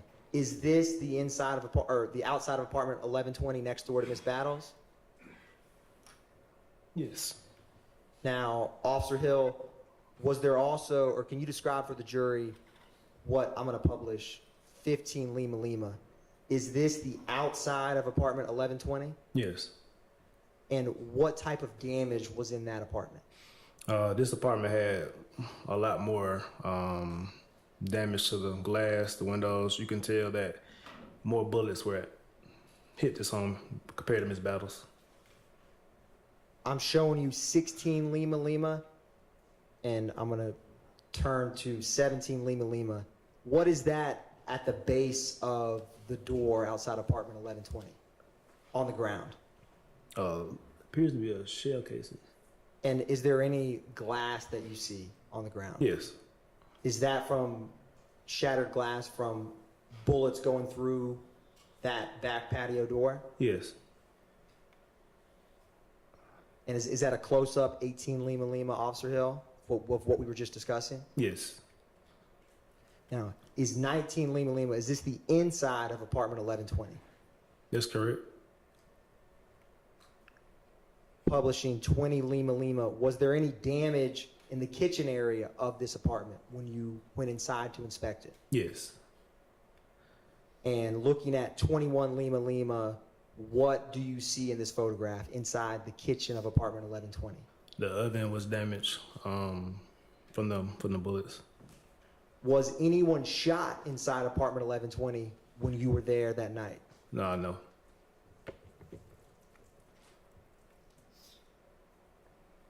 And Officer Hill, with 22 Lima Lima, is this a piece of debris inside that apartment? Yes. And do you know what type of, either what that is? Does that have any connection with bullet? Yes. What is it? Like fragment from a bullet. Turning to 23 Lima Lima, inside of this apartment, was there any defects in the walls from inside that apartment? Yes, sir. And did you do a similar to how you did in Miss Battle's apartment in terms of try to trace to the best you can where the bullets came from the outside in? Oh, yes, sir. I'm showing you is 24 Lima Lima. Do you see a defect in this photograph? Yes. Also publishing 25 Lima Lima. Do you see any defects in this photograph? Yes. And from your personal review, did you or did you not believe that these defects came from bullets? Yes. They did?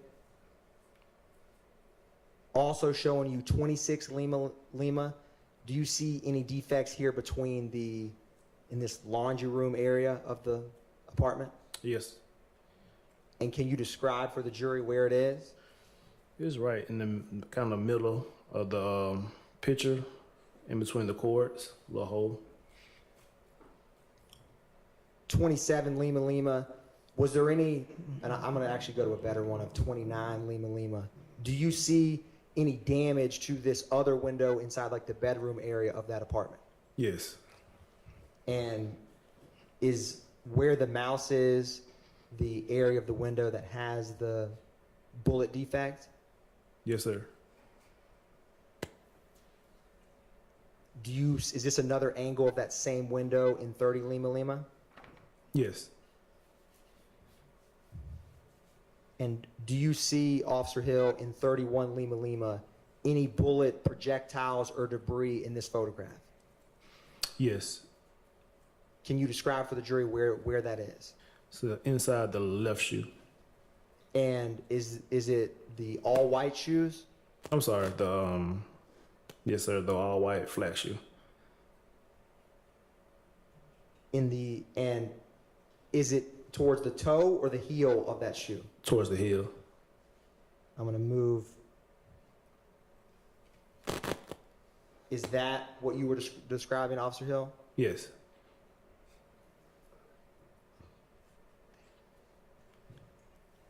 Now, Officer Hill, once you looked in apartments 1120 and apartments 1122, did you ever go outside into the street area at 1903 Drew Drive? Yes. And what did you see outside in the street, outside of those back porches of those apartments? Several shell casings.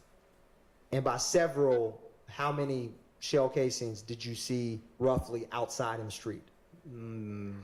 I would say over 20 at that time. Turning or publishing 62 Lima Lima, can you describe for the jury in general what this photograph depicts? Yeah, so everywhere you see a yellow marking on the ground is where we recovered a shell casing from. So are all of these yellow placards in the street outside of 1903 Drew Drive indicative of shell casings or projectiles in the street? Yes. Publishing 63 Lima Lima, is this another view of those shell casings in the street? Yes. Now, Officer Hill, while the crime scene tech was there, there's a number, or how many, well, I'll do this.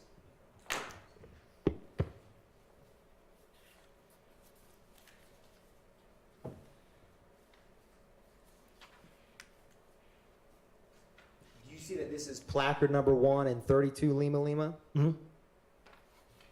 I'm going to publish 61 Lima Lima.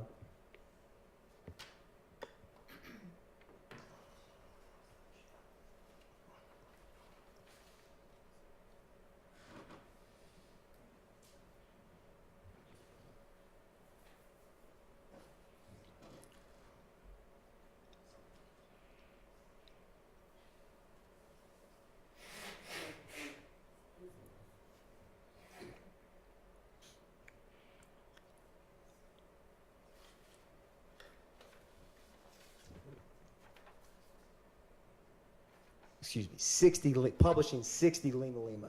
And Officer Hill, what is next to the placard in 28, as depicted on 60 Lima Lima, next to placard number 28? Shell casing. And so was there 28 placards that were crime scene tech put on scene outside of 1903 Drew Drive? Yes. And are walking back to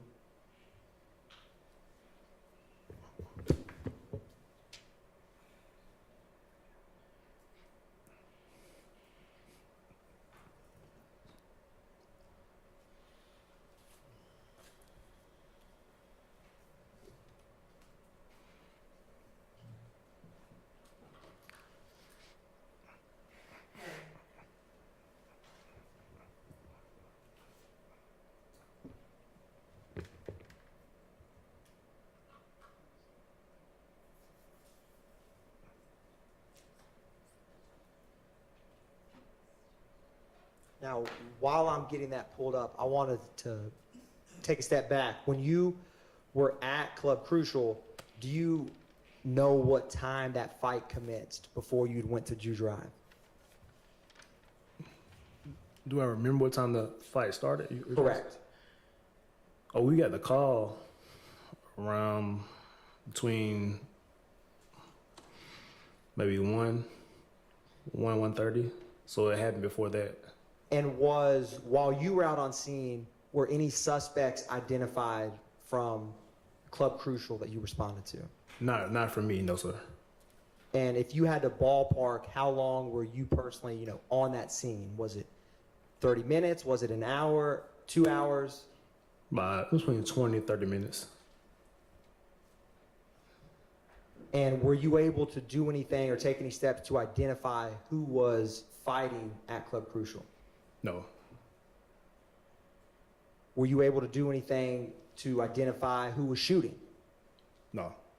And that time of night, is Club Crucial crowded or not crowded? Crowded. And after there's a shooting, is it easy or difficult to gather information when Club Crucial's crowded and there's a shooting? No, it's difficult. Overruled. You may answer, Officer Hill. It's difficult at that time. Why is it difficult? Why is it difficult to gather information in that environment? Multiple people running, trying to get out the way, trying to get home, get safe. So a lot of times people are not trying to talk to us or answer any questions.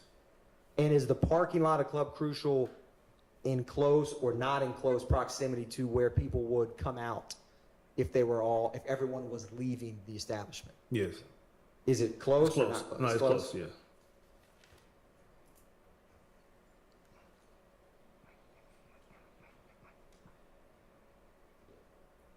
Did you personally speak to anyone at Club Crucial when you arrived? No.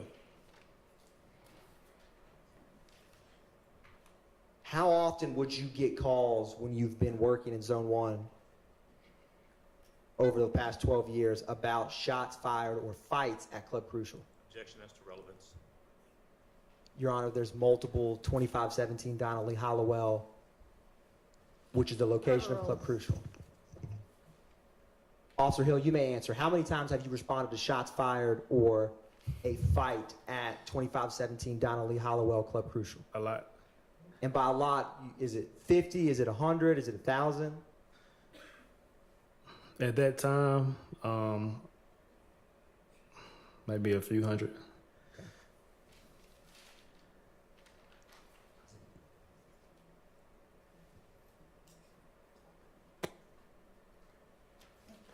Now, should be coming up momentarily, Officer Hill.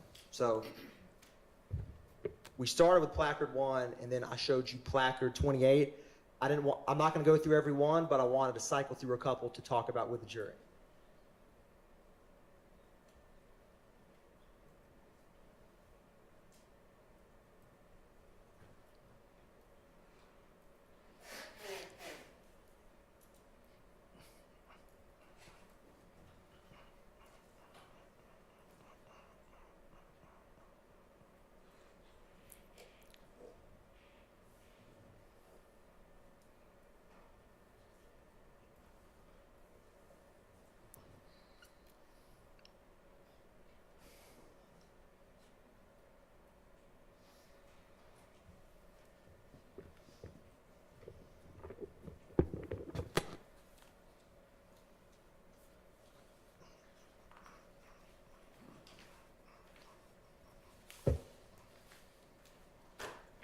So, Officer Hill, do you see a shell casing in 33 Lima Lima next to placard number 2? Yes. And do you know what type of shell casings were on scene? Not at that moment I did. Were you ever able to determine or learn what type of shell casings that they were? Yes. What type were they? They were 9mm shell casings. Was there any other type of shell casings that you found on scene? It was, but I don't know. I don't remember what the other That's all right. casing was.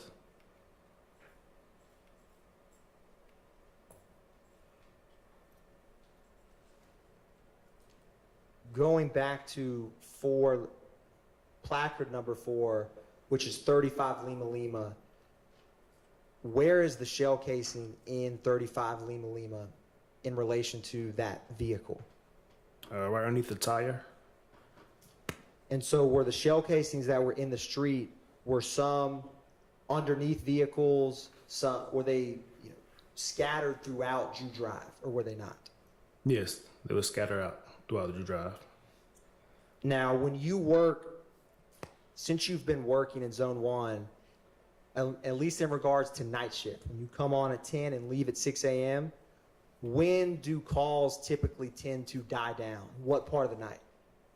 Towards the end, so anytime after 4 on out, it tends to die down. When's like the most busiest time on shift? When we first come on, like around 10 and 12. And when you got to the scene, roughly again, what time was it when you first met Miss Battle? A little bit after 5. Was there many people out at that time? No.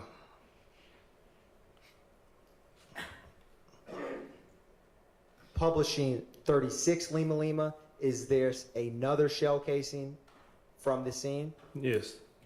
I'm going to jump to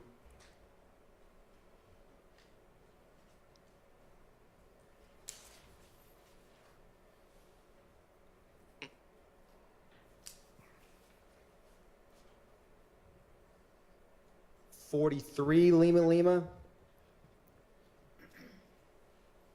In 43 Lima Lima, and while you were walking the scene, were some of the projectiles or defects from bullets close by to one another, or were they not?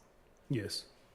And is 43 Lima Lima show different projectiles or debris from bullets in close proximity to one another? Yes.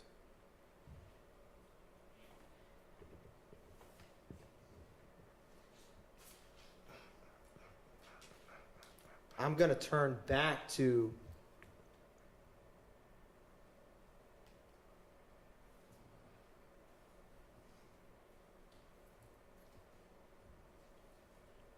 .62 Lima Lima. Using .62 Lima Lima, what was the proximity of the vehicles to where the shell casings were found on scene? They were pretty close. And how close were these shell casings to the apartment, specifically 1120 and 1122 that you responded to that night? So apartment 1120, 1122 would be right on the other side of those black rails in the bushes. To the on the right side of the I'm photograph? sorry, yes, to the right side of the photo. Like this, is this the black rail that you're describing? Yes. So if you were to walk, you see where my cursor is? Mm-hmm. If you were to walk from this part of Drew Drive and walk all the way towards the camera angle and keep walking, would these placards from the debris or projectiles, where would they be in relation to both those apartments? Were they concentrated or not concentrated in a specific Yes, area? they were concentrated in that particular area.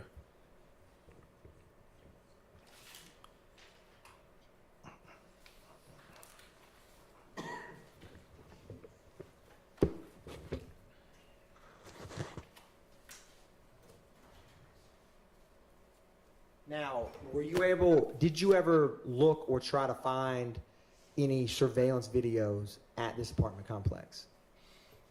We did canvass for surveillance footage, but we weren't able to locate any at that time. Were you able to ever find or locate any eyewitnesses when you were on scene?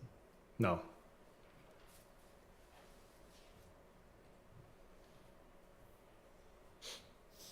Now, did you ever come to learn who lived in apartment 1120 next to Miss Battles? Yes. Who was that? I'm going to object to hearsay. What's your response?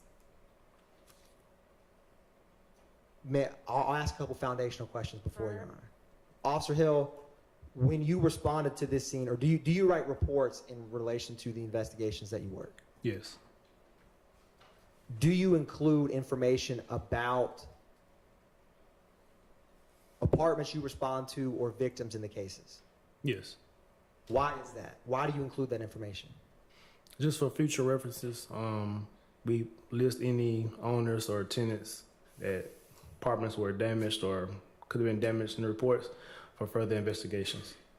And without stating anything yet, how was it that you were able to come to learn who resided in apartment 1120? So in the apartment complex is 2 other officers, 8 Atlanta police officers that live in the complex. They had a layout of the tenants that lived in the property, and they were able to give me the name of the tenant. So they had a layout of the residents of all the apartments at that location? Yes, sir. And using that, were you able to determine who was listed as living in that apartment? Yes. Your Honor, may he be permitted to answer? I'm going to object based on hearsay and confrontation. And, Your Honor, the effect on Officer Hill's investigation before leaving the scene? Sustained. Yes, Your Honor. Now, Officer Hill, after crime scene came, what did you all do with the shell casings that we've walked through here today? Did you leave them in the street? Did you take them somewhere? What did y'all do with them? No, we collected them and turned them in as evidence. And in the shell casings that were in the street, who was it that actually took those and transported them? Myself. And where did you take them? So our property building, and that's where we take all evidence and properties.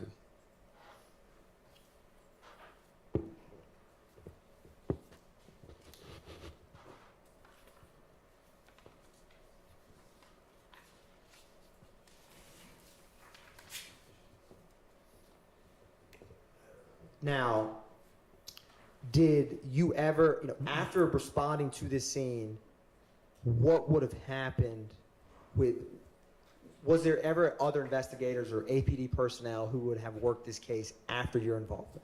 Yes, as soon as I do my initial report, it'll get assigned to an investigator and they'll take over the case from there. So, and do those investigators conduct follow-up in cases to gather more information after you leave the scene? Mm-hmm. Yes. And when you were working the night shift in Beat 10, Zone 1, how would you respond to multiple calls within a night? Yes. And after you respond and gather initial information, do you have to respond to other calls that come in? Yes.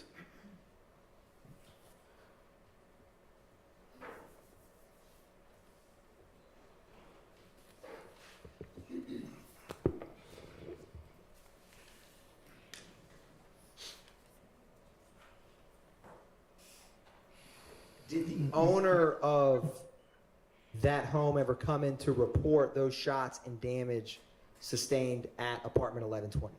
Not that night, not to me, no.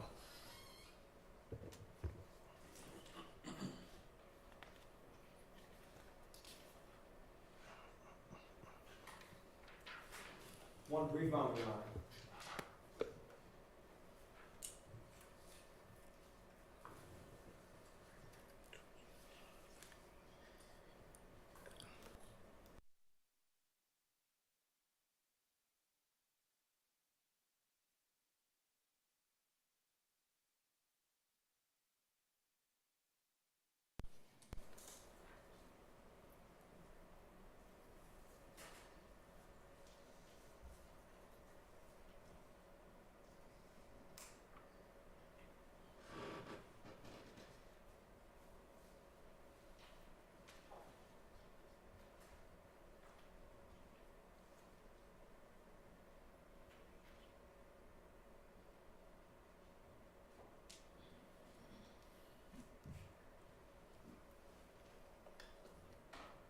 Your Honor, no further questions for Officer Hill at this time.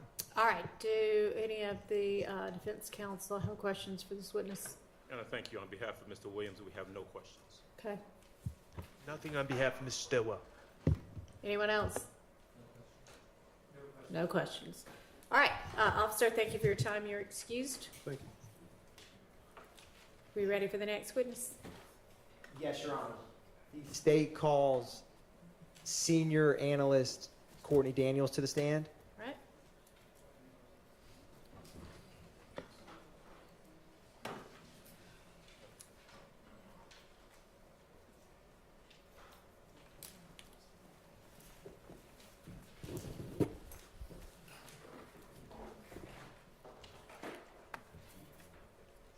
Just raise your right hand. You swear affirm the testimony you give today the truth, the whole truth, and nothing but the truth? Yes. Have a seat. State and spell your first and last name for the court. Slide into the mic, please. Courtney Daniels, Daniels.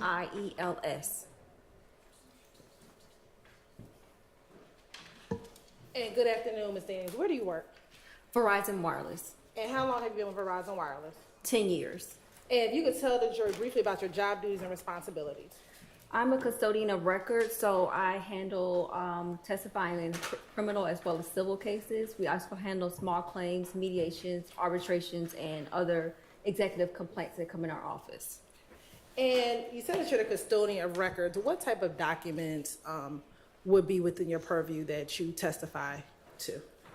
So we testify to subscriber information, call details, text message details, text message content, any internet records that are available. Okay. So first starting with call detail records, if you could tell the jury when you, the call detail records that are with Verizon Wireless, generally what time zone are those call detail records kept in? Call detail records are based on where the user is located, so it's based on that time zone. Okay. So for example, if you have call detail records for a phone based out of Georgia, would that be an Eastern time zone? Yes. Right. And you also talked about you keep records with text messaging content. Yes. What time zone are those text messages usually kept in? So text messages are, the time zone is based on the switch where these, which is the brain of the network, where it's located. So that's how we tell what the time zone is for the text message. And the documents that you talked about that you may testify to, are those documents kept in the regular course of Verizon business? Yes. And is the information contained within those records made at or near the time in which the calls or texts are made? Yes. Specifically, we talked about subscriber information. Is that document kept within the regular course of Verizon business? Yes. And we talked about the call detail records, same question, kept in the regular and ordinary course of Verizon business? Yes. And then text message content, are those kept in the regular and ordinary course of Verizon business? Yes. With the call detail records, do you also provide cell site information? When requested, yes. Okay. And what is cell site information? Cell site information tells us what towers were involved and the locations of those cell towers. Now, with Verizon Wireless, do you have prepaid and postpaid accounts? Yes. If you could tell the jury what's a prepaid account versus a postpaid account. So a prepaid account is where you subscribe for service. You don't have to provide any verification information such as social security numbers. You just provide a name that you like on the account, your address, and then we provide you a phone number that you pay for monthly before you use the service. Well, postpaid, when you have a monthly bill, you have to provide your social security number, identification, the address that will be on the account, and you're billed monthly. So you receive a bill every month. You don't receive a bill prepaid. If you don't pay, you don't continue the service. Postpaid, you'll receive a monthly bill and continue that service until you tell us that you do not want it any longer. And you said with prepaid account, you can come up with any name that you want. Yeah, it could be anything that you'd like it to be listed as. So someone could call it Mickey Mouse and they'll get the phone. That's fine. Yes. Now, I want to direct your attention to the reason for your testimony here. Did Verizon Wireless receive a subpoena from both the Atlanta Police Department and the Fulton County District Attorney's Office? Yes. You're on permission to approach? You may. I'm going to show defense what has been marked as State's Exhibit 464 Yankee and 464 Yankee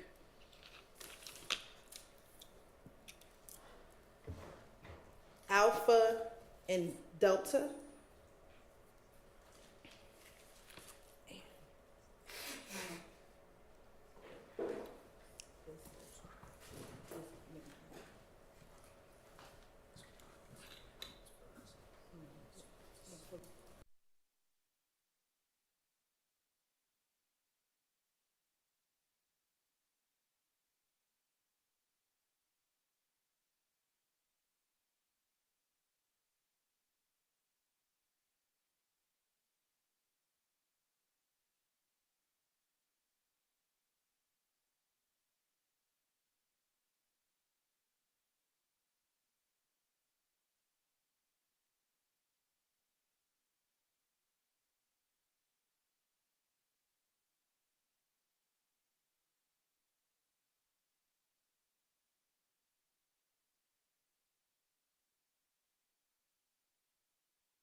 Yankee Alpha and 464 Yankee Delta. Tell me if you recognize 464 Yankee, Yankee Alpha, and Yankee Delta. Yes. And first was 464 Yankee. How do you recognize this as 464 Yankee? This is the disc that I signed and dated after reviewing the content. And we said reviewing the content. What content? The cell phone records, call details, text message content. And is that the content that would have been sent to the requester after a request was made? Yes. Now looking at 464 Yankee Alpha. What is 464 Yankee Alpha? This is one of the explanation sheets that we provide for the call details, and it explains each column that's encompassed in the record. And then 464 Yankee Delta. This is the subscriber information for one of the phone numbers. And do those items appear to be the complete item from what you reviewed and what was given to the Atlanta Police Department regarding this request for that legal exhibit? Yes. Your Honor, this time the state might attend states exhibit 464 Yankee, 464 Yankee Alpha, and 464 Yankee Delta. They're admitted, Thank you, Your Honor. subject to issues that we have to deal with later. Yes, thank you. I'm now showing you what's been marked as State's Exhibit 1 Tango Tango and 1 Tango Tango Alpha. Tell me if you recognize 1 Tango Tango. Yes. And how do you recognize 1 Tango Tango? This is the second disc of records that I signed and dated after reviewing. And does that appear to be all of the contents that was given based upon a subpoena from the Fulton County District Attorney's Office? Yes. And what is 1 Tango Tango Alpha? This is the subscriber information for the second phone number. And with 1 Tango Tango and 1 Tango Tango Alpha, does it appear to have been any additions or deletions? No. Your Honor, this time the state would like to tender 1 Tango Tango and 1 Tango Tango Alpha into evidence. Admitted and potentially subject to the same if we need to deal with that as well. Thank you, Your Honor.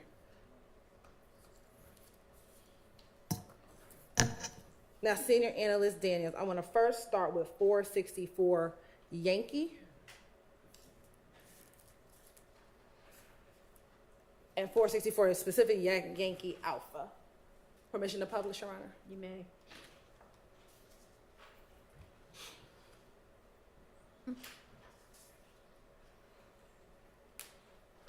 Now, looking at 464 Yankee Alpha, if you can explain to the jury, what are we looking at 464 Yankee Alpha?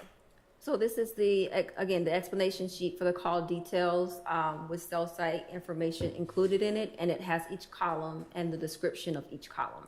And if you can just tell the jury briefly about each column and the information that would be contained in the call detail record. Okay, starting from the furthest to the left, which says network element name, that is the switch name. So again, this is the brand of the network that communicates with the towers to tell it what to do and how to do that. The second column to the right of that column would be mobile directory number. So this is what our target number is, or what the requester asked for the number to be searched.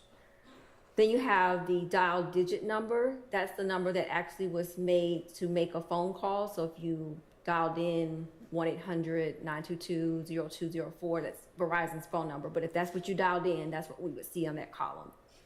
The next column is the call direction. So this tells us, is it incoming? Is it outcoming? Did it get forwarded to voicemail? Was it routed, internally in the network? The next column is called seizure date time. So this is the time of the actual call starting. So as soon as the call started, that's when the time would start. The seizure duration is exactly that. It's the duration of the call, but it's always in seconds. The first serving cell site. So this is the tower that actually communicated with the switch that initiated the phone call. So that's at the moment the call started, that's the tower that hit on the that the call hit on the tower.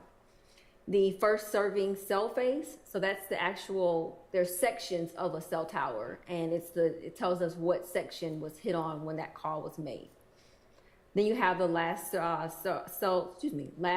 cell site. So that's at the end of the call. Where did that call end? What tower was it hitting off of?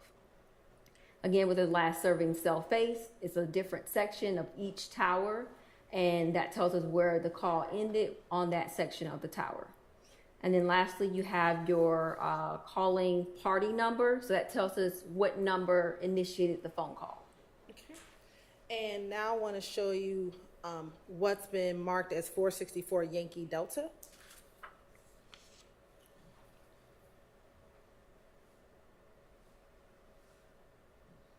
And while that's pulling up, let me ask you, for this record in 464 Yankee Delta, who was the requester of this record? I'm sorry, what agency? Better question. This was for the done by the Atlanta Police Department. And when was this request made? It was made on August 26, 2015. Now, looking at 464 Yankee Delta, can you please tell the jury what? We can scroll it. What are we looking at 464 Yankee Delta? So this is the subscriber information. And what information is contained on the subscriber information sheet? So you have the first column, which is, again, that target phone number that was requested. And what was the target phone number in this case? This one was 470-217-6080.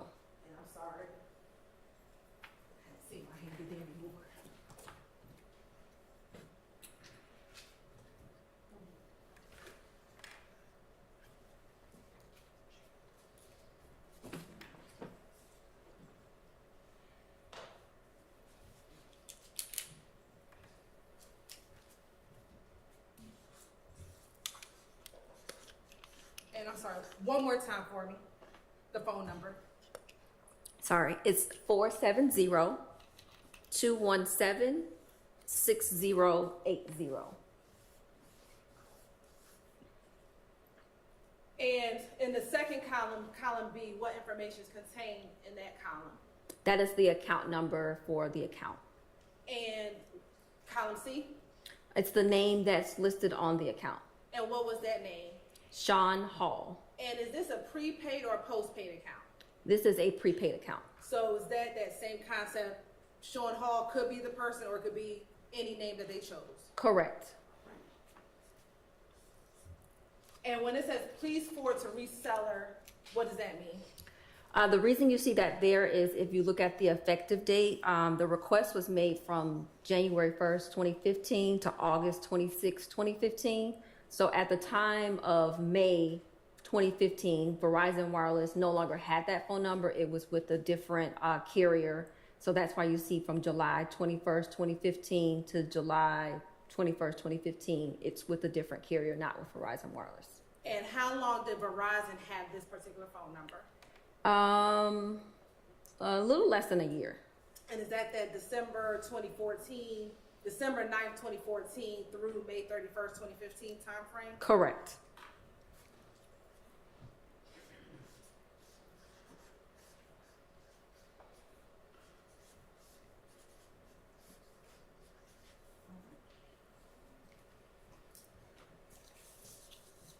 And I want to briefly open up 464 Yankee.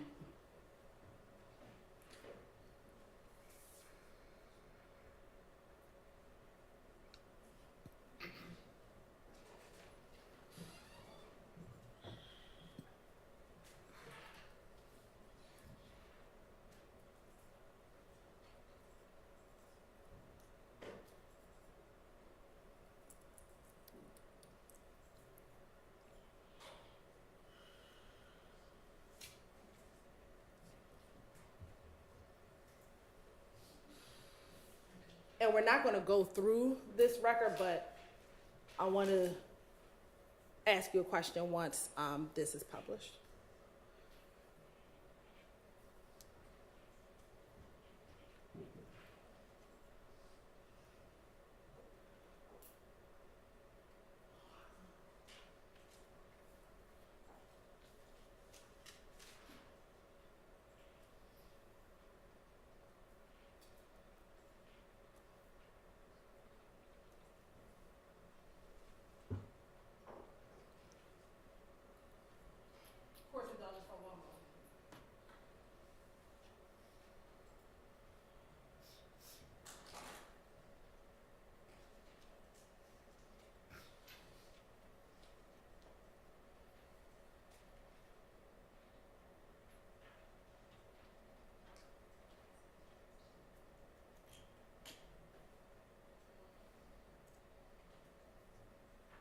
come back to that. All right. Now looking at State's Exhibit 1 Tango Tango. And publishing 1 Tango Tango Alpha.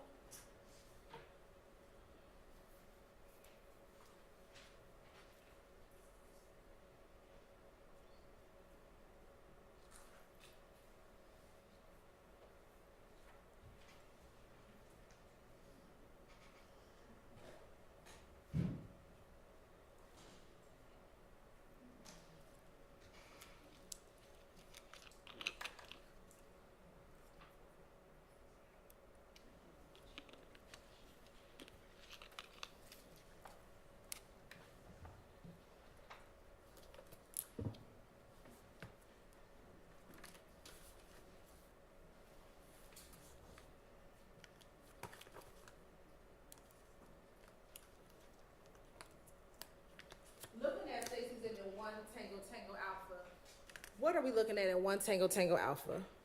This is the subscriber information for the second phone number. Okay. And for this record, when was this request made? This request was made February 11th, 2022. And who made this request? This was done by the Fulton County District Attorney's Office. Okay. And looking at 1 Tango Tango Alpha, what is contained in column A? Column A is the target number that was provided by the requester to search.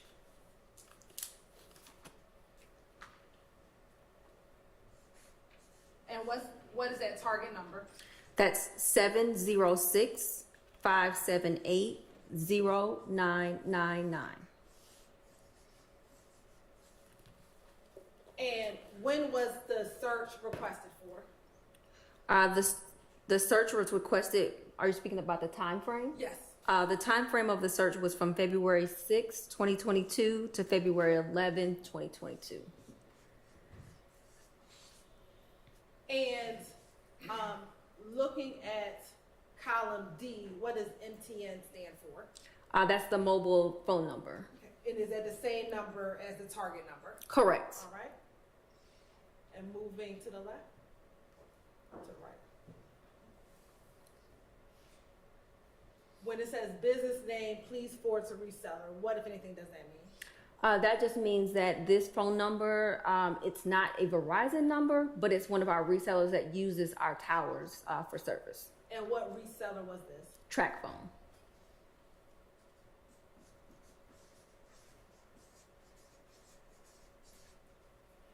And when it says MTN effective date, what does that mean? That's just telling us the start of the phone number when it was started.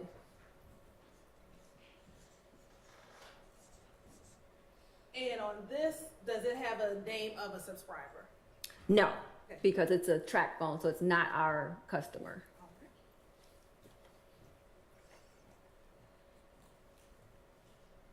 Now I want to pull up one document within 1 Tango Tango.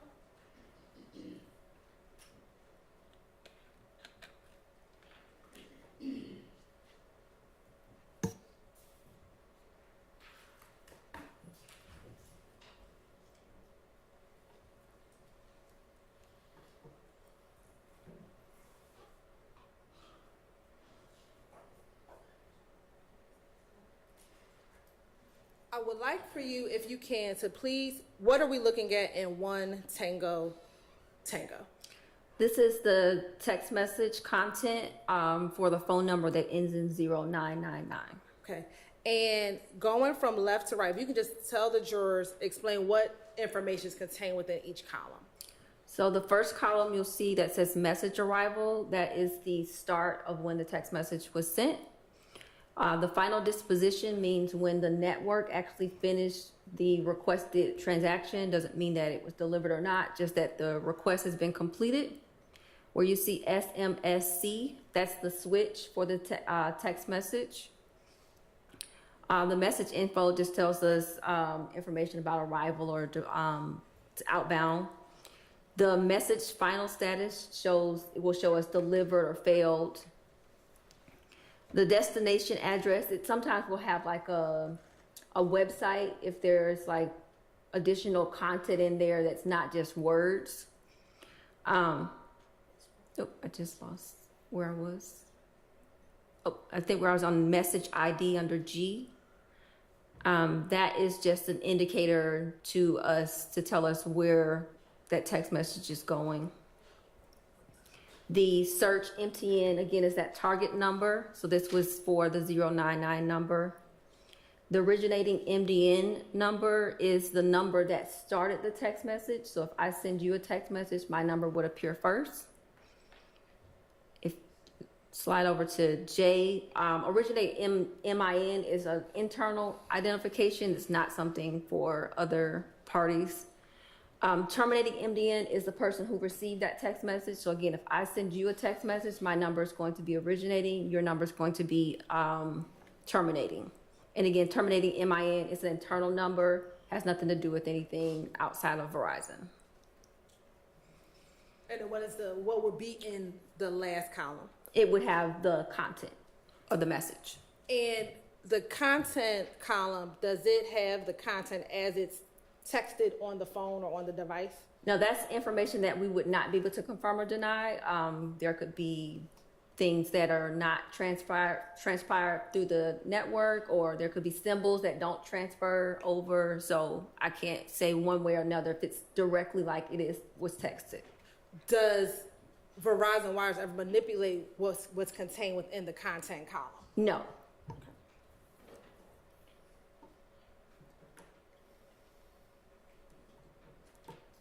All right. Court's indulgence for one moment.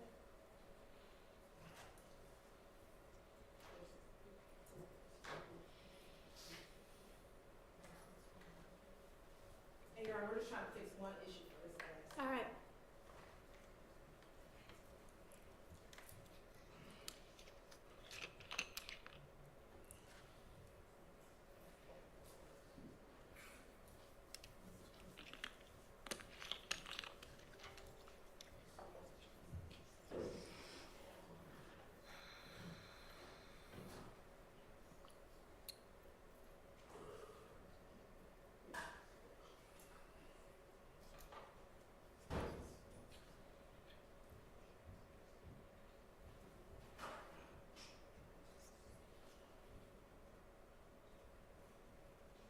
Your Honor, we're going to publish 464.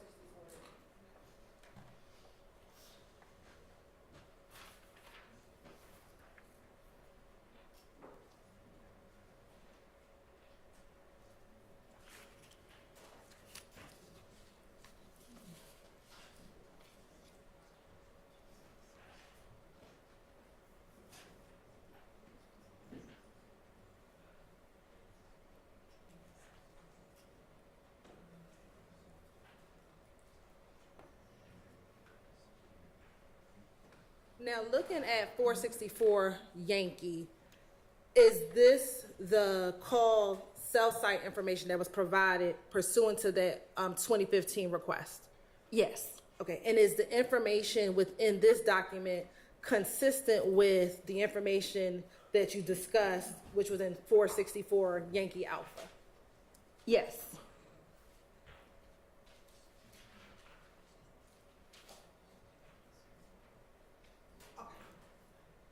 I have no further questions. All right. Do any defense counsel have questions for this witness? No, I don't, on behalf of Mr. Anybody else? No, Your Honor. No. Okay, go ahead.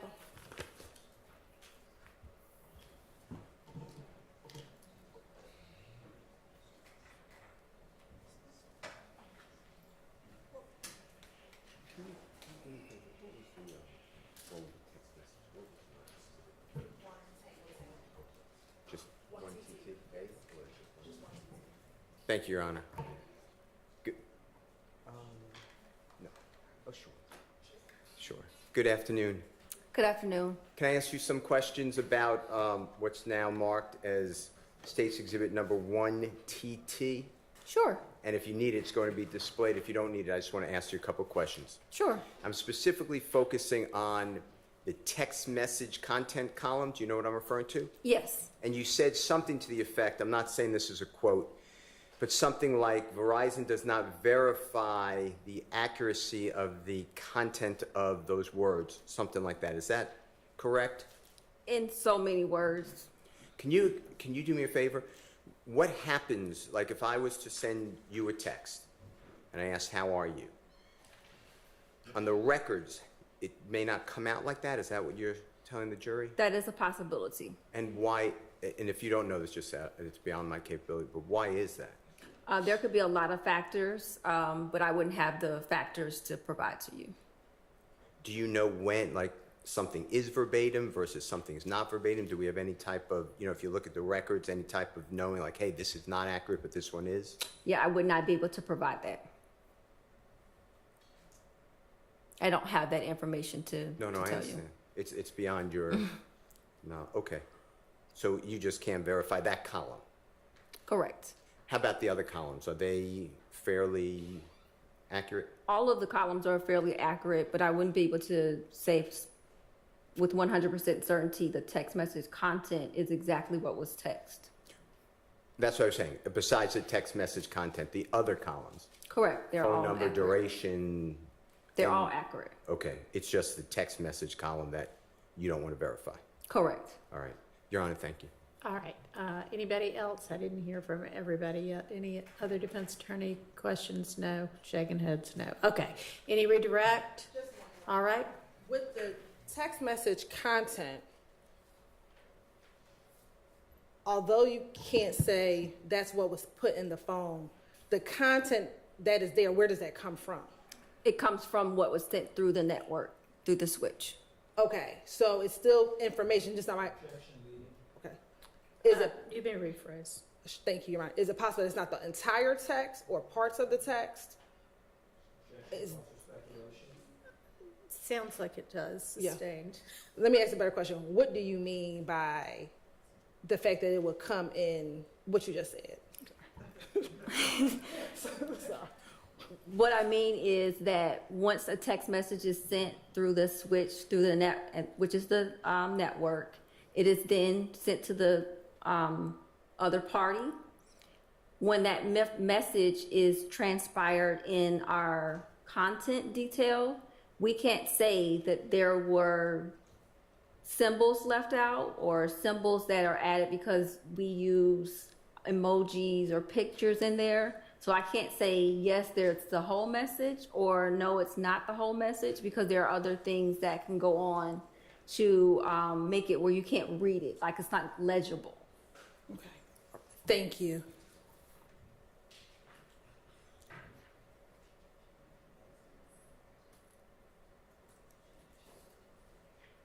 Thank you, Your Honor. All right. Ms. Steele. Okay. Thank you for your time. You are excused. Let's take a quick bathroom break and then we'll get to your next witness. And if you can approach on the bathroom break. Okay. All right. Well, we'll take a somewhat longer bathroom break.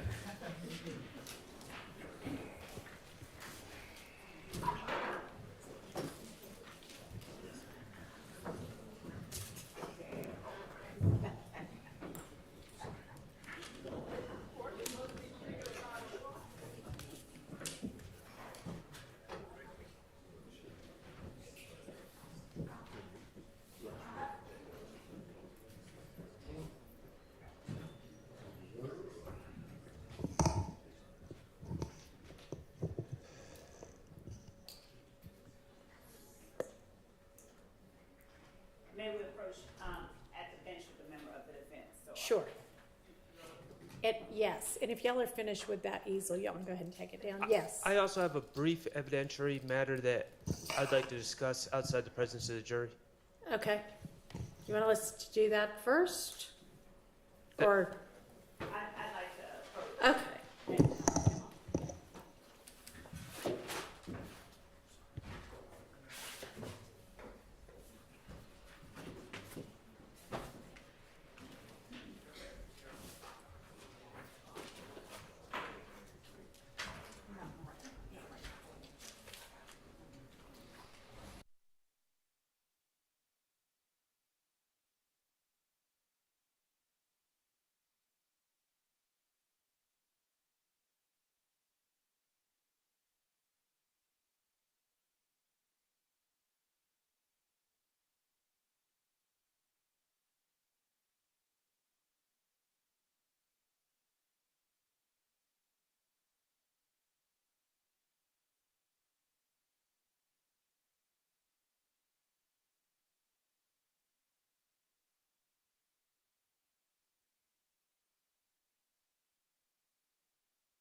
Um, uh,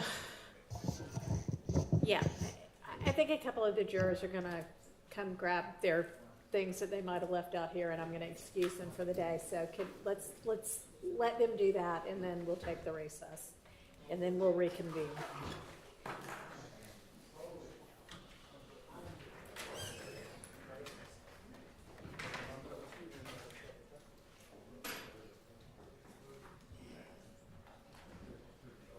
Thank y'all. Didn't know that when I sent y'all out for the break.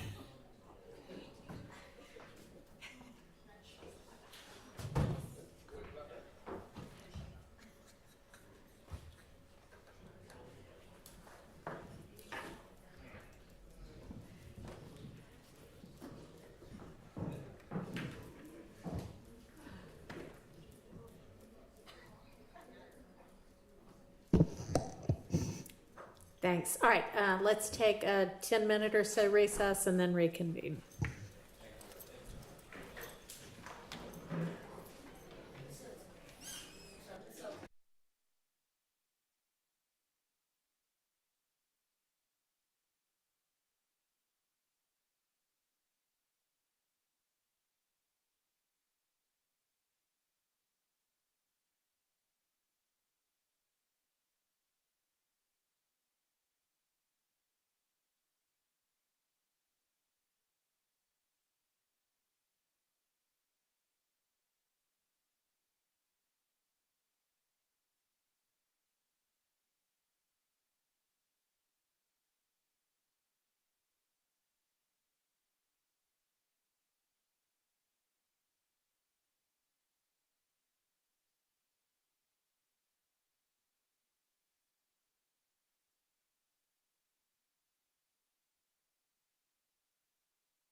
I've got these 2, 3, 4, 5, 6 kind of stacks of the correspondence between the state and various attorneys for co-defendants who've pled. And I really hate to do this to you. And some of them are really thin, so it's easy enough for me to just sort through it, but some of them are fairly thick, 2/3 of an inch. I know, and that was the thin down. They are in, I don't know, because I've only just now kind of flipped through, but they don't seem to be in any kind of like chronological order.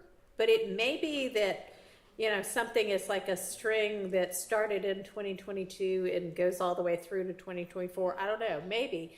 But they're all just sort of bound together as one, and it would be so much more helpful if I knew where one email stopped and the next one started. Okay. So can I give these back to you Yes. to sort of put in just a little bit more followable format, and then y'all can give them back to me in the morning? Okay, and if you can start with whomever the attorney for Mr. Zachary is, since he may be the first person. He's not. He wasn't. He won't be? He wasn't. He's not one of these people. He did not Oh. plea. He was not a defendant on this Okay. indictment. All right, great. Then we won't have to worry about that. Can I ask a quick question about that? Yes. I may have misunderstood Ms. Love earlier, but when she was talking about giving you these communications, I thought I heard her drop in a clause that said except for the plea negotiations. I don't remember. Did her you say that, saying or did I mishear you? That's the whole point of that. No, the whole point was to provide the plea negotiation. Yeah. Okay, great, thank you. Yeah. Okay. Mr. Shart, you had some sort of an evidentiary issue to raise. Yes, Your Honor. I believe it's 464 Yankee. It's the historical cell calls of Demise McMullen. The witness identified it as a business record. Of course, we just saw it on this, we saw a CD. But it was briefly displayed to the point that I saw it. It has added columns that 464 Yankee, as it is right now, has added columns that are not in the format that they would have been received from Verizon. That one added column is... Hang on, can you pull it up so I can look at what he's talking about? Go ahead. And so, typically, I do the same thing when I get cell phone records. I add columns to identify the people that I believe are associated with certain phones. And it looks like that's what someone that was not an employee of Sprint did here. And so I see on the screen right now columns A through I. So I'm referring to D, and there's one over on the far right that might be like J or K. Okay. M. M. So those are things that someone, as part of the investigative team, added those. Let me ask. So, we actually did, yes, and we are deleting those columns and adding them to and making sure that the correct column is there. I don't think myself or the Verizon custodian, because she observed these records or she reviewed them, she must not have caught that, because we sent these to her so she can look through all of the documents. And so once we published this is when we noticed that we immediately put it down. And so all the other columns are the same as the historical cell site explanation. Other than D and M? Other than D and M. So So y'all are going to withdraw 464Y and put in a substitute 464Y that does not include, or that shifts everything over 2 columns, I guess? Yeah, so or what? 464 Yankee is what we thought was the entire Verizon records as returned. So we're going to take out this one document and replace it with the right. This one. So it's only this one McMullen cell site, yes. Okay. Okay, let's try to be a little bit more careful, please. Yes, and we will, Your Honor, yes. Anything else on that?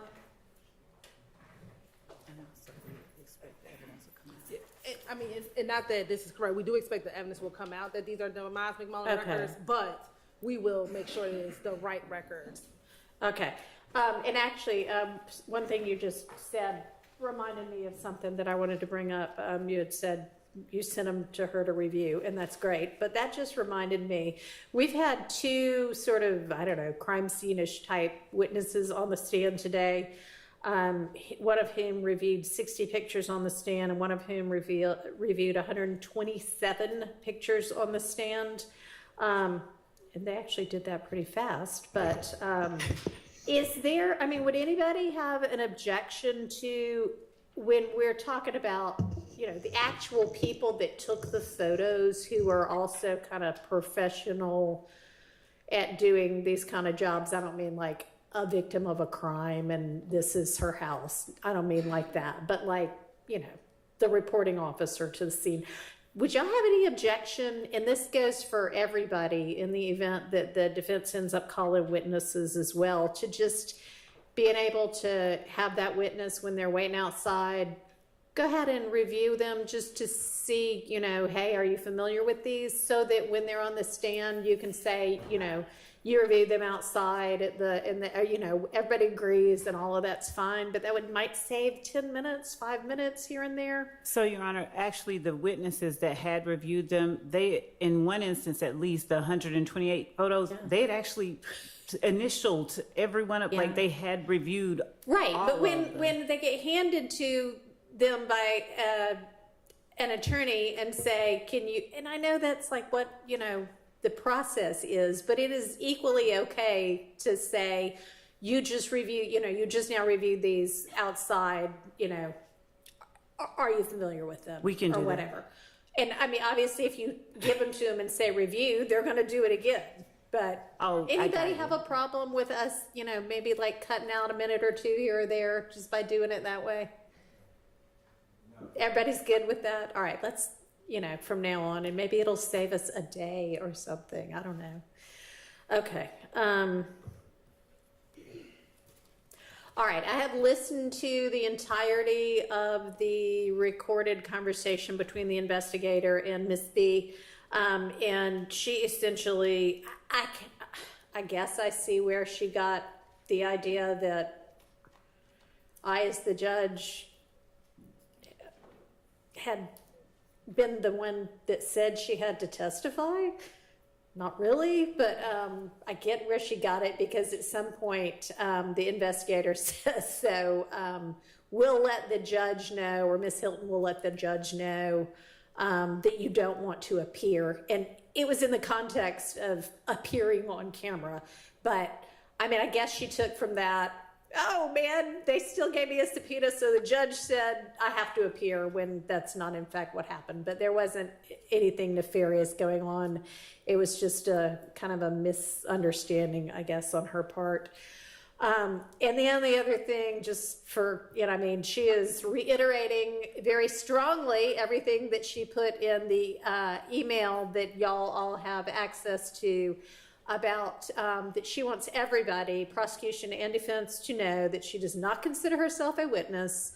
I'm sorry, a victim. She does not consider herself a victim. She doesn't look at herself that way. It's a surprise to her that anybody thinks she's a victim, given that this was sort of collateral damage to her apartment. Her apartment wasn't targeted. If she is called to testify, I think she's very much going to make that clear from the stand. One question I have is, given that we already have the testimony from, I think it was Officer Hill, is there anything additional that this witness would be able to present to the jury that would not be cumulative of the officer's testimony? Your Honor, I think that, and I'll have to confirm reading her, what she did tell them, but I think that she, one second, let me confirm something real quick. Okay.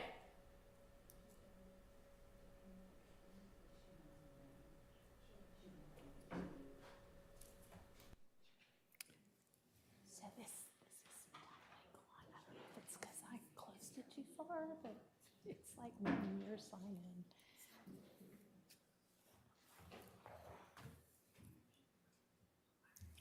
If it closes all the way, does it like disappear? Because that could be something I did. I don't know.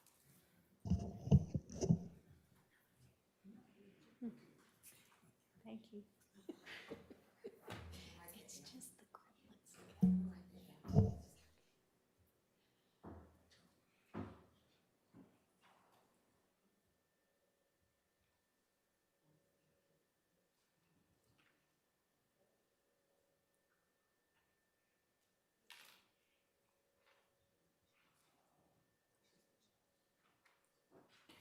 Your Honor, we can evaluate that Okay. and All right, thank you, I appreciate that. All right, I'm trying to think if there was anything else that I wanted to tell y'all, but is there anything else that y'all want to tell me or that we can deal with right now?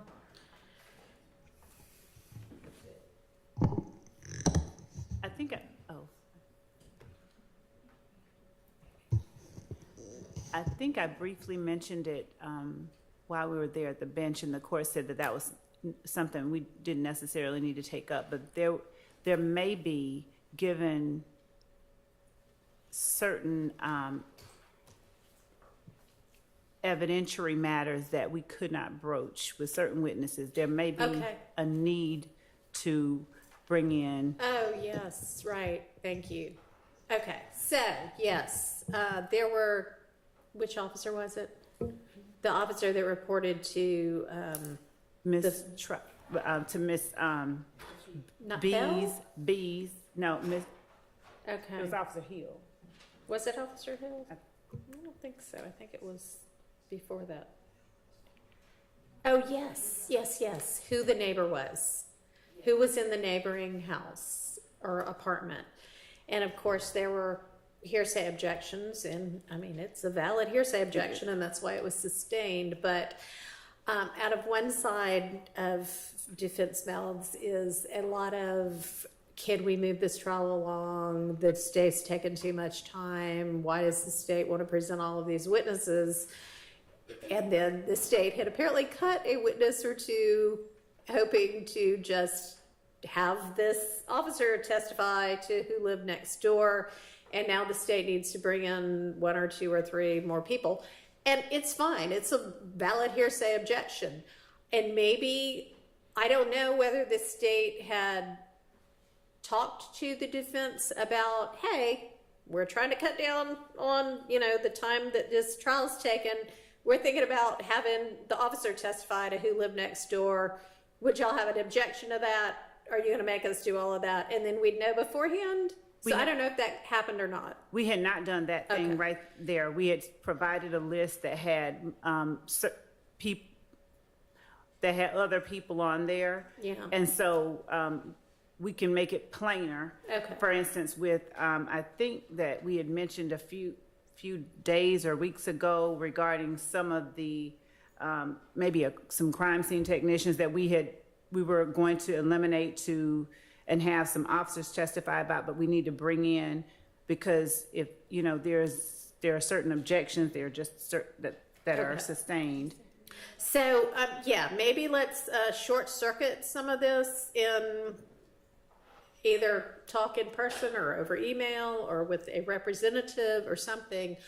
When you've got an idea like that, like, okay, I can eliminate 3 witnesses if there's not a hearsay objection to XYZ. And then defense attorneys, y'all can let the state know what your position is. And if your position is, we don't care about saving 5 days of testimony, we're going to make the objection, that's fine. Y'all can do that. But then they'll know ahead of time, and they won't maybe even attempt to get that in the other way. So I don't know, thank you for bringing that to everybody's attention. And just in future, if there's going to be a potential shortcut, I appreciate you trying to think about it. Just let them know beforehand, and then they can let you know, is that going to be one they're okay with or not? Okay. Yes, Your Honor, thank you. And we had the outstanding issue about AS not wanting to be videoed. I don't know if we want to take that up now or if the state's prepared now or I later? don't know. I think, were y'all gonna get further information and get back to me? Yes, we were. And gonna you're get- not ready on No, that we- yet? no, we- Okay, I know it's only been a couple of hours. Right, Okay, and do we know when they're gonna be, this week, a month from now? I'm checking because my partner, Is not that the where in court. between? But no, as the matters that we were bringing up to the court earlier regarding longer people have shifted our. Right, because I don't know who was up here, but y'all all heard there was an expected witness. Was it Turner? Who was it that you said hurt their back? There were two, and Detective Thorpe hurt his back. Thorpe. And obviously the other witness that ended up at Grady this morning. Right. Yeah, so, right. So there has been some, as of, I guess, today, information learned by the state that's going to require some shifting around of witnesses. So do you still expect AS to potentially testify this week, or will they get moved? They may get moved. Okay. We also we're trying to find out certain statuses. Okay, so I guess maybe just let us know first thing in the morning if you have further information or not. Yes, we can do that. All right, and with regard to all of the things that were due from everybody, including Ms. Abbasi was going to give me something. Are those on their way to me? So yeah, we have the brief. We have to file the brief, but we have the brief written. Yes. Okay. And let me see what else there was now.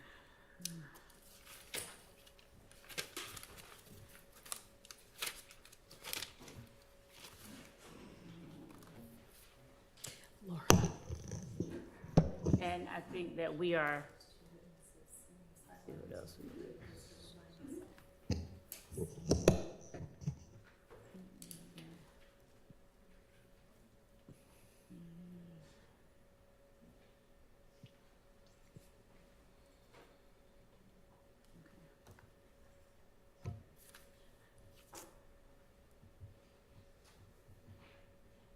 I'm recounting everything.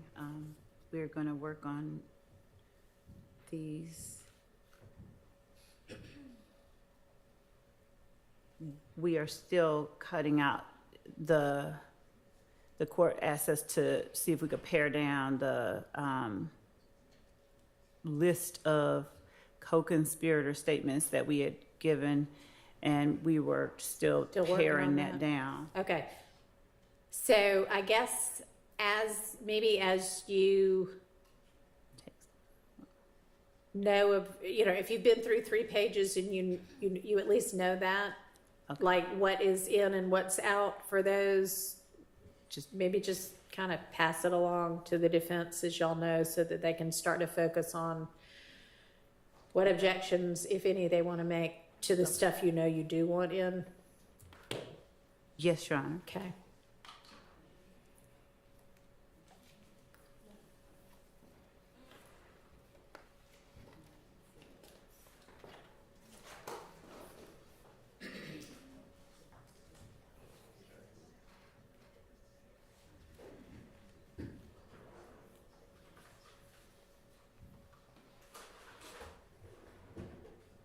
Your Honor? Yes. Because of that need to rearrange witnesses this week, does the state anticipate any witnesses this week that were not on the witness list circulated last Friday? Your Honor, in light of the timing of all of this, of course, we've all been in the same place, but that is possible. So we are, first of all, we need to find out that information about the status of the longest witness that we had, because we want that person up as quickly as we can get them. So until we get that information, we cannot commit to whether that's going to change things and put people in, but it is likely that we will have to bring in people that we were not going to bring in for this week. Okay. Because so yeah, it sounds like just as likely as not that it'll be a different list of witnesses. Can you get that together tonight and get it to the defense? Yes, I mean, and assume, we're just, do you know which kind of set of acts you're going to go to? they're all dealing with the set of retaliatory shootings that occurred after January 10th. And it's possible that another co-defendant that entered a plea, after I speak with this person's attorney, I can confirm that, but it's possible that one of those people will be testifying. But can you let them know by like 8 o'clock tonight? Yes, as if long it's as we not can. the people you put in before, like who you think it is going to be. Yes, and yes, we need to Okay. find out. We really need to find out one status of one person. Okay. Well, and I guess if you don't know for sure what the status of that witness is, We'll assume. just go ahead and, give them the fallback set of witnesses. Yes, we can do that. Appreciate that. Okay.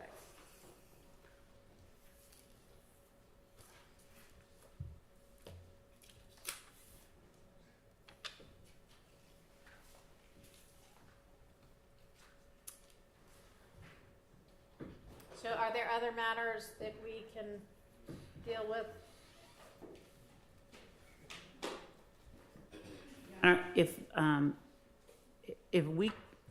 If we could be allowed to, as soon as the court permits, we want to start alerting certain people if Okay. there is the need to, All and right. to find out those statuses. All right, well, the answer can be no, but you can also send one of the 6 people that you have in court right now off to do that while you stay around and deal with potential evidentiary issues. Right? Yes. Give it. I'm probably the one that's going to be pointing Okay, out the ones then- that need to be. Then you go and let somebody else deal with evidentiary issues. There may not be any. I don't know. Why don't we just take the 2 more minutes and find out if there's an answer to the question? Are we ready to deal with any other non-jury matters right now? I really need y'all to get that way soon, though, because we keep having these unexpected non-jury hours. So let's get ready fairly quickly to deal with some evidentiary issues. Okay? I'll say and I believe the court was copied on it. Mr. Steele filed after their review of the evidentiary item. So we just need the opportunity to look through that Yes. filing, and we can work through that. Okay.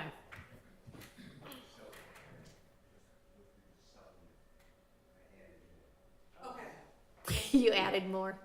Okay, great. All right. Okay. Yeah, anything else right now?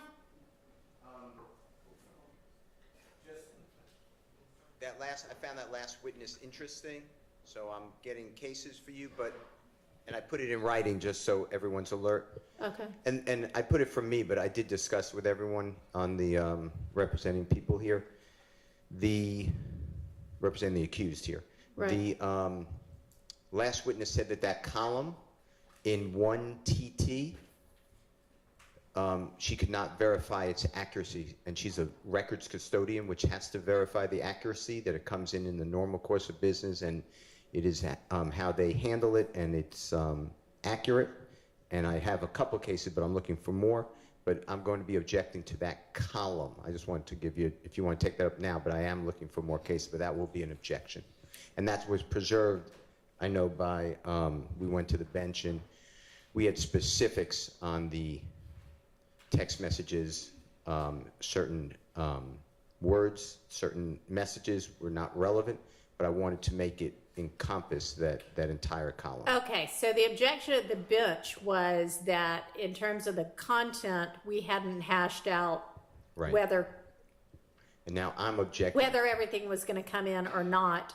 And it sounded like that with regard to authentication, as long as she testified to authenticate everything, that objection that wasn't going to be made. And I've kind of already admitted it Although I think all that's been displayed so far is maybe 1 page worth, is that right? And you blacked out. This honorable court ordered it blacked out. So there's no, I'm not trying to go backwards. I'm just Okay. saying in the future, we would like to exclude based upon that testimony, the text messages. All right, and do y'all want to respond right now or at all, or?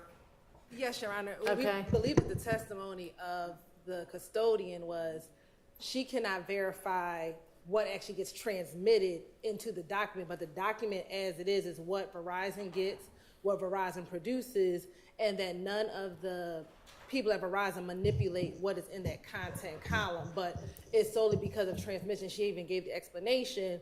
An emoji might not come through because of however the language changes. When I say the language, I mean like the technical language changes, but whatever is in the record is what has been transmitted and produced into the record. And so Is what Verizon has. is what Verizon has, and Verizon produces what it has. Yeah, so I mean, I think to that extent, it is authenticated as the records Verizon has, and with the sort of caveat that what is shown in the content column may not be precisely what it was my understanding she was saying it might not be precisely what the ultimate recipient gets because it doesn't pick up, it may not pick up something like a symbol or an emoji. Yes, Your Honor. Yes, Your Honor. So I don't think that that column is not properly authenticated. I think it is. It's just that you all will be able to make whatever argument you make about whether they should believe anything about what is said for the content of that. It is what Verizon gets from the switch, whatever the switch is. She would, and obviously Miss Winfrey would be the best person, but the way I have it is Miss Hilton asked Miss Daniels, the witness, and the content column talking about what we're talking about, does it have the content as it is texted on the phone or on the device? And Miss Daniels said no. That's information that we would not be able to confirm or deny. There could be things that are not transferred through the network, or there could be symbols that don't transfer over.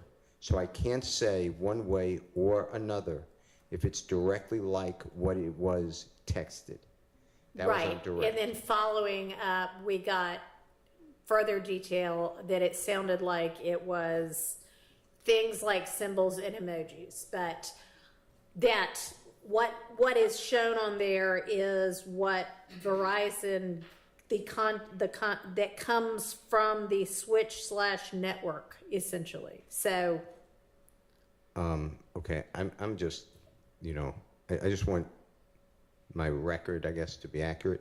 But I asked on cross-examination, I said, can you do me a favor? What happens if I were to send you a text message and I asked, how are you?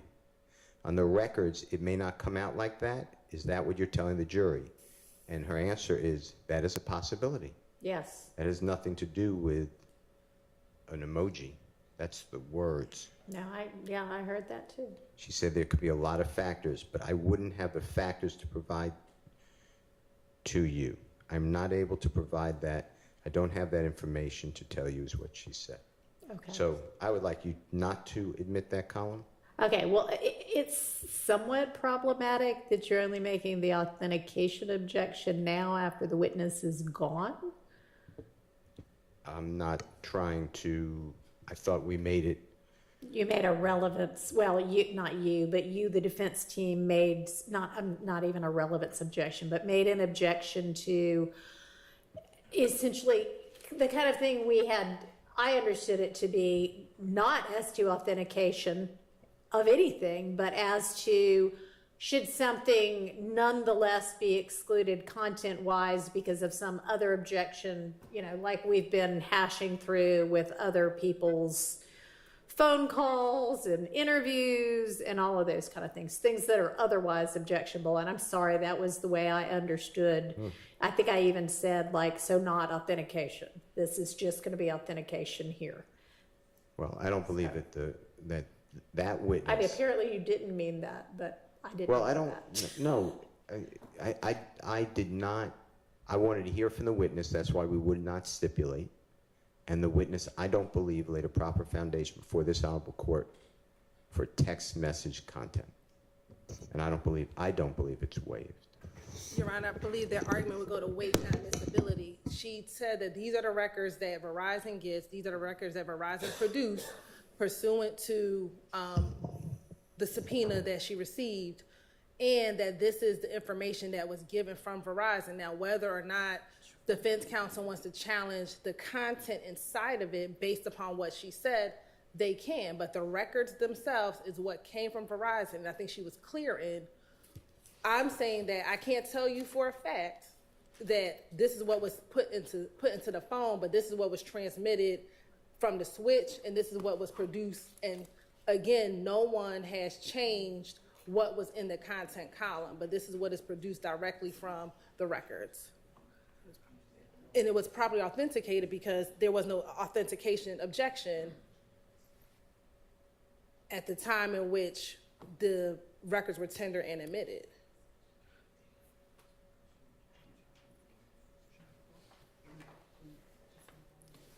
And these records have been provided to defense counsel, I believe, since 2022. So that column is there. So even when she began talking about it again, doesn't change the fact that the records themselves are authenticated. I mean, I really do think that if there was going to be an authentication objection to that column, even, that you could easily have alerted the court to the fact. And I know you were examining her about, well, is the content going to be exactly this, or, you know, is this something that if displayed to the jury and it says, how are you, it may or may not have actually said, how are you. But with regard to it being the record of Verizon, you should have said, I've got an authentication objection to this based on what she said. I'll look at a waiver issue, but Okay. I don't believe, you know, they put up the witness, it's their burden, and the witness did not come through on that column, in my opinion, and we voiced an objection. That's the part I guess I'm having a problem with, is the we voiced an objection part, because you did not say that you had an authentication objection when we were up here at the bench. Okay, so whatever was said at the bench is said at the bench, and then we blacked out, we mean the court blacked out, and now I don't believe that there's any reason to say that it's waived, because it was blacked out, not discussed, and the witness did not lay the foundation, in my opinion. And they may not be able to. I'm just saying, you know, the time to make the objection is when we still have the witness available. well, then, I mean, the witness was examined, she said on direct, then on cross, and then on redirect, and I don't believe that that portion, when a records custodian comes in and they say, I cannot verify the record, this is what I have, but I don't verify it, then they have failed. Well, she's verifying that this is the official record of Verizon. But I can't She's just verify saying, the content. I guess we can't verify that the content is exactly, that the content, but I mean, this is what she could have clarified if we had known that this was an objection.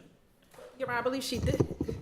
I think she did clarify, because when the question came on cross, what she said is, this is the content that is given from the record, from the switch. So this is... We know what that means. She said network at some point, but I mean, I don't know. Your Honor, I can, if we need additional clarification, I can see if she's available to return. But again, she confirmed that the records that are entered are the records that are produced. That is what has to be authenticated. The content inside of it, she explained, as a Verizon wireless custodian, I cannot say this is what was texted in the phone. However, this is the documentation pursuant to what has been transmitted that comes in. She gave further explanation to explain, I'm talking about emojis might be missing, But I also asked her, does anyone at Verizon change what is in the content itself? And she said no. Right. Because that is the record as produced. So she authenticated the record. If Right. there's a challenge to the content, I guess it honestly is more like Mr. Steele hasn't referred to it in this way, but if there is a column that,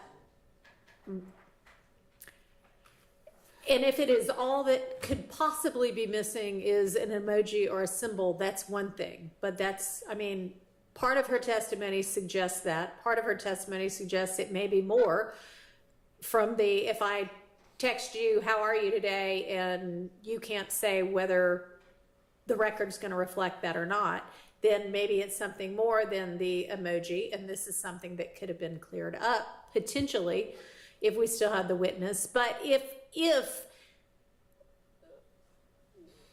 it is, if the contents of the content column can in no way be relied upon to be even close to what actually got texted, and I'm not saying that that is the case, but I'm saying I don't think it's 100% clear about that, then it's essentially would be like a relevance objection to that column, regardless of whether it is the document, the official document from Verizon. So while Mr. Steele has said it's an authentication objection, I mean, is that essentially what you're saying, is that if we don't know whether anything about that content is accurate, then why should that ever go before the jury? Of course, that's what I'm saying. Okay. But I think that could be an argument, and when the contents come in, there will be corroborating evidence around the relevant content. I think that's something that can be addressed on a text message by text message basis once we get to that portion of the identified text messages in the relevant portion of time. Well, and I mean, if we need to recall the Verizon wireless custodian, we can do that. I can see if she's available tomorrow morning. I mean, it's ultimately up to y'all, but you hear the arguments being made. Okay. All right. Anything else today? No. All right. Okay. So we're gonna, I guess, adjourn court a little bit early for today, but please, just like Friday, please continue to work on this case together and separately, because there is clearly so much still that needs to, that y'all need to get together on and address, and let me know about, so that we can sort out whatever issues remain and not have to only do it on the fly. Okay? All right. So I'm thinking 8:45 tomorrow for all of us. All right, I'll see y'all then. And did the court give me till in the morning so you wanted these things? You can just give those to me first thing in the morning, Okay. and by first thing in the morning, I mean 8:45.